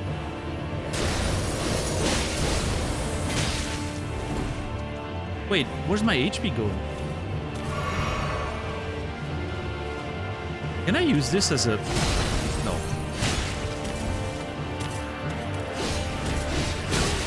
God, I hate this attack.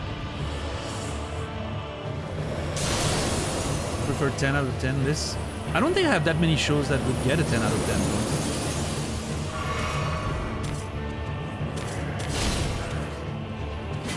Honestly, I think The Leftovers is my only 10 out of 10 show. That's why I know it's the top one for me. But...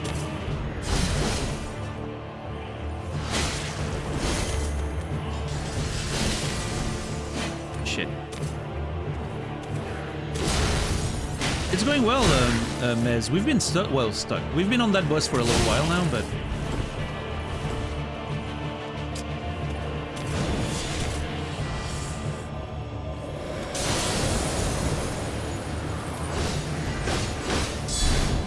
Ah, shit! I mean, it's always subjective, Chemicar. That's kind of the point. The conversation is obviously subjective, of course.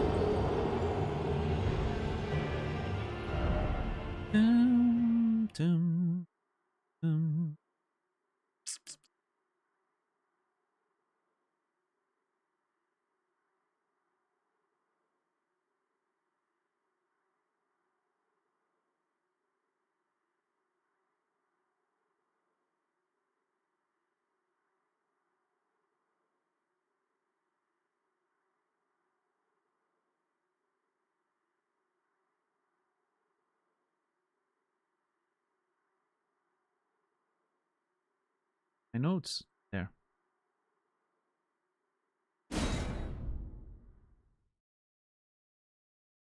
A double negative is a positive. Wait, what are we talking about?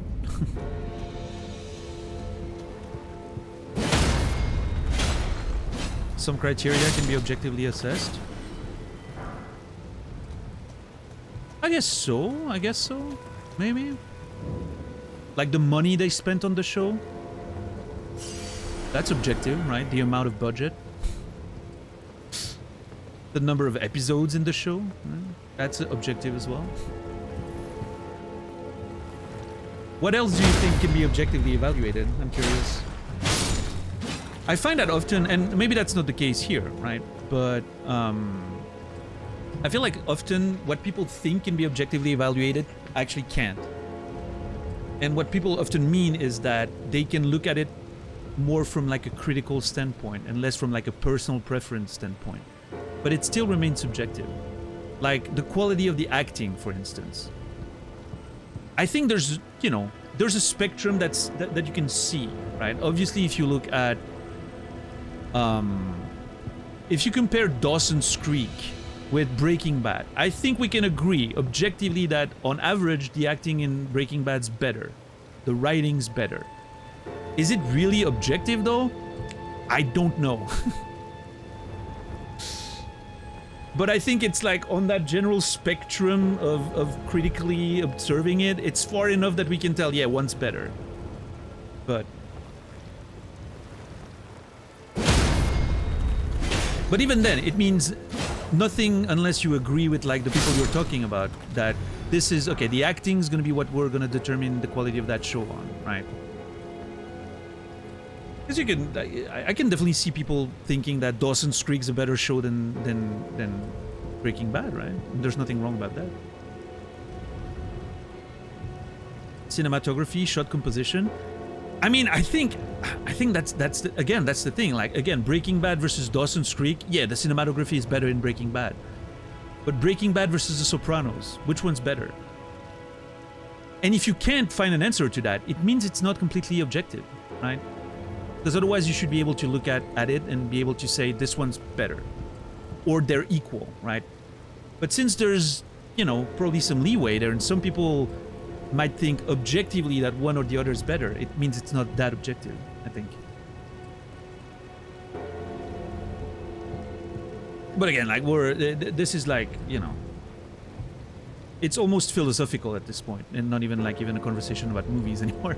or TV shows.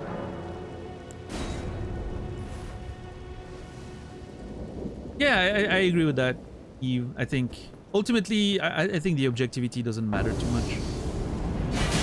Subjectivity is nice with art, right? It's part of it. And what I think is important, for me personally, is like, let's say I generally vibe with Captain Dax's preferences in terms of shows, games, and all that. We have similar tastes, I guess. So if Captain Dax is telling me I like that show, that's gonna matter a lot for me, right? Because I'm like, oh, I mean, we do align on a lot of our interests and all that, so that subjectivity to me matters more than a film student saying, oh, well, the cinematography in this game is amazing, in this series is amazing, right? That to me doesn't really serve much of a purpose.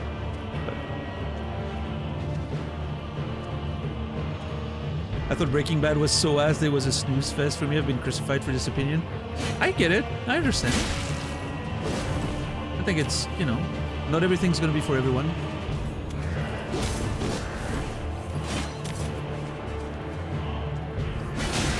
My favorite movie of all time is Manchester by the Sea. I assume a lot of people would not like that movie very much and would find it boring or too depressing or, you know, too inconclusive in its narrative and stuff like that. But to me, it's an absolute masterpiece.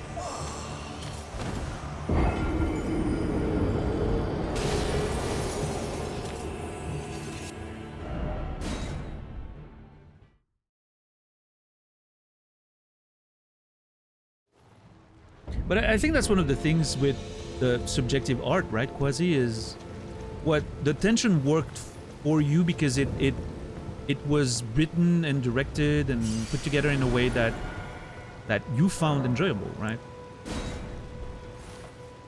But that's the thing, like that's the thing with perspective. If you're on the other side of that perspective and you don't vibe with it, it's hard for someone who vibes with it to understand. I can't understand, like I have a hard time relating with someone watching There Will Be Blood and finding that boring. I have a hard time relating with that because I was on the edge of my seat for the whole fucking thing. I thought that movie had incredible tension and natural narrative conflict, and the characters were fascinating to watch. And then I hear Naz, who's like, I've never been more bored in a movie in my life. I don't think he said that verbatim, but you know, I'm paraphrasing. I'm like, I don't get it. I don't understand. That movie is so fucking, you know, intense for me. So it's one of those things, but it's hard to just sometimes completely relate with other people's perspective. So the only thing we can do ultimately is accept them, I guess, right? As long, you know, especially when it comes to art and movies, we're not hurting anyone by having different opinion, right? So it's okay to just be like, you know what, I can't relate with your perspective, but I accept it, and that's okay.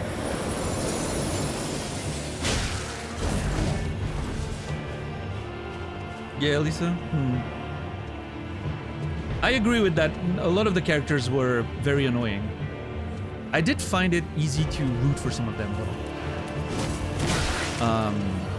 It's like one of those things where you want to... Even though, you know, like Walt, even though Walt is a terrible person and does terrible things, I find it... I understand his motivations, which to me makes it reliable and makes me kind of want to cheer for him, right? Even though, obviously, he's a terrible person. Yeah.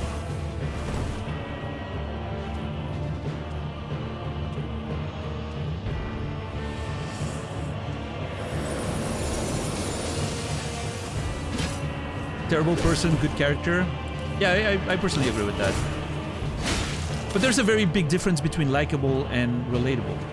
A character can be relatable without being likable. I think that's the case for Walt, right?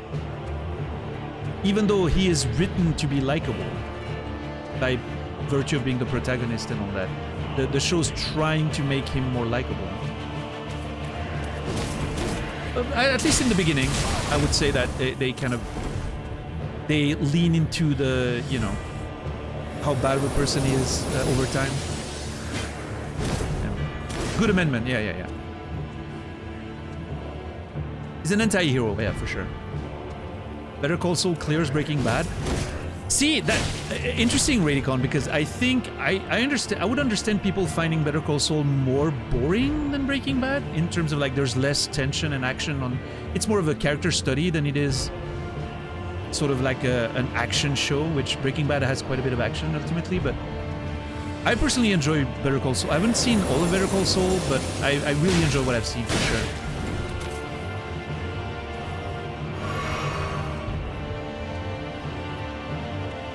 That show will go down in history as one of the most overrated shows, you think?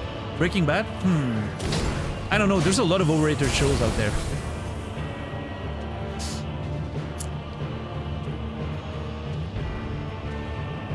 If I say the words I'm thinking, I'm gonna make a lot of people mad.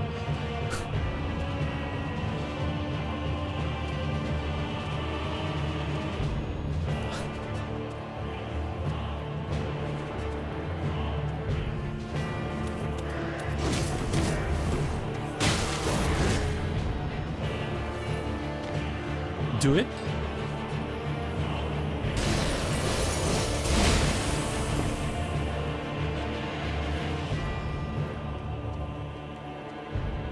Hold on, I have a boss fight to fight.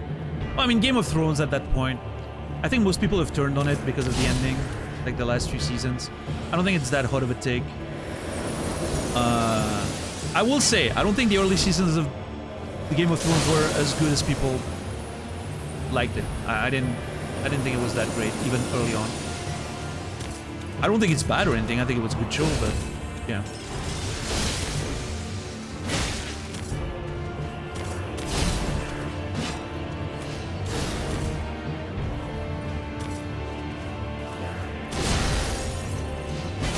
God damn it.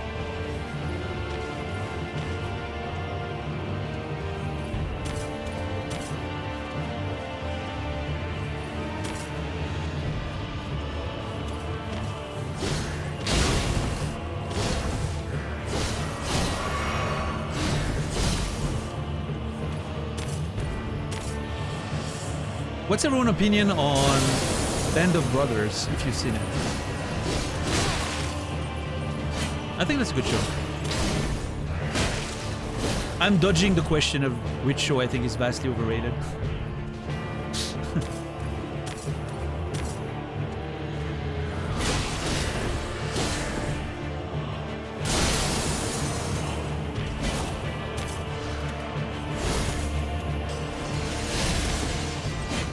I mean, I don't know.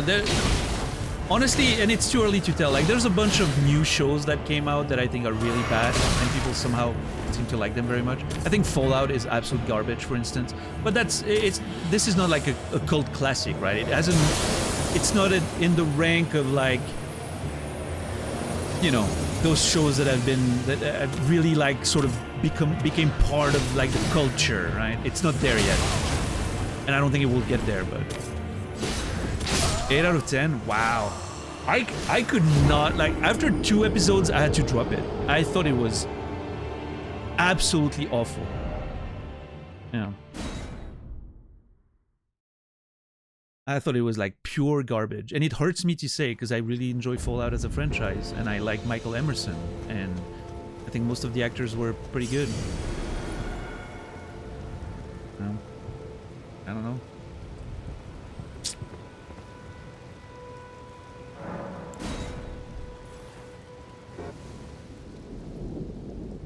Yeah, Twin Peaks is great. I don't, you know, it's not... I haven't seen it in a long time, but I think it's a great show. Wasn't there a new season of Twin Peaks recently? Like, didn't they make something again after, like, decades of nothing happening? Or am I mixing it up with something else? The Return, yeah, okay, there's a Return. Like, they did something with it. Okay. Yeah, I haven't watched that. Yeah, Twin Peaks is great. Love that.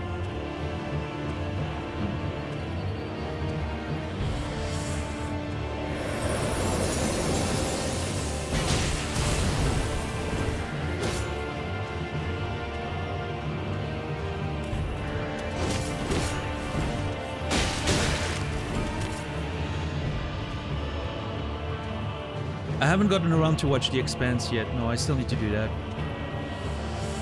It seems pretty good. I saw like the first episode at some point, and then I never watched the rest of it. I had a good time.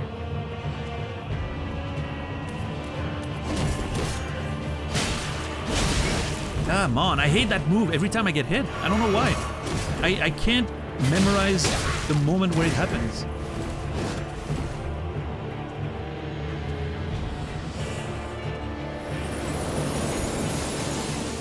Oh, what we do in the shadows is amazing. That shit's great. There's a... wait, hold on. I've seen the movie. I haven't seen the TV show, I don't think. Yeah, the TV show's pretty recent, isn't it? I've seen the movie. I haven't seen the TV show. I need to watch that. The movie was obviously, you know, cult classic, right?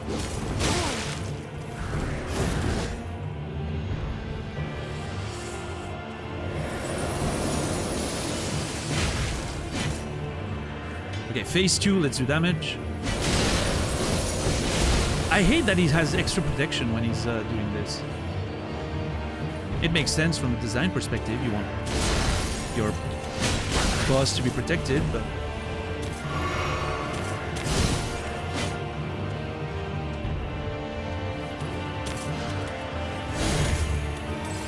No! I forgot.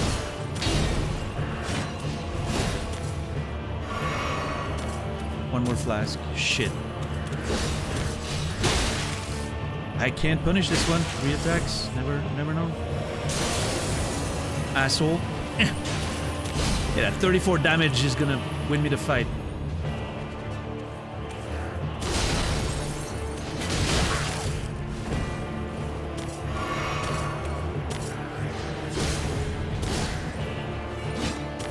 Shit. God.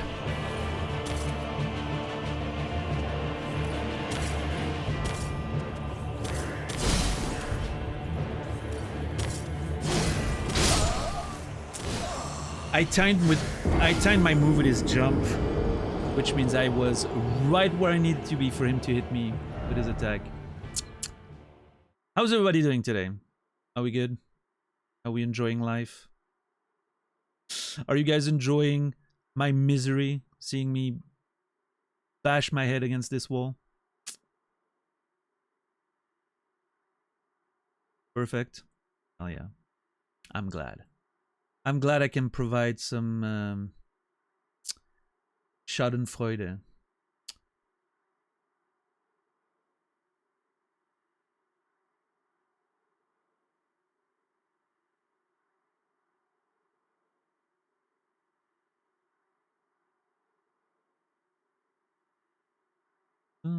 Your misery is very relaxing to me. I'm okay with that. That is okay. You can have that perspective.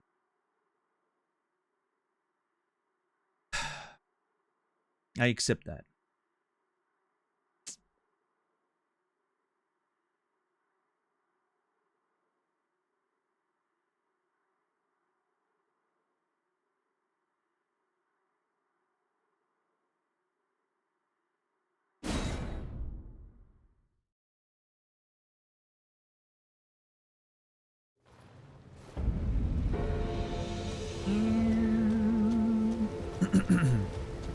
Well, hey, this may be the hardest boss fight we've had so far.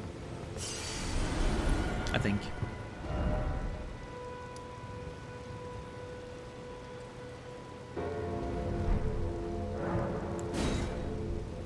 It's definitely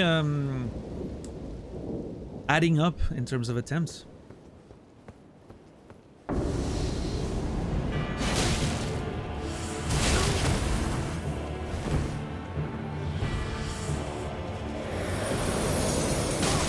Okay, that's unfair, asshole.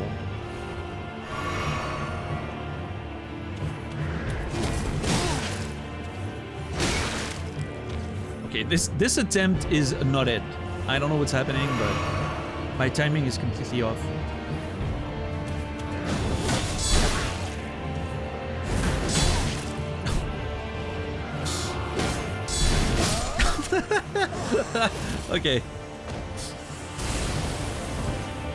This is like in when you play a fighting game, and for a whole round, you always make the wrong decision. Every step of the way, you make the wrong decision. Those rounds feel so great. Love those rounds.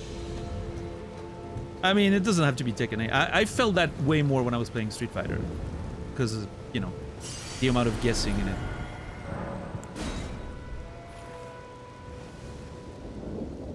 I'm not saying Tekken 8 doesn't have guessing, but it also has a lot more reaction. Because the game's slower.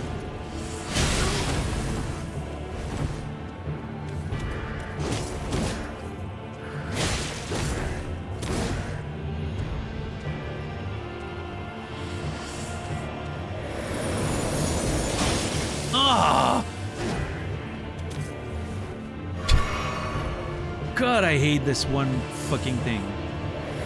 I need to go really behind, but then I'm losing on damage. Because I don't have time.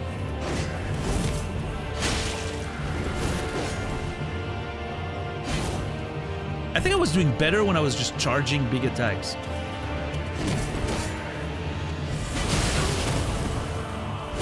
He did not used to do that all the time. Now, every time I have a window, it does the fucking, like, blast when I'm next to him. He did not used to do that. In my first few attempts today, I was getting a lot of damage in during those things. That window after his double slash. Like, there. See? Now he does it all the time! Am I positioned differently, maybe? Even that triggers the attack? Am I just losing it? Am I getting worse? Because I'm overthinking it? Quick, chat, come up with a topic of conversation that I can talk about for an hour and not think about the fight.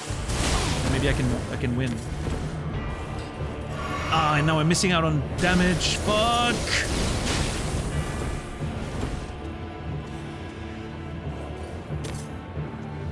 Okay. After he changes to phase 2, he's doing this little thing, which I initially thought was like getting staggered. I thought he was getting staggered by my attacks for some reason. But it almost looks like a little bow. He does a little bow or something. I don't know. How's the weather? I legitimately do not know. I haven't been outside today. Thoughts on people who listen to audiobooks, never read the book? That's okay. If that's how you enjoy consuming your stories, that's okay. I don't mind.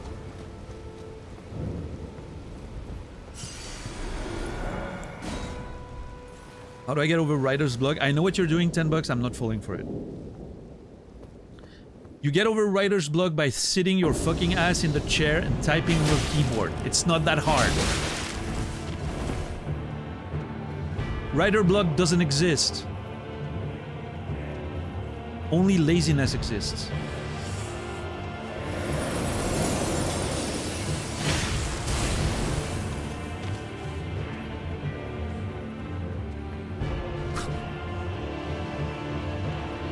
What if I want to talk about how I'm a writer, but I don't want to write?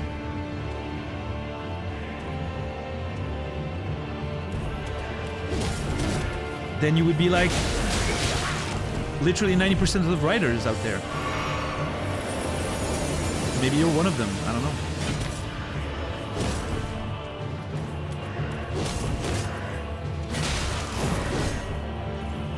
Ooh, that was good. Shit. AI art morality? I mean, AI art is not art. It is not. According to, to my definition. My personal definition means AI art cannot be art. So that's a pretty simple question. I don't know. I actually don't mind if people do, use AI to make their own little art for personal use and whatever use they may find. I'm okay with that. It's not a personal, it's not an individual problem, right? Now, when corporations start using that to avoid having to use artists, look at this thing it does there. It slowly does a little thing. That's when I have issue with it, right? Because it's yet another way that they find ways to save money and that actual people get screwed, so.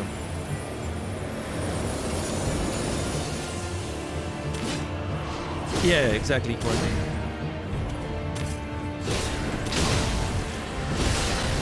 But yeah, to me, it doesn't qualify as art. And that obviously depends on your definition, right? But by my definition, AI art cannot be art.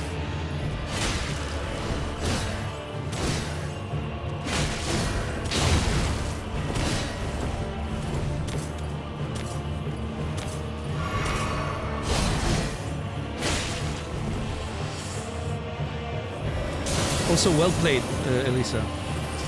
It's not helping as much as I was hoping with the fight, though.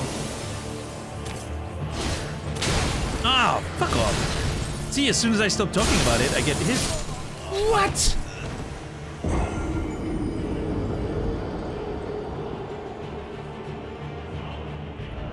I really did not think I was in that AoE there, but...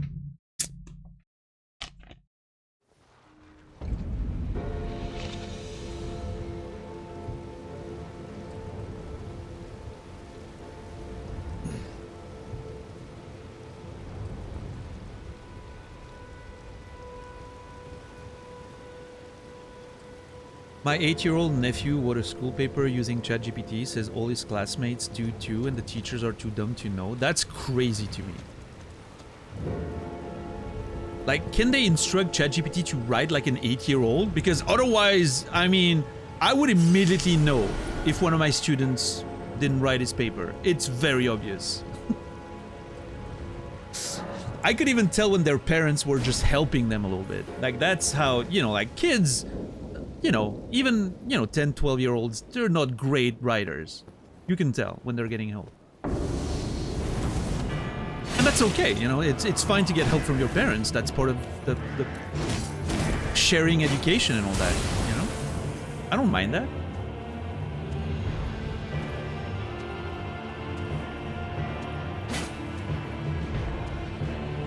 Change words and make spelling mistakes to stay undetected.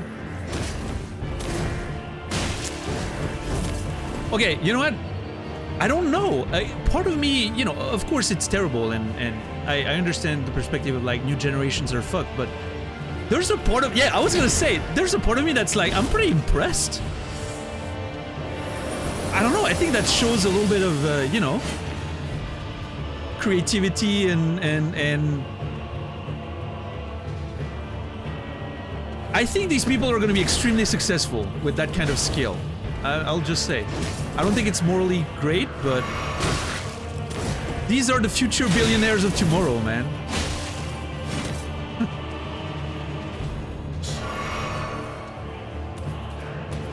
We are too honest to become billionaires. We have to accept that. You can't seriously have that stance?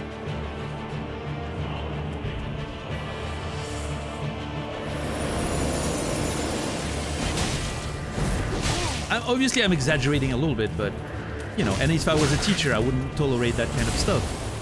But...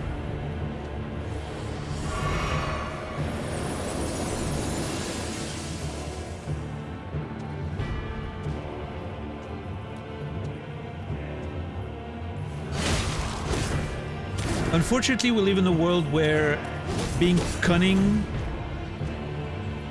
is a valuable skill. Even if it's, you know...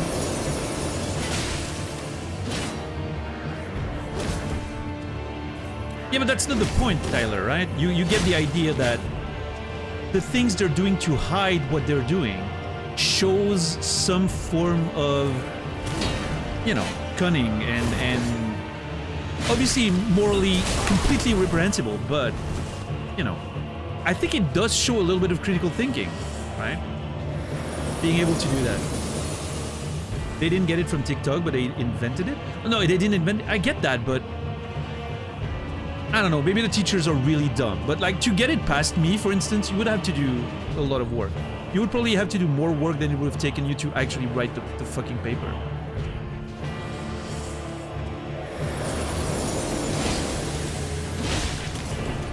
Because I would recognize the fucking AI syntax and bullshit, like, in a way that an 8-year-old cannot fix, you know? Even with the spelling mistakes and all that.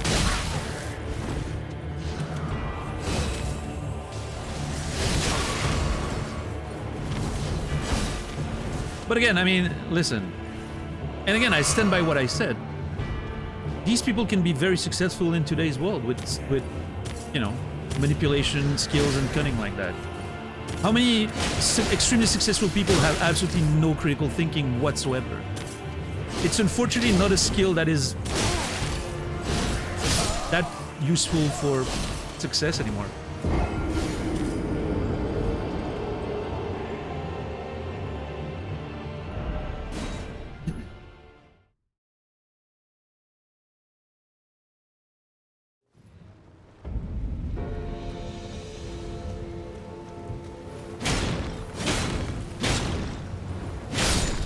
By your reasoning, that number will only increase as the year goes on. Wait, why is it my fault suddenly? Are you okay, Tylers?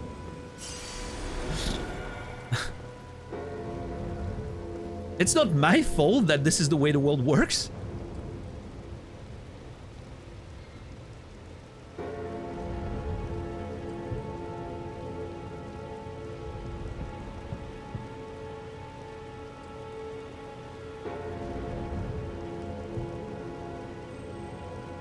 AI has done a lot of good things too. Yeah, I mean, there's fields where AI definitely has its uses.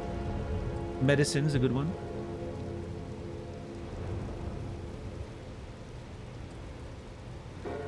Just don't get it anywhere close to art, and I'm mostly okay with it. I'm mostly okay with it as long as it's not getting too close to art.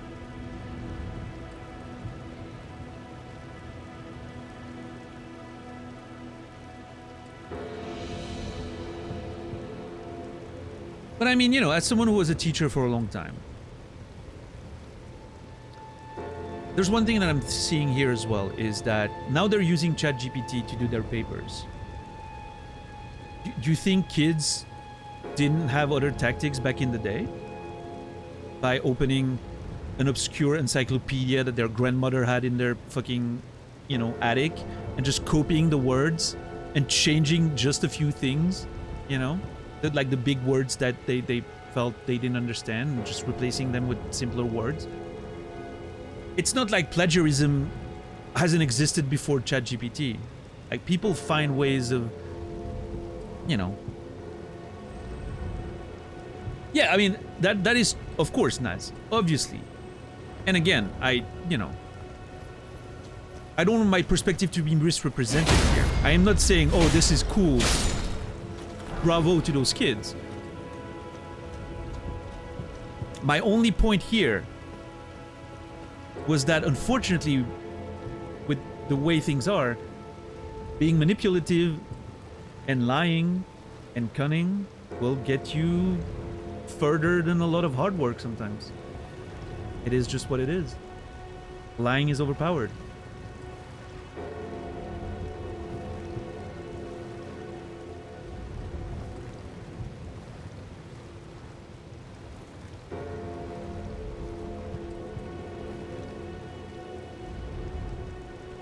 Yeah, exactly, Captain Lax. I agree with that. Absolutely.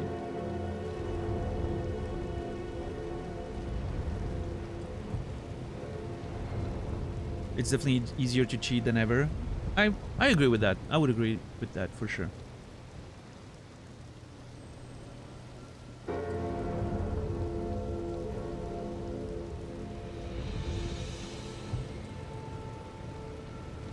I mean, obviously, you know, like, I think it's pretty obvious that a lot of modern tools and technologies are, unfortunately, negatively affecting sort of like the intelligence levels of people and the attention span of people and the critical thinking and all of that. I mean, that's, you know, we've talked about that in regards to social media in the past, and it's definitely a thing, and it's not going to get better, unfortunately. And I don't know. I personally do not know how to change that.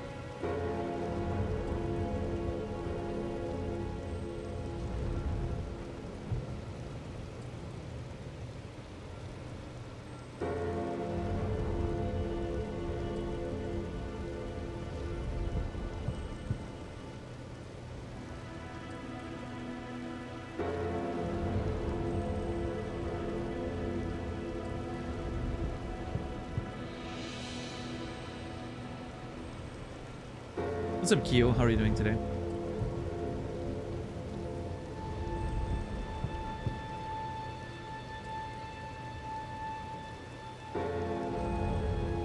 Did you win? Oh no. That thing wouldn't be blue if we won. We are still very much on that boss fight. Unless I pull a miracle, I don't think we're gonna see the end of that one today. We'll see.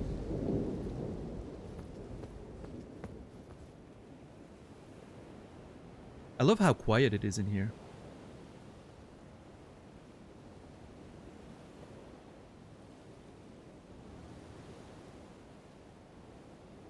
It's not a saga yet. I would need to spend the entire next stream on that to be a saga. I don't think that's gonna happen. I mean, I don't know. But... What's up, Noger? How are you doing today?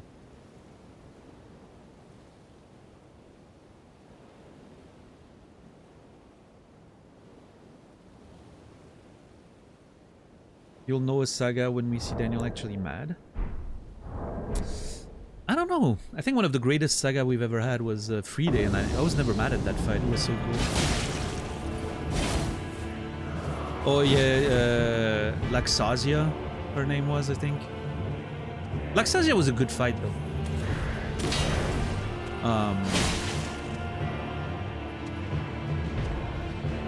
There were way worse fights in Lies of P. The fucking swamp monster, or whatever its name was. Ugh.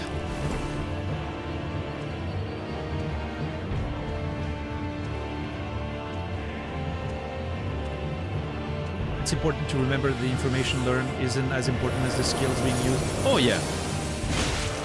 That's 100% what, you know, most good schools and good teachers would focus on, right? It's all about school, and like teaching should never be about really, you know, transferring the knowledge is good as well. Like transferring the knowledge is valuable, but it's about teaching how to learn. It's about learning how to learn for the students, right? That's the important part. And in fact, as a, you know, as a teacher, at least in Switzerland, the way we are presented those things is objectives, you know, like the goals we set for our evaluations and the way we teach the kids and we evaluate their performance should never be about the knowledge they accumulate. You cannot, you can never phrase an objective by, oh, they know this and this. It should always be about skills, like practical skills. Stuff that you can, you know, transfer to other situations. And that was a very important thing, at least in the Swiss system, when it came to like teaching school and how they would teach you to teach, right?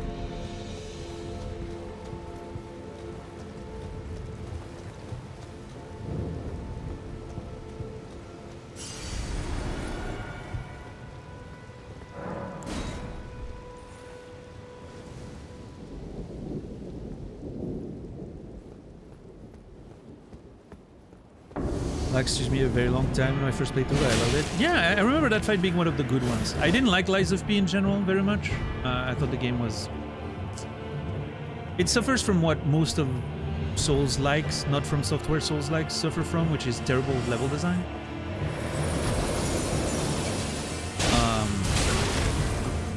But yeah, Lies of P had a couple of fights that I really enjoyed.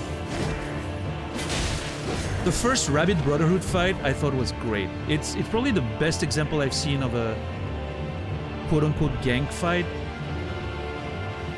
In the way that it was structured and everything. It felt like you fought against multiple people, but it felt structured in a way that you know, you never felt overwhelmed by the numbers, which I thought was a great design. And then the second fight ruined that completely and sucked, but...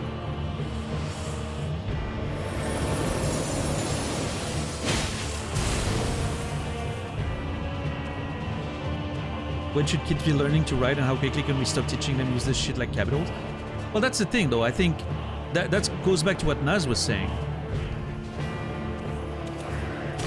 Is there something useful about learning tricks of how to memorize stuff? Sure.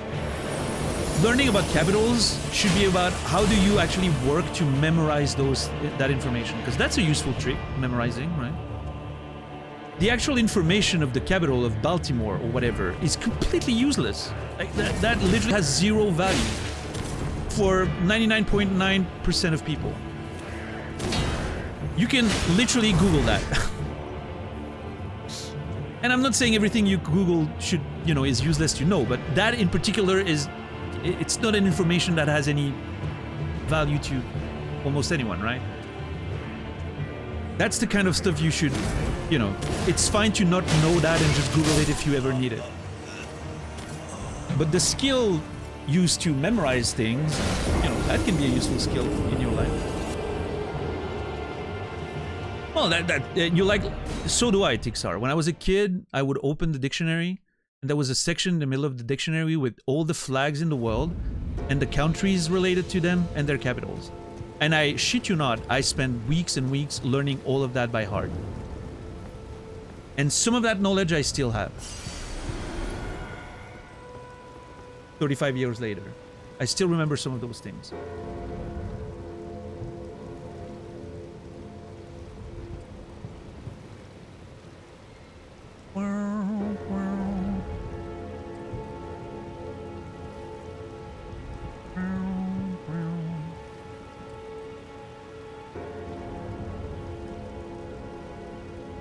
Notes, where are you?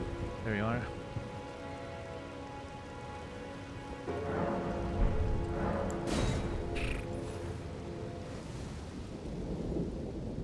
I don't think I had a trick for it. Baltimore isn't even a state. My mom's a teacher. They're running to me because I was going to ask her why she's teaching my nephew and cousin shit they won't remember in 10 years.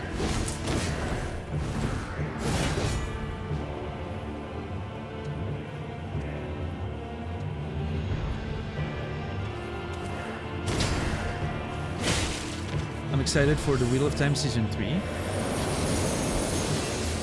Okay, I'm not gonna lie, I didn't know they made a Season 2. I haven't watched Season 1. Was that show any good?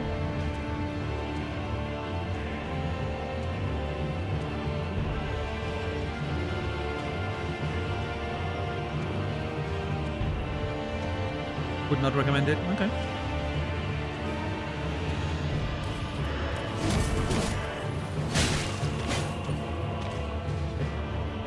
Fair enough.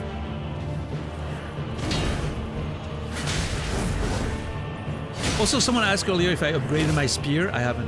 No, it's still base. I haven't found another workbench since the one in the church, and we've never been back to the church, so. It's not intentional, I mean, I have a sword that does more damage that I could use for this fight, probably, but... I don't know, I've been enjoying the spear a lot, so...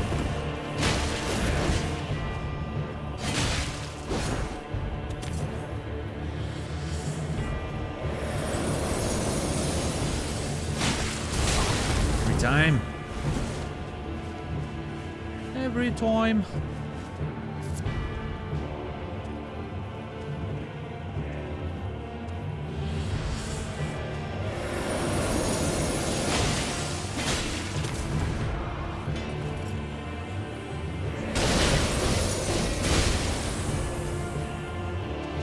Wait, what are we talking about? Ouagadougou? Capital of Burkina Faso? Oh, I didn't see no you asked that. I knew that.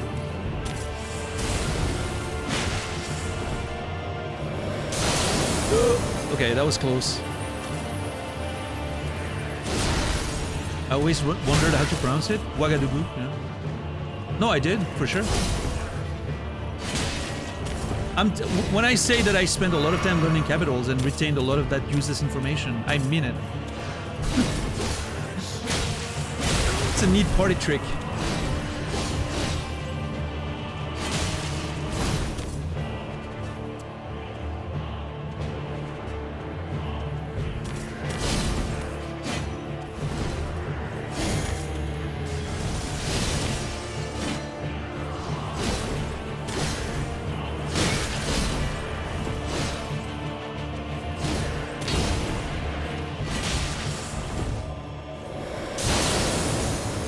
I'm gonna heal just to avoid the double. God damn it!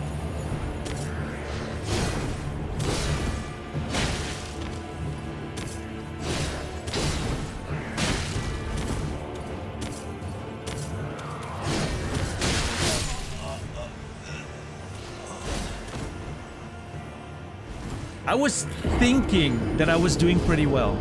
I was thinking it. I shouldn't have been thinking it.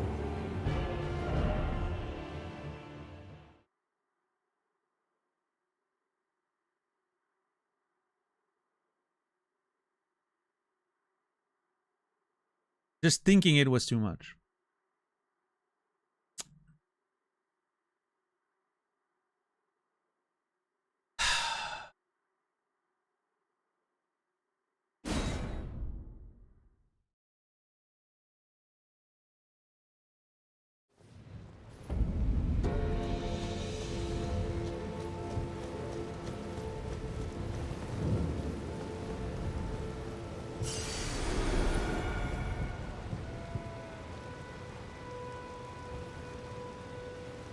I have nostalgia for the books. I think the show is only passable, getting better, and something like season 1 or 2 it continues to improve.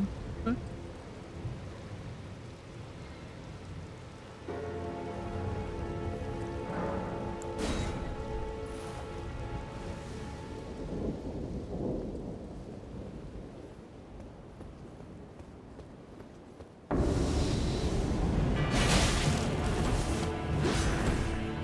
Alright.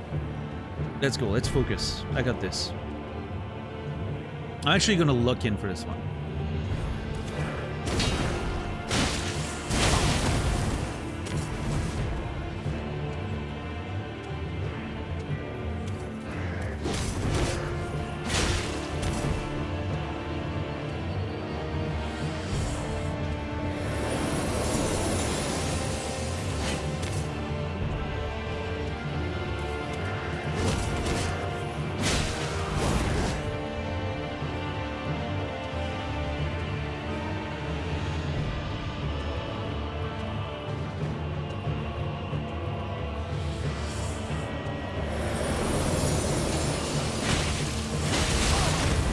I think that's okay. That may be worth it.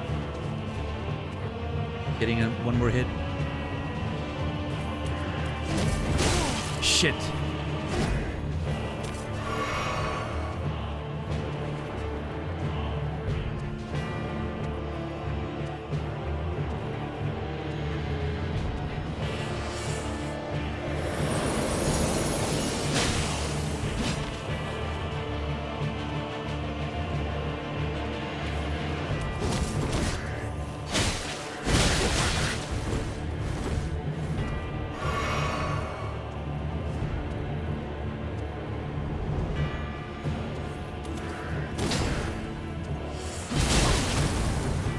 Okay, I hit him, so that was okay. Okay, he's transforming. Let's get the damage in. Yeah, okay, when he stands up like that, I can do a lot more damage than I usually do. So that's good to know.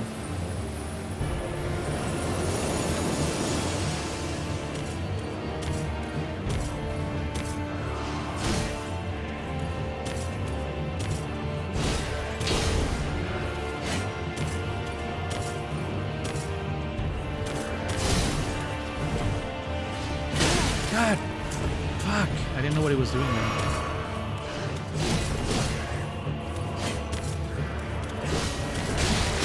He gets so annoying in that phase. It's insane.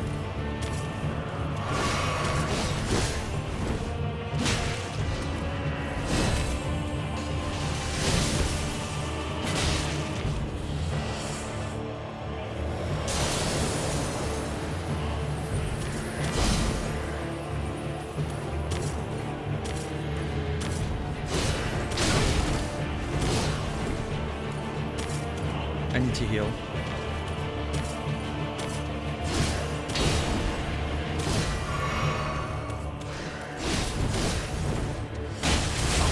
God fucking damn it.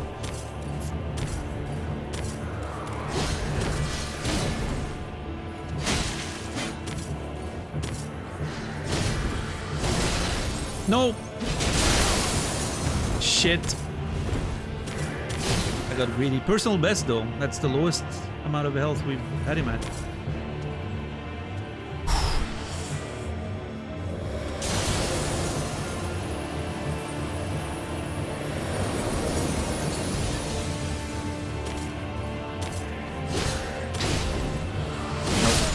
Shit! I knew it the moment I pressed.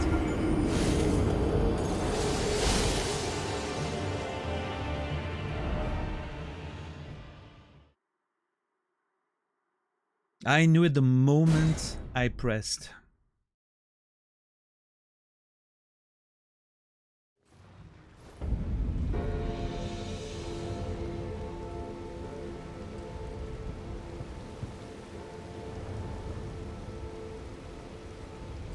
Ban Credo, they jinxed it.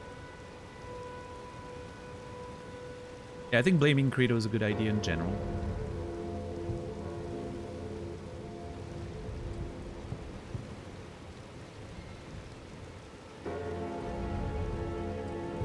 He's probably responsible for something, right?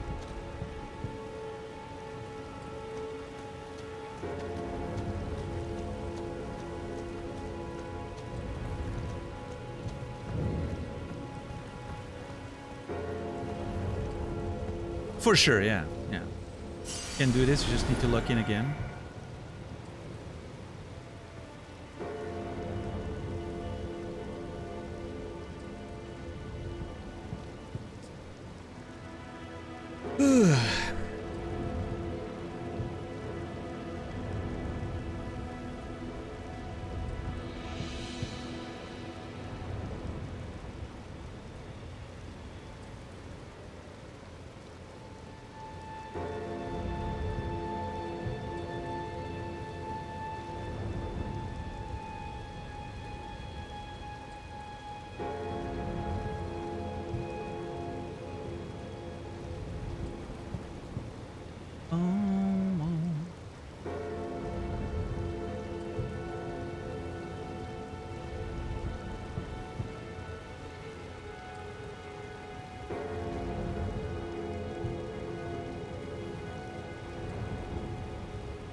All right.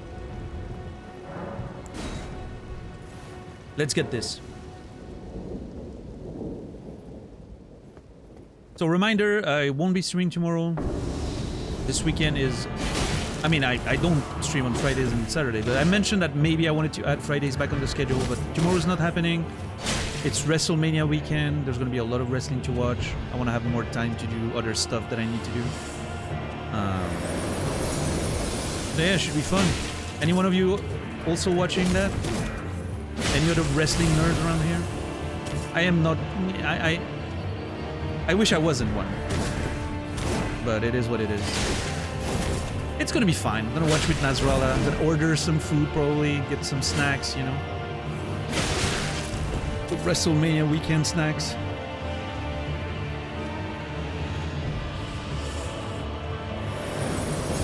And hopefully have an entertaining show to watch. With grown men pretending to fight one another. Cinema. Love it.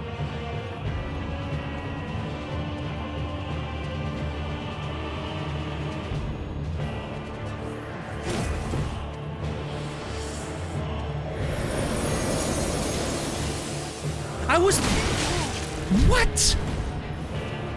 I was charging my attack, it didn't do anything. What the fuck? Okay, that was weird. I guess I pressed too early? I was reading chat, so I was just expecting my attack to charge, but I didn't see if my character did anything weird.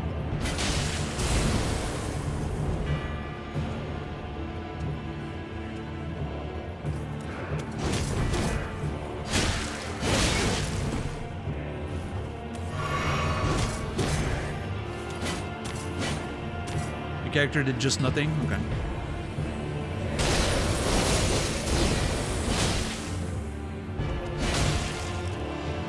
Okay. Not a single stagger, by the way. All this time. Even though I'm like charging attacks and all that. Ah! I knew it. I'm gonna have to heal there.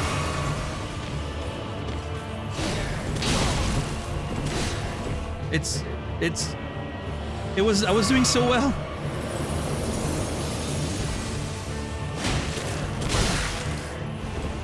I was doing so well for the first part of it, and then it completely collapsed.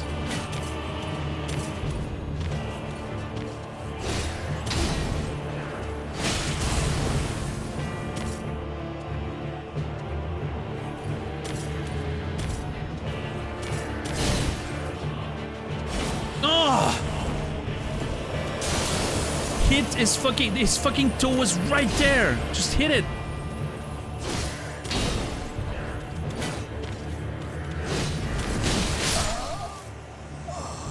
God, that triple fucking combo always gets me. Oh my lord.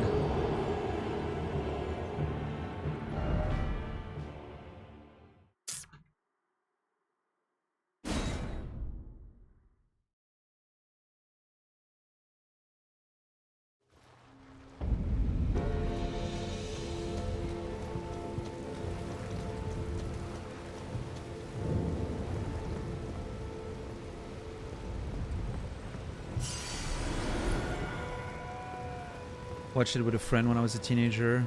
Rey Mysterio and Batista, but not since then. Yeah, those were the old days. I mean, not that old, but old enough. Oh, that looks neat. I don't know.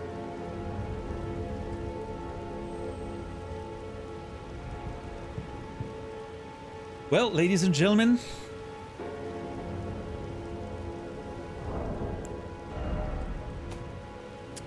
we will return on Sunday on this boss fight. We gave it a proper crack. We tried our best, but it wasn't meant to be for today. Thank you everyone for watching. I hope you guys had a good time. I hope you enjoyed the show. Thank you everyone for the follows. Thank you for the subs, resubs. Thank you for the lurks and the conversation. Don't mind waiting a few minutes. We're gonna raid out. I'm gonna pick a raid target. So if you would follow along, I would appreciate it. Yeah, thank you so much for, you know, all the company as usual.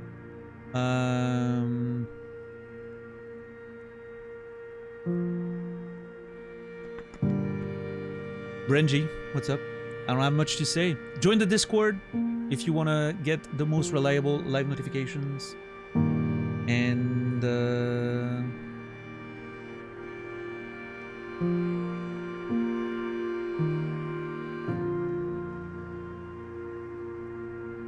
yeah, I don't know. That's about it. Let me find a raid target. I'll be back on Sunday, of course, 7 p.m. Central European Time, 1 p.m. Eastern, 10 a.m. Pacific, for more adventures of Elden Ring.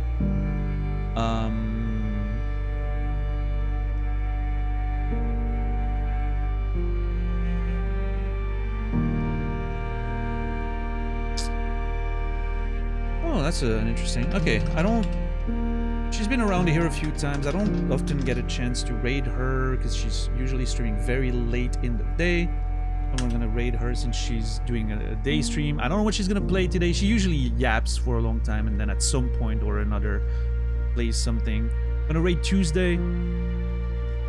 She's pretty cool. So yeah, let's go give some love over there. Has extremely cute dogs on camera, so you'll see them. But anyway,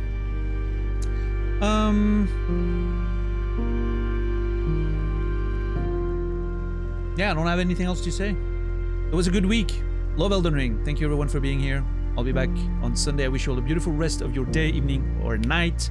I will see you guys after the weekend. And until then, remember me, and I will remember you.